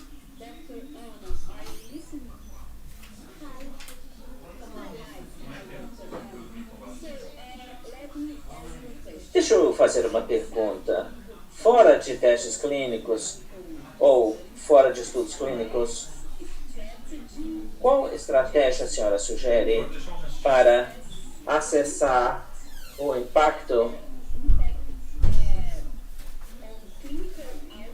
no resultado clínico dessas estratégias aplicados para assistir a população? É claro que nós fizemos testes clínicos. Quando você menciona a estratégia que nós utilizamos para assistir a população, isso significa, por exemplo, oxímetro, monitoramento do oxímetro? Isso sim. Fora do teste clínico, essas estratégias de UFMG e universidades de Pernambuco? Bom, tem muitos testes clínicos, tem muitos estudos, nós podemos colocar na prática como observação, como nós estamos fazendo em nossa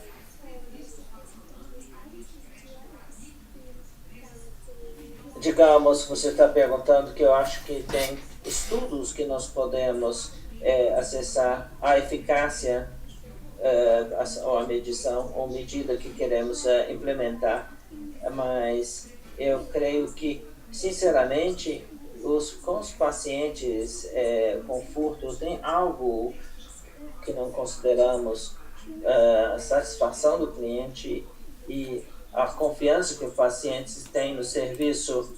Se os pacientes estão desconfortáveis, então aumentando utilizando certas, pode ser um efeito dos questionários, ou esse tipo de coisa. Como nós podemos fazer?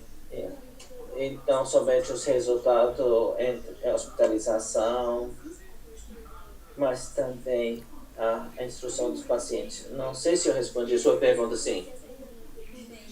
Muito obrigada pela sua resposta. Obrigada. Thank you, professora Isabela. Muito obrigado a todos. In fact, we have to come back with more time to this theme. Try to squeeze everything on COVID in one Congress, and the Congress is too small. So we have to come back, and you are all invited in lectures which are very interesting, and we can make available. The participants will be able to see you later, and we can make the contacts available for the participants to question what is there. Also, the student are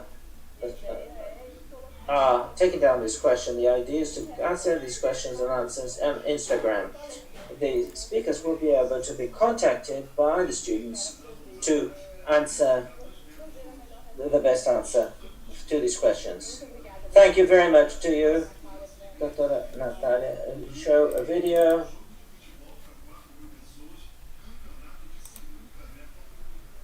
My name is Maria, I'm a resident in social in Lambert's hospital.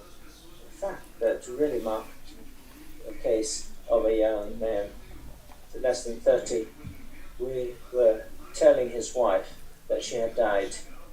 She was telling the plans when he had delivered the BCC, and he would graduate in 1 week. And I was giving this. I got a call after a lot of insistence. I answered the phone, and I got the news that a family member of mine had died as well. At this moment, I couldn't stop. I looked. I said, life moves on. My work is here. I have to support these people. So I didn't stop because of this. And I learned a lot.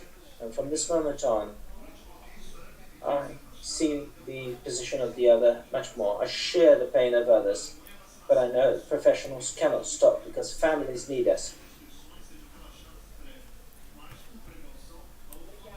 Thank you. A great statement. Taking advantage of the theme, communication and bad news, I invite teacher Dr. Cristiana Simoni with this theme, communicating bad news in pandemic.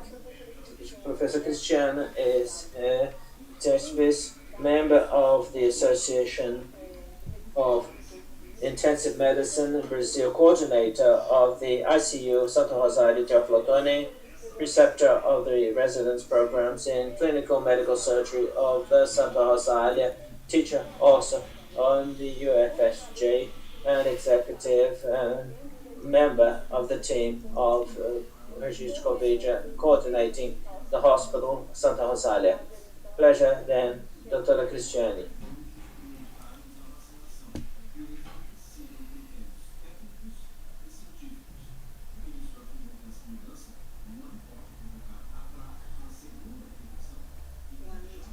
Good evening to you all.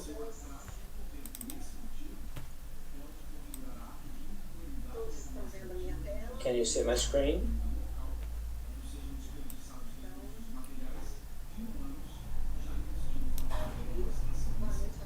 Good evening to you all.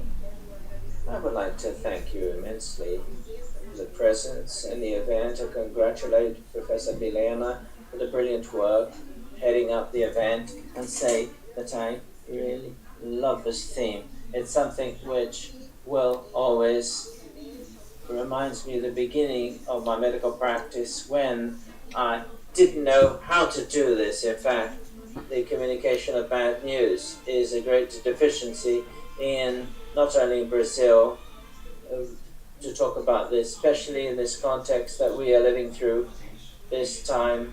For me, it's a great joy.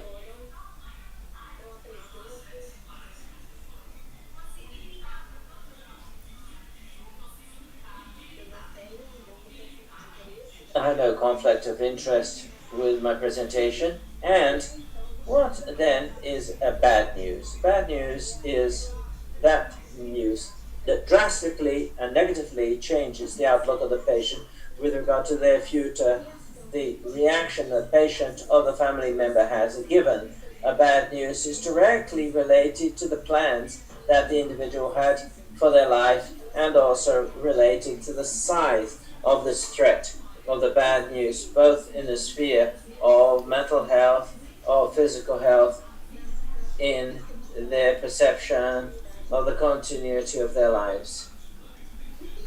In times of pandemics, there are significant observations to be made about communication of bad news. The first observation is the need for institutional support to the health professional who is every day following the families and the patients. This institutional support, where providing the technology necessary for communication at a distance through smartphones or tablets, providing a telephone line, an exclusive telephone line that doesn't go through a telephone, so it can speed up the communication. The interdisciplinarities, we had recently the statement that illustrates this very well. The communication of news daily about the patients, it has always to be done by the doctor, that the family wants to know through the doctor. However, all the dimensions that involve the suffering of the families at this moment need to be so. That is the importance of the welfare worker, psychologists. I'd like to highlight the importance of chaplaincy, that people very much need spiritual help, that services that have chaplaincy done by professionals adequately qualified and prepared can better meet the required needs of these people at this time. Never at this time being stuck in practices physically, thinking that you cannot give news by phone and speak only personally. It's important to accept the content, what we're living through, and acquire.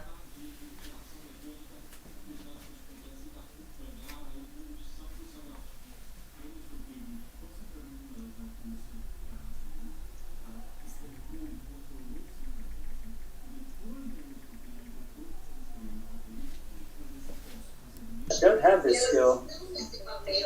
They have to be trained in their attempt to communicate new.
The non-verbal communication, and the non-verbal communication is fundamental.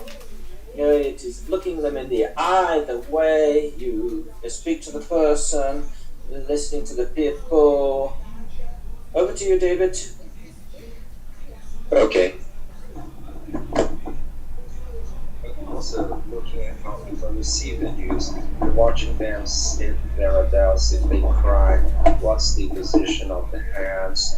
So all of this at the moment is a bit lost because of the difficulties we have today, and you have not that many resources to assess the person. And the family feels a little more wary. There are no visits, and therefore they're restricted.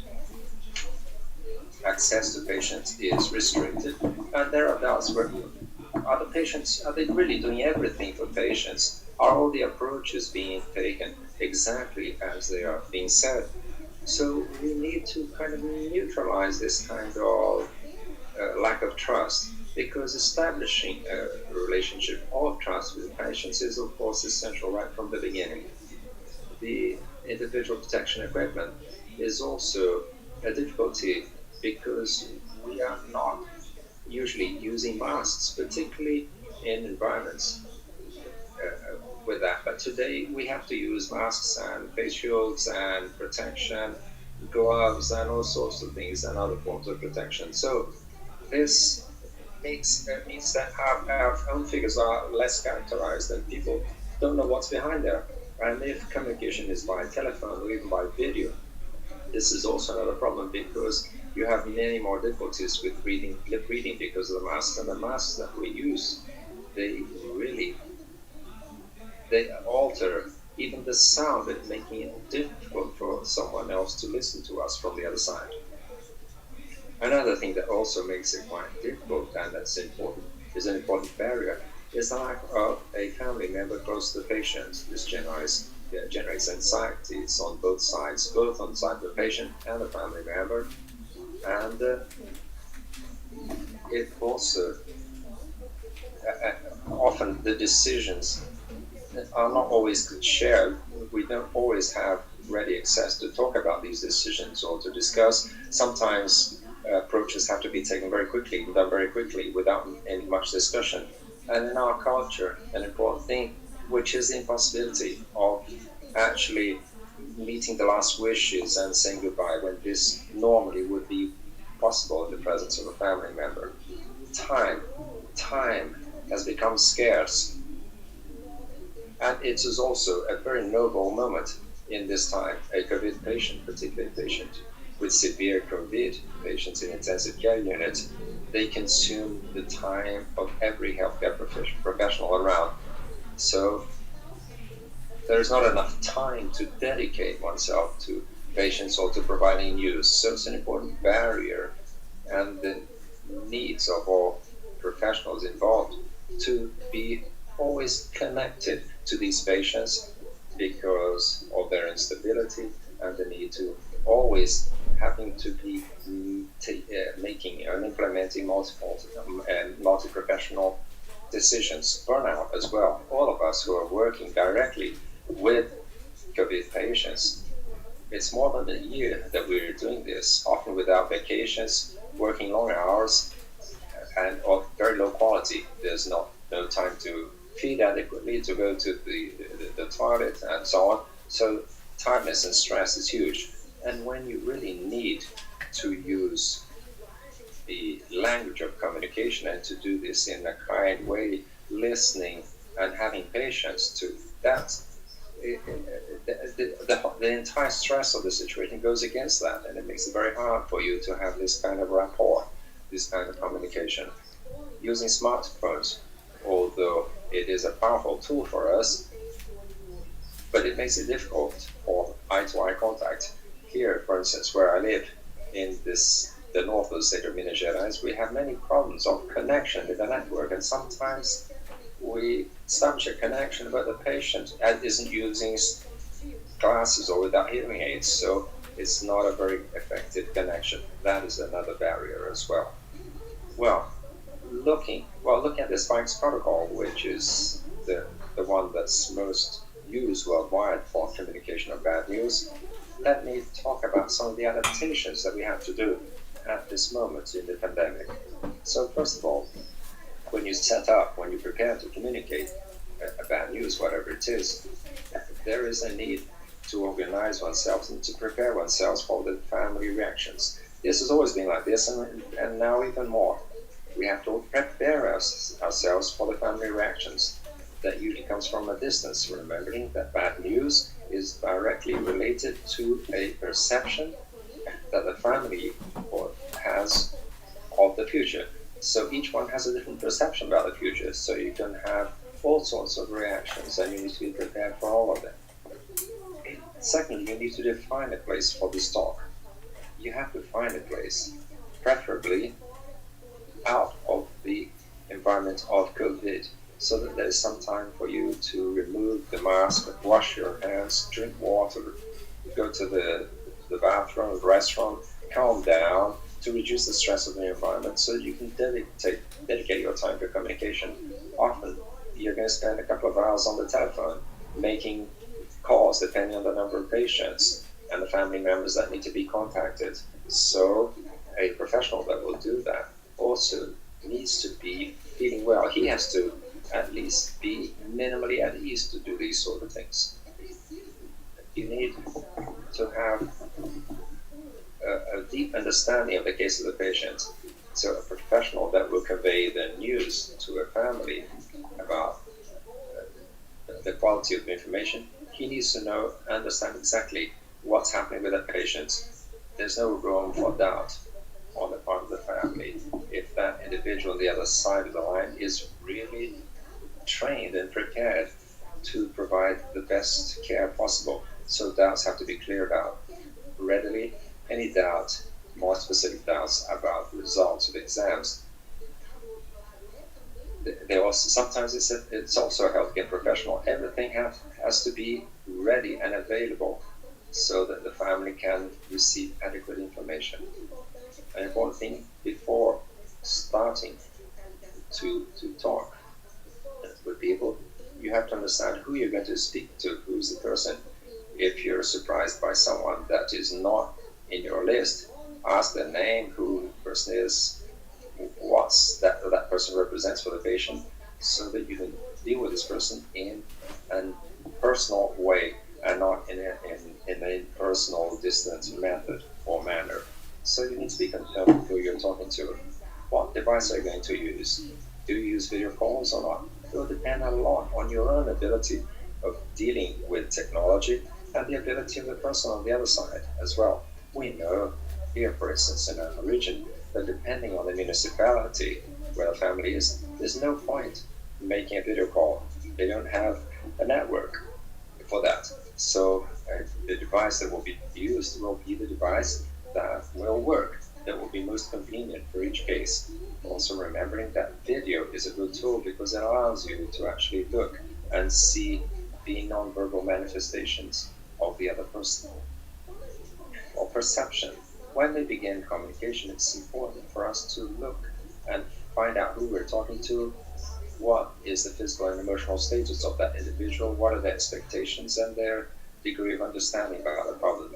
Important also to see if there's someone else, because often when you start to convey information, particularly things like has been intubated or had to do hemodialysis, the parameters worsened, information like that, often people can't listen to that. And when this happens, you need to pass this on to someone else, so that you can continue to convey information. So it's important to have someone next to them. What they do is to put this on the call so that you have more than one person listening on the other side. So sometimes you're talking to 4, 5, 6 people at the same time. Sometimes they're even recording so that they can convey the information to other family members that are further away. We have to perceive the tone of the voice, doubts, prolonged pauses, sadness. This, at this moment, when we have spoken a lot of people through the phone, we begin to understand a little the tone, the voice tone that comes from the other side. And then with that, we can start to use and to talk about that particular demand or the emotional demand of that moment.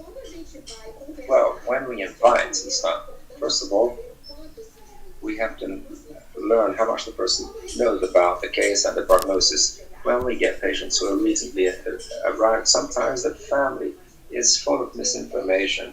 Sometimes they have mistaken ideas of the problem, so you need to correct this information as well, misinformation. There are family members that don't want to know details of the disease, but you have to clarify about the severity when it is there.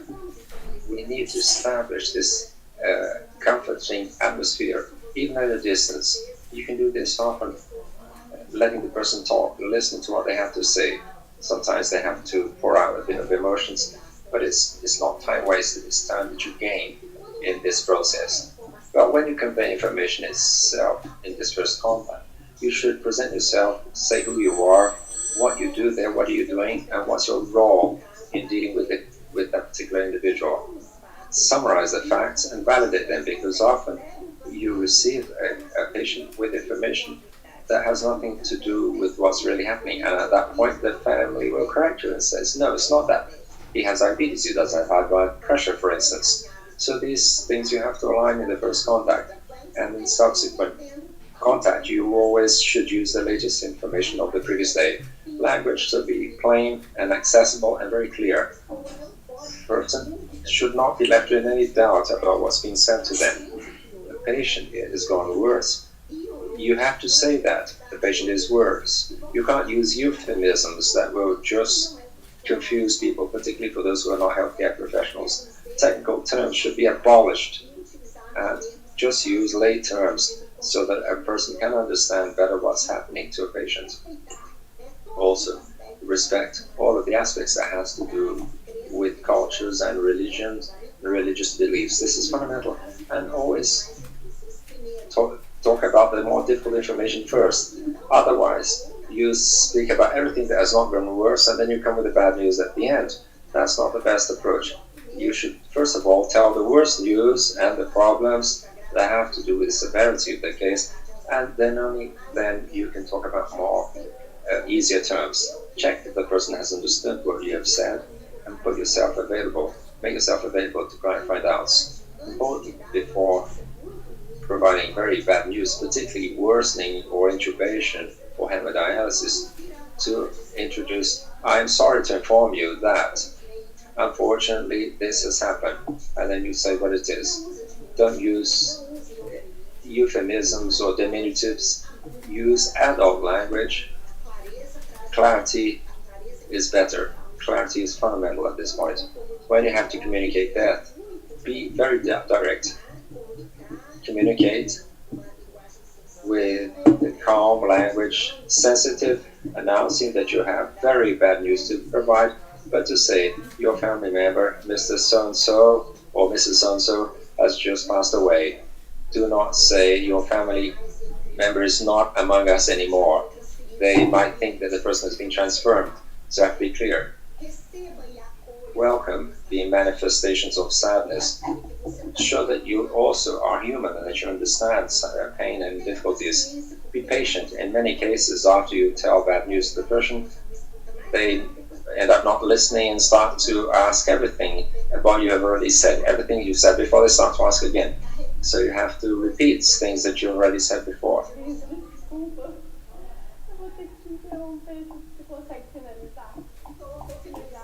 Yeah, just about ending. Yeah, she's just, well, but do not be more emotive than the family itself. And at the end, say that the talk is reaching the end, summarize and use, and recommend that you, every day, you use the same person to provide news to the family. Okay? If you want to study more about this, the topic is vast and very interesting. And my email, if anyone wants to make contact with me, and I'll answer the questions on the chat. Thank you very much. Thank you very much, Professor Cristiani, Professor and our friend. Thank you very much. Wonderful examples in your talk. It's a topic that we need much more time to be able to talk about it. Very challenging, particularly with all of these aspects that you've seen, that we've seen throughout this pandemic. So again, Professor Cristiani, the doubts on the chat. Folks on Instagram will also put that forward and answer on the chat. Now, well, thank you once again, Professor Cristiani, and I want to invite Dr. Natalia with another video while we prepare the next talk. What touched your heart in the pandemic? My name is Ladis Langer. I'm 60, retired. But what touched me most in this epidemic? My kids, one going to work, having to go to work, others at home, and see so many people unemployed, going through need and difficulties, and distancing of my mother, my grandmother, loss of family members, people who are so close to me, hospitals all full with the means. That's what it is. Brazil is going through this, and we ask God to help us so that we can continue, and hopefully this will ensure. My name is Ricardo Pimentel, the father of a doctor that is in the front lines of COVID. And what touched me more in this pandemic is the lack of sensitivity of people about dead people, that are many people who have died. It is a war.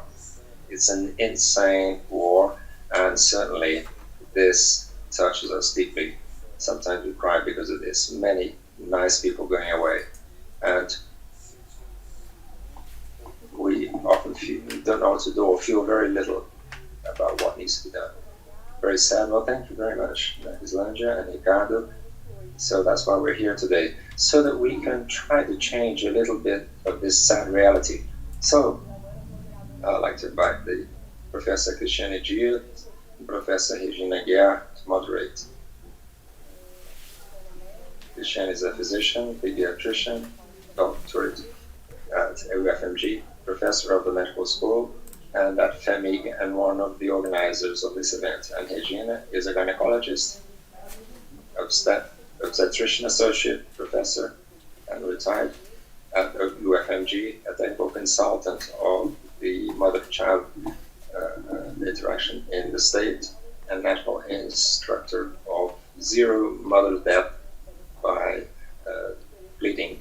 So it's very interesting to have this panel about special cases of COVID in childhood and in pregnancy. Welcome, Cristiane and Regina.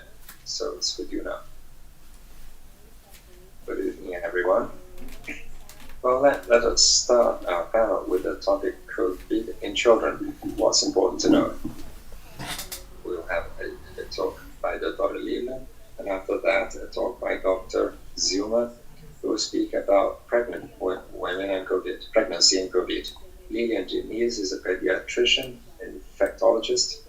She has a doctoral thesis in health sciences on teenage and infant health, a teacher at the Federal University of Minas Gerais, and a teacher at the FEMIG.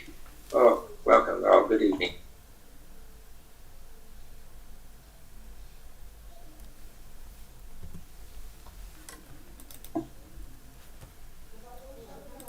Well, good evening then. I'll talk to you about this syndrome, the multisystemic inflammatory syndrome in children. It's a recent disease, and we've learned about it now during this pandemic of COVID-19. So what is this syndrome? The pediatric multisystemic inflammatory system. It has been associated with COVID because about a year ago, we started to see some cases in Europe and in the US of a disease known called the Kawasaki disease, an inflammatory disease with mucocutaneous manifestations that doesn't have a clear etiology, but it was thought that it was related to infection, and including coronaviruses, because of SARS-CoV-2. In April, May last year, then we saw an increase in the number of these cases in children in Europe and the US, and children with fever, with systemic symptoms, and altered inflammatory tests, and some of them progressing to severe cases with high hospital admittance rates. What is this disease, the Kawasaki disease? As I said before, it doesn't have a clear etiology, characterized by fever, 5 days or more. We can't really identify a case in these cases, and these then have polymorphous exanthema, changes in the lips, conjunctivitis, cervical adenopathy, and changes in the extremities. There's also incomplete Kawasaki when the child has 5 days of fever or more, but will have 3 or 4, just have 2 or 3 of these findings. And in this case, to close the diagnosis, you need lab tests. So I have to bring some.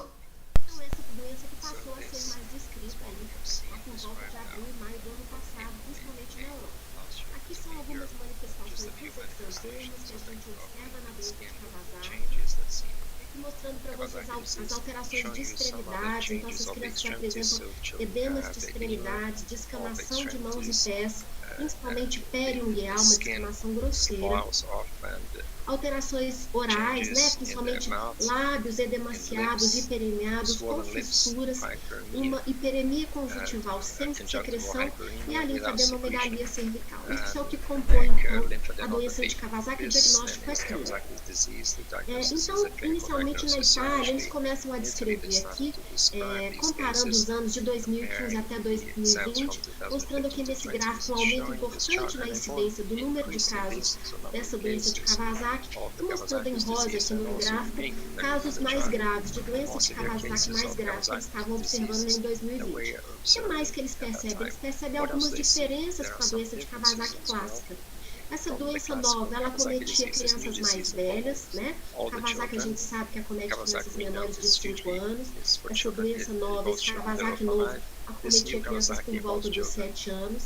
Essas crianças evoluíam com plaquetopenia e não plaquetose, que era o que se observava anteriormente no Kawasaki, e essas crianças passavam a ter mais alterações cardíacas, muito mais do que se observava anteriormente na doença de Kawasaki. Então, a partir daí, começou a se formular, então, essa hipótese de uma doença Kawasaki-like, mas que tinha algumas diferenças, que hoje vai ser denominada, então, da síndrome inflamatória multissistêmica pediátrica temporalmente associada à Covid.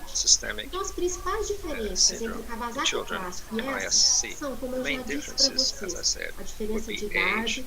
Essa passa a ser uma doença acometendo mais hispânicos e africanos, a gente não vê descrição disso inicialmente na China, né? Essas crianças passam a ter mais sintomas gastrointestinais que anteriormente não eram observados na doença de Kawasaki, evoluem com alterações cardíacas mais graves, uma elevação mais intensa dos marcadores inflamatórios, e do ponto de vista laboratorial, elas evoluem com linfopenia, plaquetopenia, diferente da plaquetose que era observada no Kawasaki clássico. Então, a partir daí, a Organização Mundial de Saúde propõe, então, critérios diagnósticos dessas síndromes, né?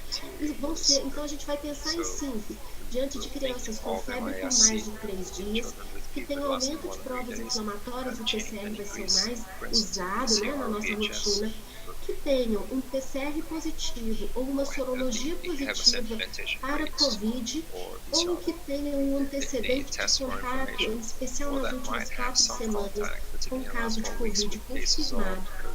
Crianças que vão ter também nenhuma outra causa que explique esse quadro febril e inflamatório, né? É importante que a gente afaste outros diagnósticos, e essas crianças precisavam ter pelo menos 2 dos seguintes critérios clínicos e laboratoriais. Então, a presença de racha ou conjuntivite, ou inflamação das extremidades, choque ou hipotensão, disfunção cardíaca, que vai se mostrar como muitas vezes uma taquicardia, uma fração de ejeção diminuída observada ao ecocardiograma, né? Uma arritmia, distúrbios de coagulação, né, como o coagulograma alterado ou mesmo o dedímero alterado, e diarreia, vômito ou dor abdominal. Então, isso é o que faz com que a gente venha a suspeitar e preencha os critérios, na verdade, da síndrome inflamatória. A síndrome inflamatória multissistêmica, gente, ela se manifesta de 3 formas diferentes, é importante a gente conhecer. Então, cerca de 50% dessas crianças vão também preencher critérios da doença de Kawasaki. Então, é o que a gente chama de Kawasaki-like. No entanto, a gente tem 50% das crianças que preenchem os critérios da síndrome inflamatória que não vão preencher critérios de Kawasaki. Algumas delas vão se apresentar com quadros graves de disfunção cardíaca e de choque, tá?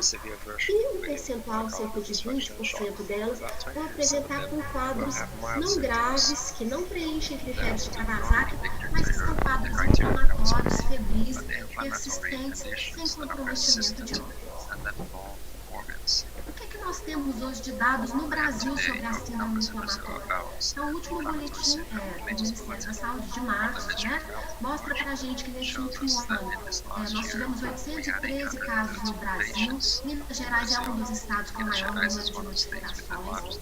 76% dessas crianças tinham diagnóstico laboratorial, ou seja, tinham um PCR ou uma sorologia positiva, mostrando o contato com o Covid. Nós tínhamos um discreto predomínio no sexo masculino. A maioria das nossas crianças no Brasil são menores de 5 anos.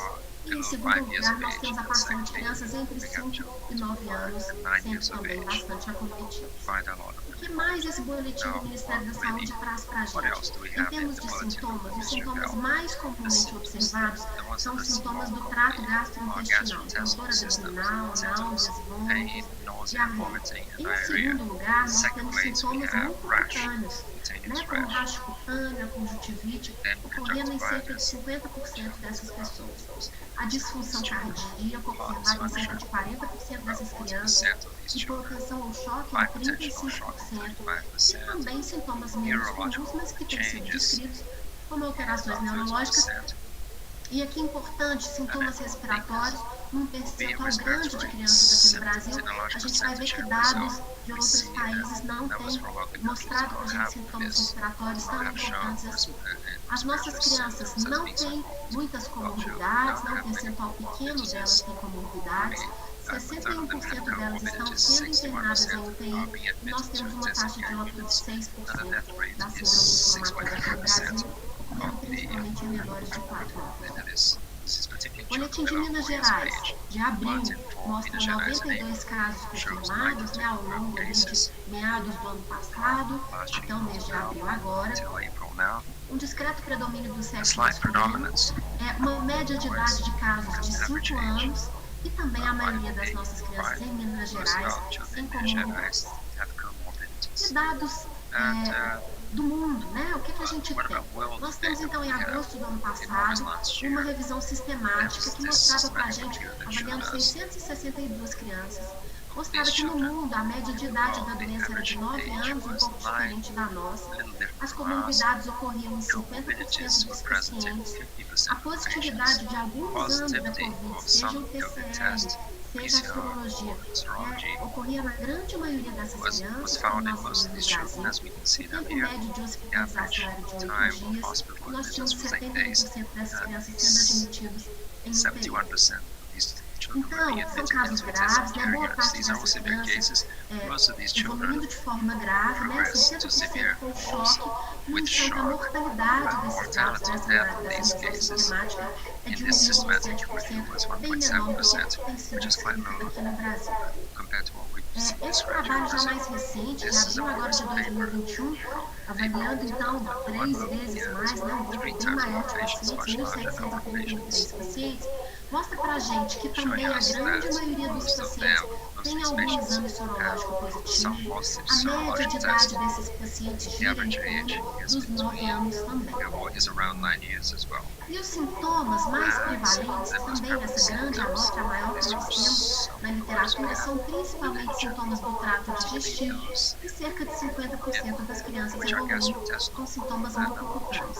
Então, nessa amostra, a presença de sintomas respiratórios ocorre num percentual bem menor, cerca de 30% apenas dessas crianças, e a duração média da febre foi de cerca de 5 dias.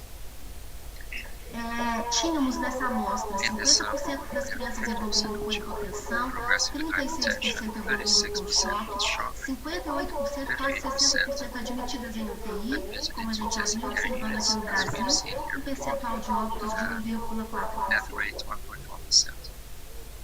Bom, esse outro trabalho vai ressaltar para a gente, então, quais são os dados laboratoriais dessas crianças, A gente já percebe dados clínicos mais prevalentes, e do ponto de vista laboratorial é uma doença inflamatória. Então, a gente vai ter alterações de marcadores inflamatórios. O nosso PCR aqui, o nosso correspondente seria uma média de 180 miligramas por litro, então, em geral, crianças com PCRs altos, evoluindo também com braquitopenia e com linfopenia, e quando dosados, dedímero, fibrinogênio e ferritina, todos eles apresentando valores acima da média, a grande maioria desses pacientes. Também nessa amostra, 60% das crianças admitidas em UTI e 2% em Então, trata-se de uma doença inflamatória sistêmica. A gente já falou dos principais sistemas, então, trato digestivo, pele, coração, bastante acometido também, muitas vezes levando ao choque, esses quadros graves que a gente observa. O aparelho respiratório, desses 30% desses pacientes, os dados laboratoriais a gente já comentou, e até 30% desses pacientes apresentam também have also some neurological symptom, whether or the taste É importante, gente, quando a gente pensa no diagnóstico da doença, que a gente trabalhe bastante exaustivamente diagnósticos diferenciais, porque os critérios da doença são muito inespecíficos, né? Tanto clínicos quanto laboratoriais. Então, paralelamente a se buscar o diagnóstico da SIMP, é importante que a gente consiga afastar outras causas que podem ser confundidas, então, entre as causas virais, é importante que a gente escolha tudo, né? A sepse bacteriana é uma cultura também vai ser importante nesse momento. Quadros de apendicite, que vão se confundir com os quadros de dores abdominais, então um transtorno abdominal às vezes é interessante nessa criança, com sintomas digestivos, síndrome do choque tóxico, estafilocócico ou estreptocócico, muitas vezes essas crianças precisam ser tratadas paralelamente de uma doença bacteriana quando a gente não consegue afastar dessas doenças graves, ou mesmo lúpus, que vai evoluir com marcadores inflamatórios, com febre arrastada, e muitas vezes com temias também. É muito importante pensar nos diagnósticos diferenciais. E para a gente terminar, quando suspeitar da SIMP, pergunta da minha apresentação, a gente deve suspeitar diante de crianças ou adolescentes com febre por 3 dias ou mais, em que eu não encontro uma causa para essa febre sem sinais localizados. É importante que essas crianças tenham 2 exames positivos para Covid, ou mesmo tragam essa informação de que tiveram um exame positivo, porque o contato prévio com Covid favorece muito o diagnóstico, é uma doença laboratória e tende a ocorrer sintomas a 6 semanas após esse contato inicial. Do ponto de vista clínico, é importante que a gente levante essa possibilidade de diagnóstico diante da presença de sintomas digestivos, incorporados, diante de que crianças instáveis, graves, com sinais de choque cardíaco, ou mesmo com sintomas respiratórios. Do ponto de vista laboratorial, lembrar da síndrome quando a gente observa temias como reumatologia, linfopenia e os marcadores inflamatórios elevados. Lembrando que a realização do ecocardiograma e o eletrocardiograma, eles podem ser importantes aqui nesse diagnóstico diferencial para que a gente possa fechar esse diagnóstico. Lembrando sempre, gente, que quando se pensar em SIMP, nós precisamos dos critérios e afastar outras causas, tá? Então, trabalhar também com exames laboratoriais que possam nos ajudar a afastar outros diagnósticos. Então, o que fazer diante de um caso suspeito, né? A gente vai buscar esses dados clínicos e laboratoriais. Se esse paciente preenche, então, o critério de SIMP, é importante que a gente classifique esse paciente de acordo com aquelas manifestações clínicas que eu mostrei para vocês, porque o tratamento vai ser direcionado de acordo com a manifestação clínica. Então, se o paciente tem manifestações da doença de Kawasaki, ele deve ser tratado como Kawasaki. Se o paciente chega com um quadro grave de choque de instabilidade clínica, ele deve ser tratado de acordo, muitas vezes vai receber imunoglobulina e ou corticoide, que são as propostas terapêuticas que existem para essa síndrome. O paciente com quadros febris inflamatórios sem comprometimento de órgãos e sem gravidade, eles podem ser tratados de forma conservadora inicialmente. Era isso que eu tinha para falar. That's what I had to say. Thank you very much. Gostaria de agradecer pela excelente palestra e só ressaltar, né, nós vamos poder responder as perguntas que estão no chat, a gente vai responder posteriormente para o pessoal, né? E queria só ressaltar que é importante que vários profissionais vão atender essa suspeita de síndrome inflamatória multissistêmica, que ela comete mais crianças e adolescentes. Então, né, quando tiver esses critérios que a doutora Lina falou também, que seja suspeitado disso e avaliar a gravidade para tomar as condutas que forem acertadas para aquele caso, né? Então, vou passar a palavra agora para a professora Regina, para a próxima palestra da professora Zita. Obrigada, Lili. Thank you, Lili. Boa noite. Good evening. Na pessoa da professora Milena Marcolini, eu agradeço a oportunidade de participar deste congresso e o privilégio de apresentar a professora Zilma Silveira Nogueira Reis, que, assim como eu, é uma médica ginecologista e obstetra, é professora associada do Departamento de Ginecologia e Obstetrícia, coordena o Centro de Informática em Saúde da Faculdade de Medicina da UFMG e é colaboradora do Telesaúde do Hospital das Clínicas da UFMG. A professora Zilma vai abordar Covid-19 em gestantes, uma situação de extrema gravidade no nosso país, com um recorte de letalidade absurda e inaceitável. Professora Zilma, fique à vontade para a sua apresentação. Muito obrigada.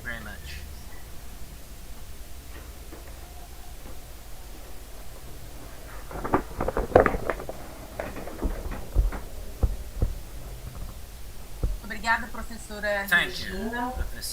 Boa noite a todos. Eu agradeço a honra desse convite e parabenizo a excelência do evento e o trabalho dedicado da comissão organizadora. Eu e meus colegas profissionais de saúde que cuidam da mulher, em especial no momento da gestação e parto, nos deparamos com um enorme receio e apreensão a respeito dos impactos da pandemia da Covid-19 na gravidez, sejam eles diretos ou indiretos. Assim como nós, os casais que tinham planos de gravidez e os que não tinham, mas engravidaram, trazem questões relevantes como é seguro engravidar, quais são os riscos para a mulher e para o filho. Esse é o tema dessa apresentação. Frente aos novos desafios, queremos respostas confiáveis, mas foi necessário que os primeiros relatos sobre a Covid e gravidez se transformassem em grandes séries de casos e, em seguida, que tomassem corpo com maior validade interna e externa para que pudéssemos nos aproximar dessas esperadas respostas. Vieram os estudos retrospectivos com controle e, finalmente, as coortes prospectivas e as revisões sistemáticas. Ainda assim, são grandes os desafios para se alcançar a confiança nos resultados sobre o impacto da Covid na gravidez. O primeiro deles é inerente às diferenças na capacidade de resposta de cada sistema de saúde. A gravidade dos casos não é apenas o resultado de uma mulher grávida susceptível por apresentar fatores de risco, somado à infecção pelo vírus. Da prevenção efetiva ao diagnóstico de certeza e tratamento oportuno das complicações da Covid e também da gravidez, grandes variações são encontradas entre regiões e países. Se já existiam diferenças, elas se acentuaram. Por isso, a relevância dos resultados dos estudos multicêntricos. Há limitações éticas e técnicas para testes com medicamentos e vacinas na gravidez, além da dificuldade de acesso ao feto na vida intrauterina para confirmar diagnóstico de infecção. Somos-se a isso as expressivas alterações fisiológicas da gestação. Além de trazerem uma sobrecarga ao organismo, elas trazem dificuldade para que a gestante com Covid-19 seja comparada à população geral e mesmo a outras mulheres não grávidas. Um outro ponto interessante é que a presença do vírus na placenta nem sempre indica infecção fetal. Mesmo assim, somam-se cerca de 66 mil publicações sobre o tema nessa busca rápida que eu fiz ontem no Google Acadêmico. Na intenção de trazer mais confiança às respostas, selecionei para a análise de hoje evidências apresentadas em revisões sistemáticas e em estudos prospectivos multicêntricos que avaliaram mais de 1.000 gestantes. As alterações fisiológicas da gravidez são mudanças necessárias para o sucesso da gestação. Vamos revê-las aqui rapidamente para entender melhor como a Covid-19 pode complicar a gestação. A imunologia da gravidez se caracteriza por imunossupressão para permitir o crescimento do feto que traz uma carga genética paterna. Mas, em consequência, essa tolerância imunológica ela pode aumentar o risco de algumas infecções bacterianas e virais. Essa resposta ela é complexa e esse risco não é o mesmo para todos os agentes infecciosos. Mas temos a memória recente do Zika vírus e de outros coronavírus, como o SARS-CoV e o MERS, com um impacto negativo na gravidez. O aumento do muco nas vias aéreas e a dificuldade de expulsá-lo somam-se ao aumento no consumo de oxigênio e à diminuição da capacidade residual funcional do pulmão, que acontece gradativamente pela elevação do diafragma com o crescimento do útero. Essas mudanças se acompanham de um desconforto que leva à queixa de falta de ar comum nas gestantes, mas sem hipóxia. Sabe-se do tropismo do novo coronavírus pelo sistema respiratório. O estado hiperdinâmico da gestação se caracteriza por sobrecarga volêmica, aumento do débito cardíaco, do ritmo de filtração glomerular, que chegam até 50% do estado pré-gravídico, que geralmente são bem tolerados. Isso, a menos que a mulher tenha uma doença cardiovascular ou renal prévia ou que venha adoecer gravemente de Covid-19. A adaptação do endotélio vascular também é crítica para o sucesso da gravidez. Dada a importância da função endotelial no desenvolvimento e progressão das formas graves de Covid-19, gestantes podem estar em risco, em particular, se infectadas. A gravidez acompanha-se também de um estado de hipercoagulabilidade, com aumento na produção de trombina e um aumento do processo inflamatório intravascular. A Covid-19, como se sabe, apresenta um risco adicional para esses fenômenos tromboembólicos. Por outro lado, essas mesmas adaptações, quando acontecem no útero, resultando na formação da placenta, elas parecem reduzir as chances da infecção fetal. Sabe-se que a placenta é uma barreira eficaz contra muitos agentes. A presença do vírus em seu interior nem sempre está associada à infecção fetal. É assim para o SARS-CoV-2, mas também para outros agentes infecciosos. É fato que os receptores ECA2 e as proteases transmembranas são portas de entrada para o novo coronavírus no interior das células pulmonares, eles praticamente inexistem na placenta. São poucos os casos de transmissão vertical, sem muita clareza se a infecção realmente ocorreu intraútero, no parto ou logo ao nascimento. Não há evidência de malformação associada ao vírus. Agora voltamos à pergunta inicial das respostas e às incertezas até o presente momento. Como a Covid-19 impacta a gestação? Os estudos calculam os riscos por comparação. É preciso, portanto, ter atenção ao grupo controle. Neste primeiro estudo, vamos falar das gestantes infectadas pelo vírus, mas sem sintomas, comparadas às gestantes que não foram infectadas na gravidez. Este é o resultado de um grande estudo populacional de Proveto e colaboradores feito na Espanha, que acompanhou 2.225 gestantes com rastreamento universal para a Covid-19, na realidade que não foi a nossa. A ocorrência de infecção não variou ao longo da gestação e girou em torno de 13% a 14%. A maioria das gestantes que infectou permaneceu assintomática, cerca de 70%. Com base nesse estudo, as mulheres infectadas assintomáticas, elas tiveram um resultado obstétrico similar ao das gestantes não infectadas. Agora, vamos mostrar aqui um subgrupo deste mesmo estudo populacional, o das gestantes infectadas, mas com sintomas. A presença de sintomas de Covid-19 e a hospitalização por complicações da doença foi mais frequente no final da gravidez, em especial em decorrência de pneumonia. Quando as gestantes com Covid-19 foram comparadas às gestantes que não se infectaram, houve um discreto aumento no parto pretermo e na ocorrência de sofrimento fetal intraparto. Nenhum recém-nascido dessa coorte apresentou evidências de infecção congênita ou de restrição em seu crescimento. Vale a pena agora também mostrar aqui os resultados de um grande estudo coordenado pela Universidade de Oxford, do qual o Brasil fez parte. É possível que os resultados desse estudo se apliquem mais ao nosso cenário do que o estudo espanhol.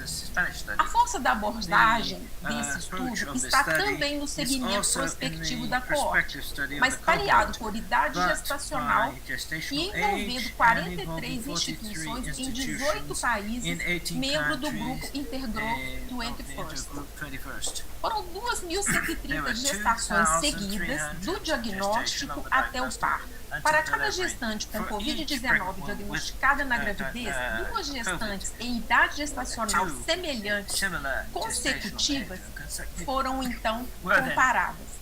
Os resultados evidenciaram um risco aumentado de complicações graves da Covid-19 na gestação.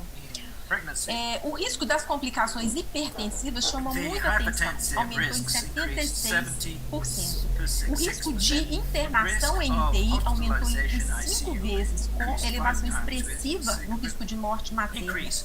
Também se mostrou aumentado o risco de sofrimento fetal intraparto, a taxa de cesarianas e o parto pré-termo induzido.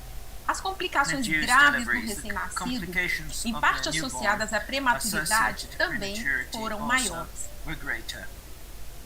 Assim, mesmo que ainda persistam algumas dúvidas, o que se sabe já coloca a gestante no grupo prioritário para a vacinação, mesmo antes de finalizados os ensaios clínicos de vacinas em grávidas. O Plano Nacional de Imunização Brasileiro, em março de 2021, acrescentou a grávida e a puérpera no grupo das prioridades. A recomendação é que aquelas com comorbidades sejam orientadas a tomar vacina. As demais devem ser aconselhadas pelo profissional de saúde que acompanha quanto aos riscos e benefícios. Em resumo, as evidências atuais sobre a Covid e gravidez são as seguintes. A Covid-19 assintomática parece ser mais comum do que a forma sintomática, mas o seu significado clínico para a gravidez é ainda incerto. A gestação complicada com Covid-19, essa sim, se associa a um maior risco para a mulher e o recém-nascido em relação às gestantes não infectadas. O risco de perda fetal por abortamento e malformações associado ao SARS-CoV-2 não foi comprovado. O risco de transmissão vertical parece ser muito baixo.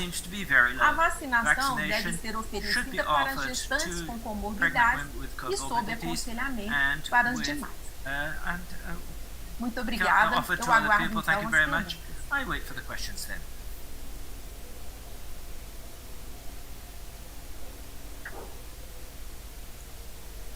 Muito obrigada, professora Zilma, pela gentileza de uma belíssima apresentação, num tempo curto, falar de um tema tão importante, como em função do tempo, nós fomos orientados que não vamos ter o debate, e agradeço então uma vez a oportunidade de participar de um tema tão relevante, todos esses impactos que está se vendo lá fora estão acontecendo de uma forma intensificada no nosso país, infelizmente. Então é importante pensar no cuidado com essas gestantes, e passo a palavra para a professora Milene para a próxima mesa. Boa noite, muito obrigada.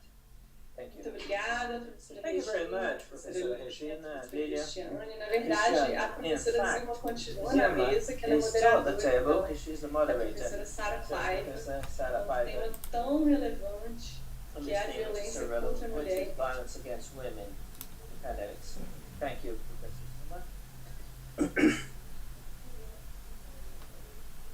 I pass now the next table. The pandemic of COVID-19 brought to the surface any number of problems besides those directly related. Meeting the authority, sanitary, the families were closed in the house. Lucky for many, risk for others. Professor Sarapaiva will talk to us about violence against women during this period. She is teacher of the Department of Gynecology of the School of Medicine of UFMG, created the discipline of and management of stress, article of the School of University Hospital UFMG, where she coordinates sexual violence. Professor Sara, please.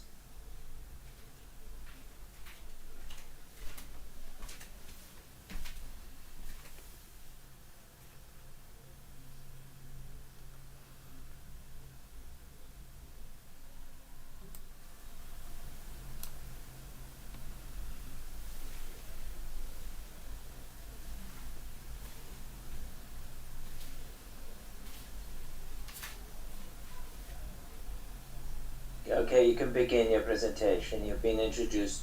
Thank you, Professor Zilma. It's a pleasure to be here with you today. Let me begin my presentation.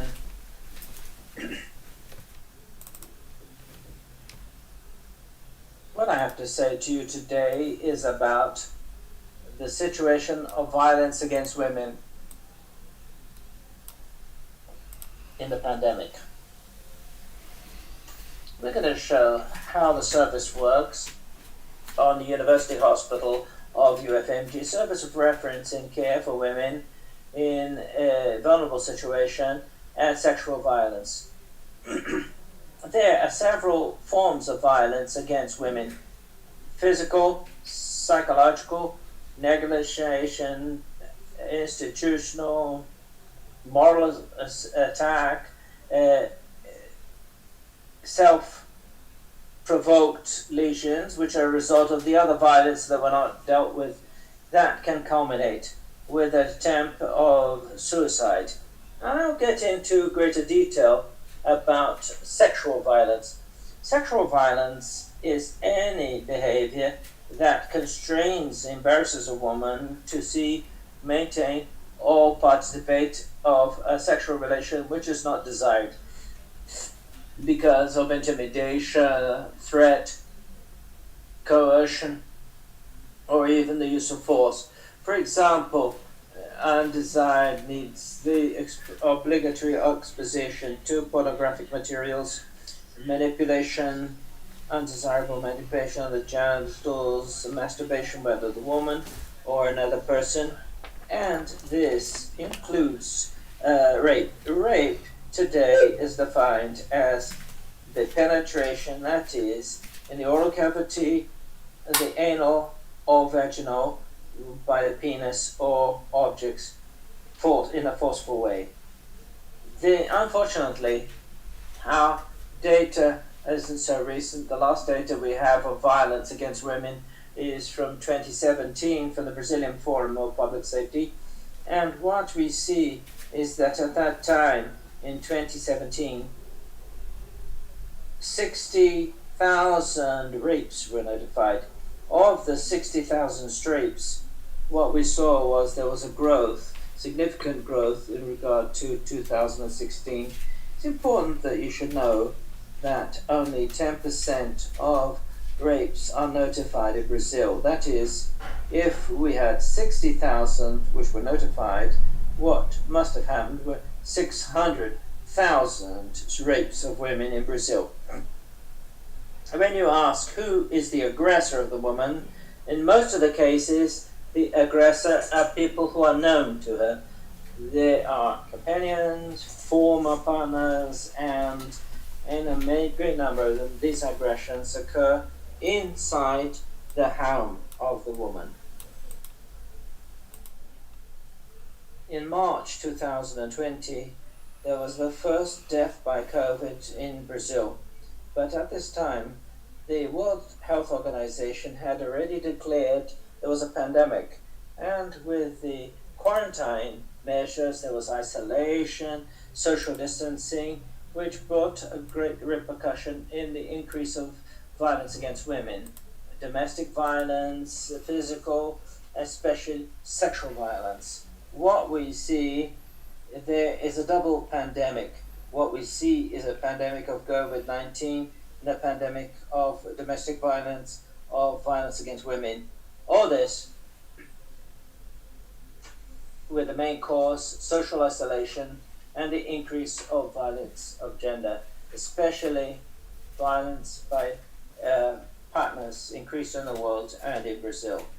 All this brought about by social isolation, with the increase of domestic violence, since these women stuck in home with their aggressors. Very often they are afraid to look for help because they want to get contaminated, they want to transmit the disease to their members, or there was an interruption of the services for women at risk, which meant that it reduced the search for help by these women. There are factors that greatly increase the vulnerability with women, the difference of power between being a woman and having mental problems and people who are people in prison and women in mental health institutions and users of drugs. What we know is that when a woman suffers sexual violence, she needs to be treated and healed. And the only way to bring healing to these women is through love. Certain women, if they don't have their wounds healed, they're going to have sequelas immediately and have them for the rest of life. The physical are easier for us to deal with because we see where is the lesion, where is the wound.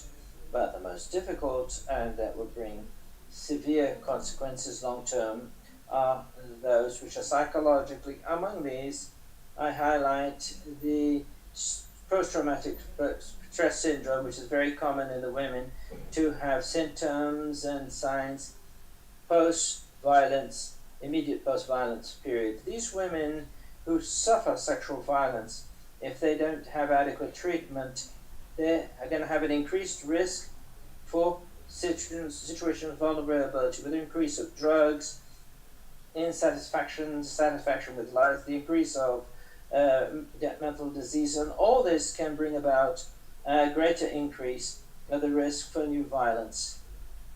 The humanized care, the university works 24 hours a day, 7 days a week. Our gates are open to any woman of Belo Horizonte, the state of Minas Gerais, or even other states. Besides the next minute law, it says the hospitals must provide health to emergency care in holistic and multidisciplinary. The hospitals, which are arrestments in caring for women, they also collect evidence. Besides the humanized care and recording the information, we collect sample evidence that will be used in the chain of collection of information for criminal evaluation. In this care that we do in the Clínicas hospital, in the first care, a woman is seen by a gynecological duty, is structural bleaching, collection of material for blood tests to evaluate the risk of the woman having contracted the syphilis or hepatitis, HIV, or pregnancy as a result of this. And very often, when it is time, when the woman gets to 5 days after the sexual violence, we can administer the medication prophylactically to prevent the sexually transmissible diseases and the undesired pregnancy. When in time, in the first day, 5 days after the violence, we can collect the material for the evidence. This will be sent to the civil police and sent to the where all the expert work is done. And the woman is sent to the offices for following by the social worker, psychology, gynecology, and psychiatry. It is not necessary for the woman to have had a complaint to the police for it to be, but in our care, we notify, compulsory notification on the epidemiological point of view. It's not a criminal complaint, and show the importance of do a criminal complaint if she wants to. David? When she arrives in our unit and with a pregnancy, and the pregnancy is because of sexual violence, we offer monitoring and support and delivery at the hospital. She can choose whether to keep the baby or hand it over for adoption. If the woman says that the pregnancy is a result of violence or rape, then we offer abortion programs according to the law for pregnancies resulting from sexual violence.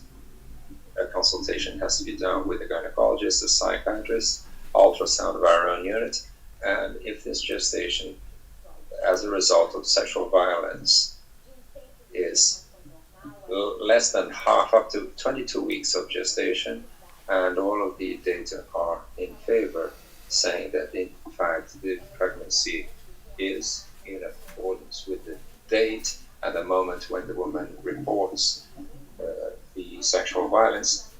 Then we need to meet all the documents and fill in the documents for abortion because of pregnancies due to sexual violence. The woman should receive early analgesia not to suffer pain during the moment of abortion.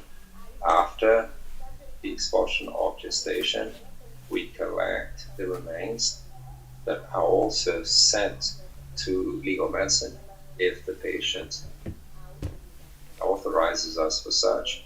And it's important to say that we always offer to these patients contraception with IUDs immediately.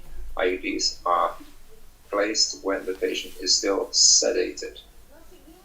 Well, we monitor these patients for at least 6 months with consultations for gynecology, regular assessments, serological assessment to see if any venereal disease was acquired, such as syphilis. We have a family planning service. If it is not possible for this, or if the patient has not agreed to place the IUD, we offer other contraceptive methods, such as progesterone implants, also the progesterone IUD injections, and even the pill. This woman also is monitored in our mental health unit, psychiatry, psychology, and social worker, and we offer her a program using the technique of mindfulness to reduce stress levels and, if possible, to reduce the risk of developing PTSD. This program of mindfulness for reducing stress levels is a pioneering initiative in Brazil, and we've offered it since 2016 for women in a situation of domestic violence and also sexual violence. The goals of this program is to improve the quality of life and general well-being, reduce the risk of PTSD, anxiety, and depression, and to help in reconducting or rebuilding their emotional lives. Inclusion criteria or enrollment into the program is to be monitored at our hospital, in the clinic hospital of the Federal University of Minas Gerais, to sign a free informed consent form. And with the current situation of the pandemic, since we don't have presential groups, the woman should have some form of access to the internet, such as a mobile phone or a tablet, because that's how we do our meetings, done virtually. So what is this mindfulness program at the clinic hospital of the UFMG, the Federal University of Minas Gerais? This program, it helps women to be in the present moment with their mind focused on the present. Most of these women who suffer sexual violence, they are very much fixed in the past, remembering the event, and this can increase a lot their depression. On the other hand, some women become afraid of the future, afraid of going through further violence, which increases the risk of them developing anxiety disorders. So when they learn the techniques of mindfulness, they learn to live the present moment and not to be only bodily in the present, but in their mind as well. So mindfulness is full attention, and in the present moment, it's explained to them as a better way to live the present with more attention. There should be an intention, some curiosity, that they learn not to judge themselves. It is very common among these women for them to account themselves, to attribute guilt to themselves. Our schedule includes weekly meetings, 1 hour duration each, using the environment of Google Meet. And it's 8 meetings. After these meetings, our patients fill in questionnaires where we assess the quality of life and general well-being. So, since I started to work on this program in this clinic today, we have seen about 161 women without regular monitoring. It's important to remember that often these women seek emergency care, they receive the medication and just don't come back to do this form of control. Of these women, unfortunately, there is a high number of minors, and in most cases, Meninas e adolescentes que sofrem violência sexual geralmente sofrem violência por homem conhecido como pai, padrasto, tio, irmão ou vizinho. Dessas mulheres, para essas mulheres foi oferecido. The program of mindfulness has been offered. 18% have been able to participate up to now, till the end. These numbers go up to 2019. We are now beginning June a new group online for these patients. Of those that we saw to this day, we could say that 50% legal abortion was done of a gestation and pregnancy that was the result of sexual violence. It's important to show you some of the numbers that have to do with the pandemic compared to the previous year, 2019. What we see is that there was a decrease in the number of women seen at our unit. However, all of these women had, like in previous numbers, practically 50% of them with pregnancy resulting from violence. Another important number is that most of these women who came to us reported that violence took place within their own household, different from the previous numbers where we had women who had sexual violence in the streets or at work or in a bus.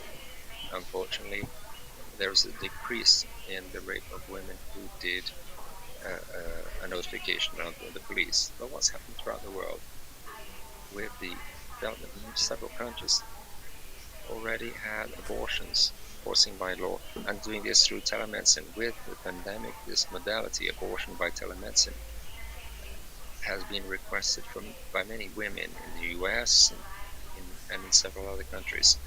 They prefer to do the procedure in a safe way at home with telephone assistance or WhatsApp.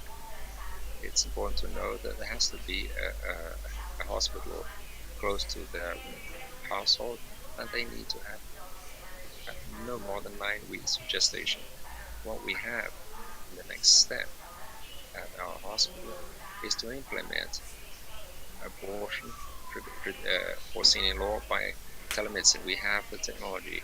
Now we need to really carry out this project, which will be a project still to be written this semester in our program of gynecology at the medical school of the UFMG. Well, so that's what I had to bring to you about this, about violence that unfortunately has increased and is still a major public health problem with epidemic proportions in Brazil that permeates all sectors of society, and it's mostly invisible. We need to reduce physical consequences, psychological consequences, and vulnerability and risk. Remember, every woman has the basic right to live without violence. And these are then the programs that are offered at the clinic hospital for our patients who are seen by our professionals, both in human reproduction oncology, gynecology, in the undergraduate course as a course for health workers, and shortly we will start with an outpatient clinic for chronic diseases such as cystic fibrosis in the lung, and in future with those who lose their babies at our hospital, a project to help them overcome the loss. Thank you very much. That's what I had to bring to you. If you have any comments or questions, please feel free to ask. Or send to my email, sara.paiva.ufmg@gmail.com, or direct to Instagram. Thank you. It was a great opportunity to be here with you. Well, thank you, Professor Sarah, for your wonderful presentation and the clarity and how delicate you were to present this. I believe that there are many, many questions for you, and there's a team that will gather these questions who will try to answer them through Instagram. It's glad that you left your contact details here, and what the Clinic Hospital has organized for this to offer and what is expecting us in the future. So now back to Professor Mileni, and I end my own session. Well, thank you very much, Professor Zilma, Sara, Paiva. Wonderful presentation this one of yours. Unfortunately, we won't have much time to discuss, but it's a topic that we have to debate in more detail. Our women really are suffering, going through a lot of difficulty, and we need to bring this up more frequently. And we'll have another moment to discuss this. In fact, with Paolo, a partner working there with you, it'll be interesting. So thank you immensely for this and your willingness to be here with us. I'd like to now invite Dr. Natalia Mancini before our last session. I apologize to our teams for the delay and others. And we will have our last talk shortly.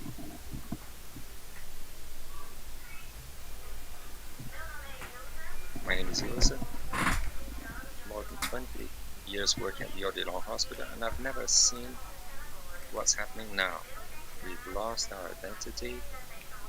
We don't have hours to eat. We don't have the right even to drink water, and we're often very much afraid because you worry about taking care, and that you're also at risk that you may be weak. We are afraid, of having renal problems because we don't even have the possibility of going out to the restroom. We don't recognize our colleagues, everyone very stressed and also all dressed up and very strange. So it's a feeling of a lot of pain, a lot of fear and insecurity, and a feeling that we are swimming against the current. That's it. Thank you. Very important points that she's just mentioned, and we'll have a time also to discuss the mental health of healthcare workers and the mental health of the population in general. So, from our last talk of the evening, but just as relevant, I'll invite Professor Maria Auxiliadora Barreiros Martins to moderate. And she's a pharmacist. She specializes in hospital pharmacy, masters in pharmacy. Pesquisadora e colaboradora do Registro Hospitalar Multicêntrico Nacional de Pacientes com Covid-19. Então, seja bem-vinda, Maria Auxiliadora, e esteja à vontade, então, para conduzir a próxima palestra.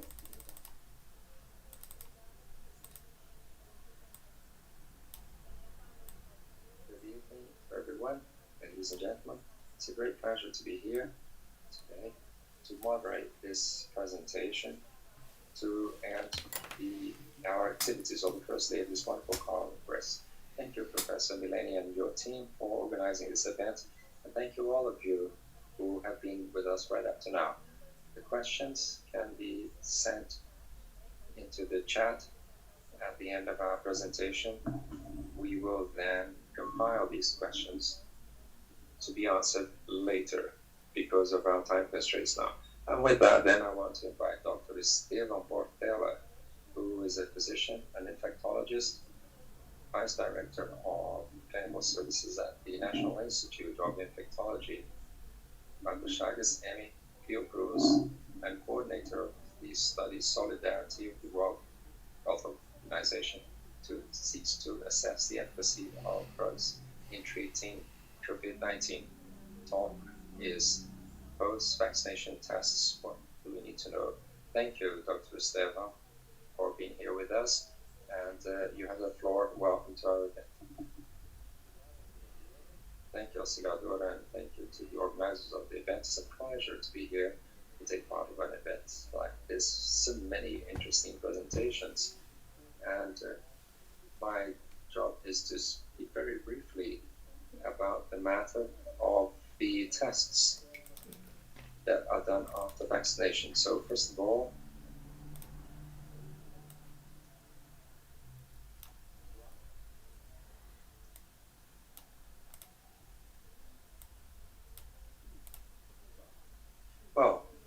post-vaccination tests in general are not recommended by any health guidelines for any vaccine in terms of public health.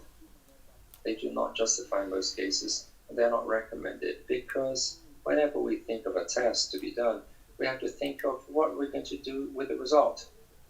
What could we think of an exam in relation to immunity or acquired immunity after vaccination? Do you need to have a booster? None of these procedures are recommended specifically for the case of COVID. Is it a passport for immunity? We don't have this recommendation. This is a bit dangerous, in fact. It can make the person relax the various measures of protection and distancing. This can be quite harmful to controlling the pandemic. We know that besides vaccination, until we really can reduce the impact on public health, the impact on this disaster, this sanitary disaster that is COVID-19, evidently we will not be able to relax our forms of distancing and other forms of prevention. CDC puts these recommendations here in general terms about lab tests after vaccination, and it's very clear. Antibody testing is not currently recommended to assess for immunity of SARS-CoV-2 following COVID-19 vaccines. I could end my talk right now. It would make it easy for the organization because this is the official recommendation. There is no recommendation for doing any form of test after COVID vaccination.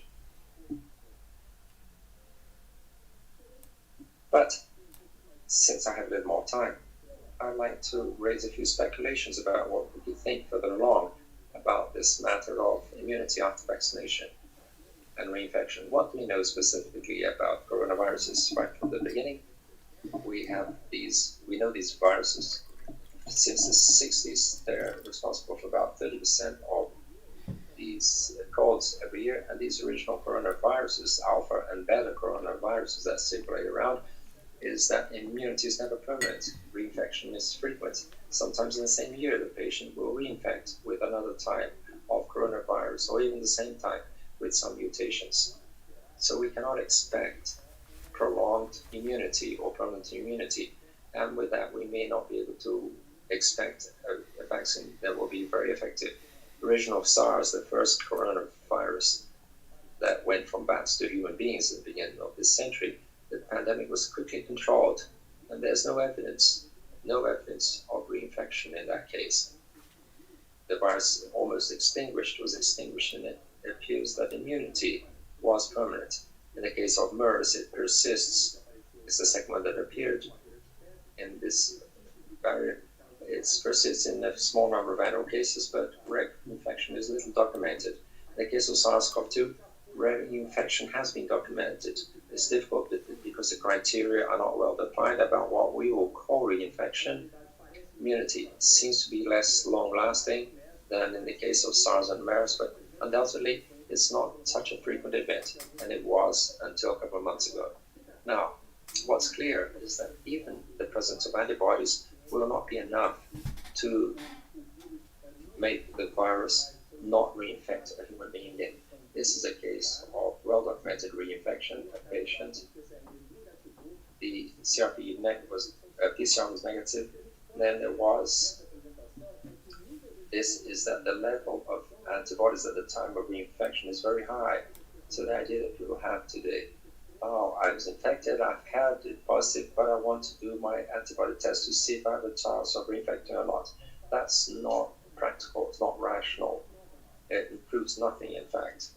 First cases of reinfection show that some patients had high levels of antibodies and others not. That's not what will change things and not bring security. In fact, it might cause false safety. That means that people may relax in their methods of social distancing. On the other hand, we do have correlates of immunity after vaccination in several different viruses.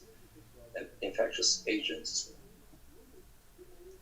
We can see that some took a long time to discover, such as hepatitis B. We have a correlate of immunity,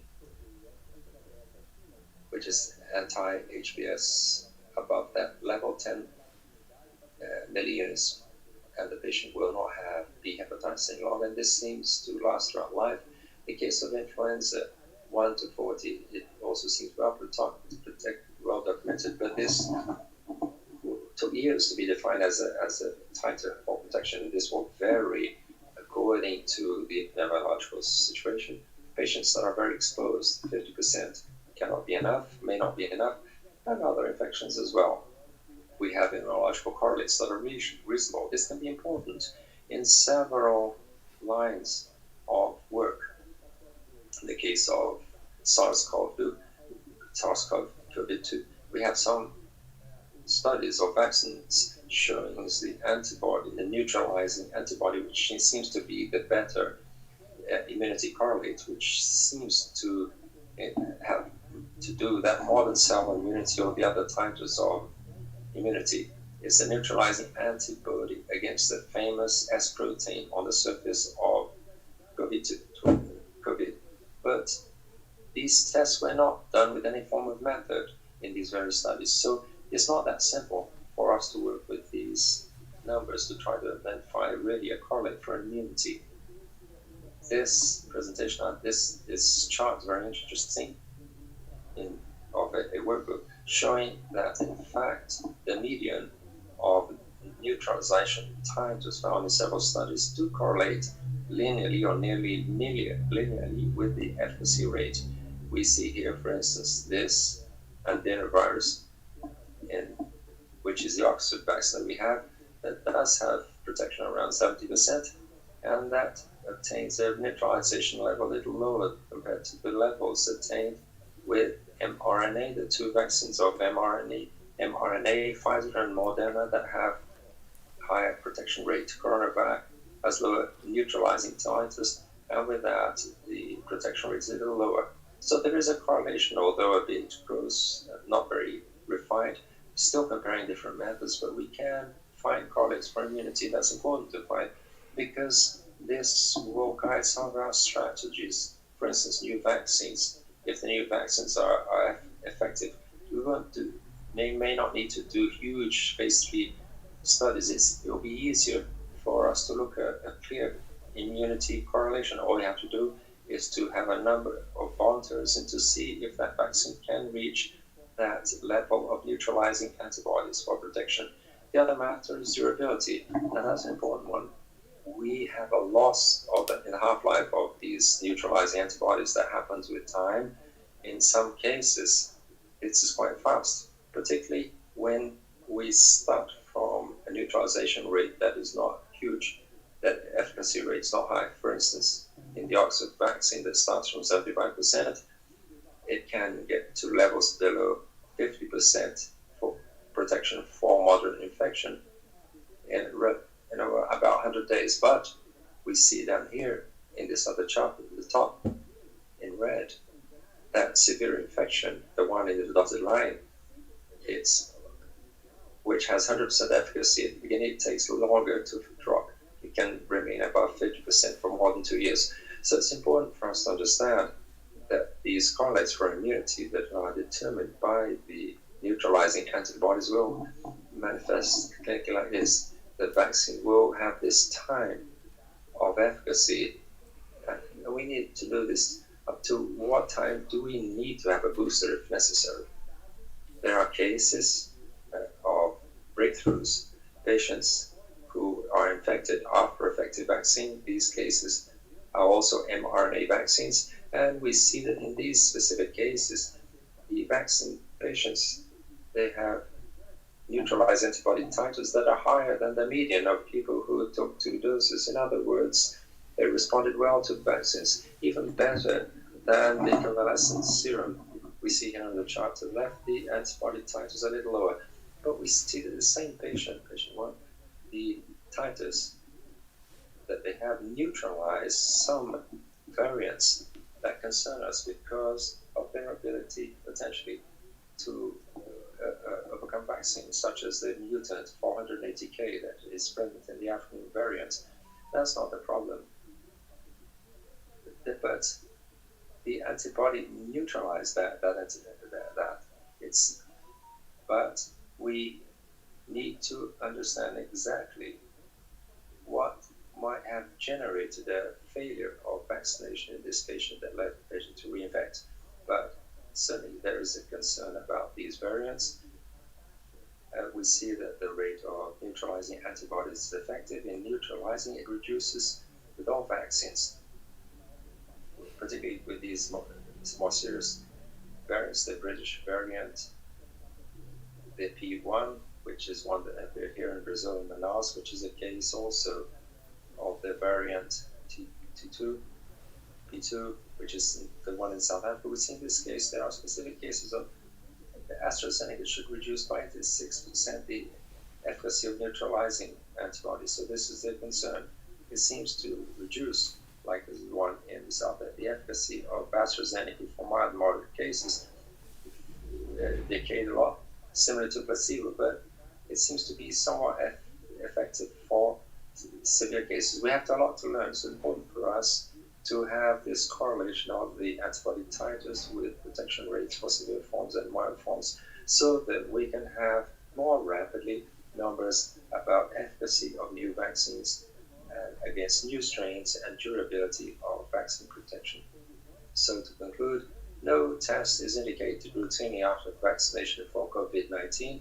To find a correlate for immunity can be important to define when you need a booster for the vaccine, but future studies will involve new vaccines and activity about new variants.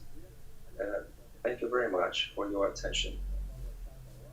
And I know it's late, and after such great presentations, it's nice to be here with you. Bye. Charles.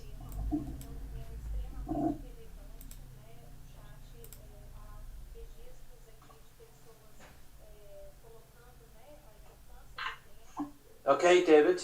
Yes, go ahead. In fact, you brought evidence, scientific evidence, about the use of these exams after infection or after vaccination. It's a theme which is very relevant in the context of the pandemic. It's a shame that we don't have time to answer questions, because we thank you once again for the brilliant lecture. I will close then this session, passing the floor to Professor Milene for final words. Thank you. Well, thank you very much, Professor, for excellent presentation. Thank you, Maria Auxiliadora, for the participation. In fact, it's another thing that we need to discuss further. The students will contact to put some of the questions that arose in Instagram. Thank you very much. And for those who are with us, who have not yet filled out the presents that's in the link in the description of the video. It's very important, because of the time. We're going to tell you tomorrow who were the people who were covered in today's collections. 5 inscriptions for the conference, Clínicas of Minas Gerais, which is held by the Brazilian Society of Medical Clinics in Minas Gerais. We thank you for the support of the society to our conference. Without doubt, will be very useful for the people who are covered. It is a conference that is also based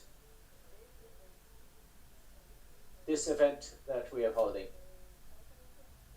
So, closing today's session, the last video, briefly, Natalia Mansour, and I thank you for the participation of all, and see you tomorrow.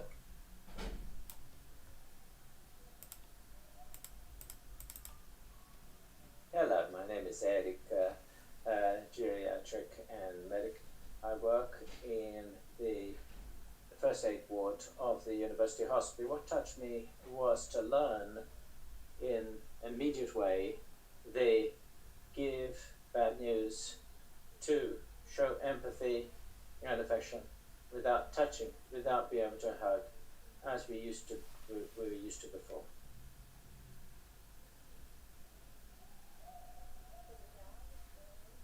Thank you, Dr. Erika. Lilia, put the slide of our sponsors. Thank you for the participation, and invite you all to be with us tomorrow. At 4 p.m. Brazil time, we have very significant papers of researchers, professionals of all of Brazil. We had a lot of papers sent in. We thank you all who sent in on very interesting lectures. I thank you all the people who were with us. I thank you all the speakers. Thank you very much.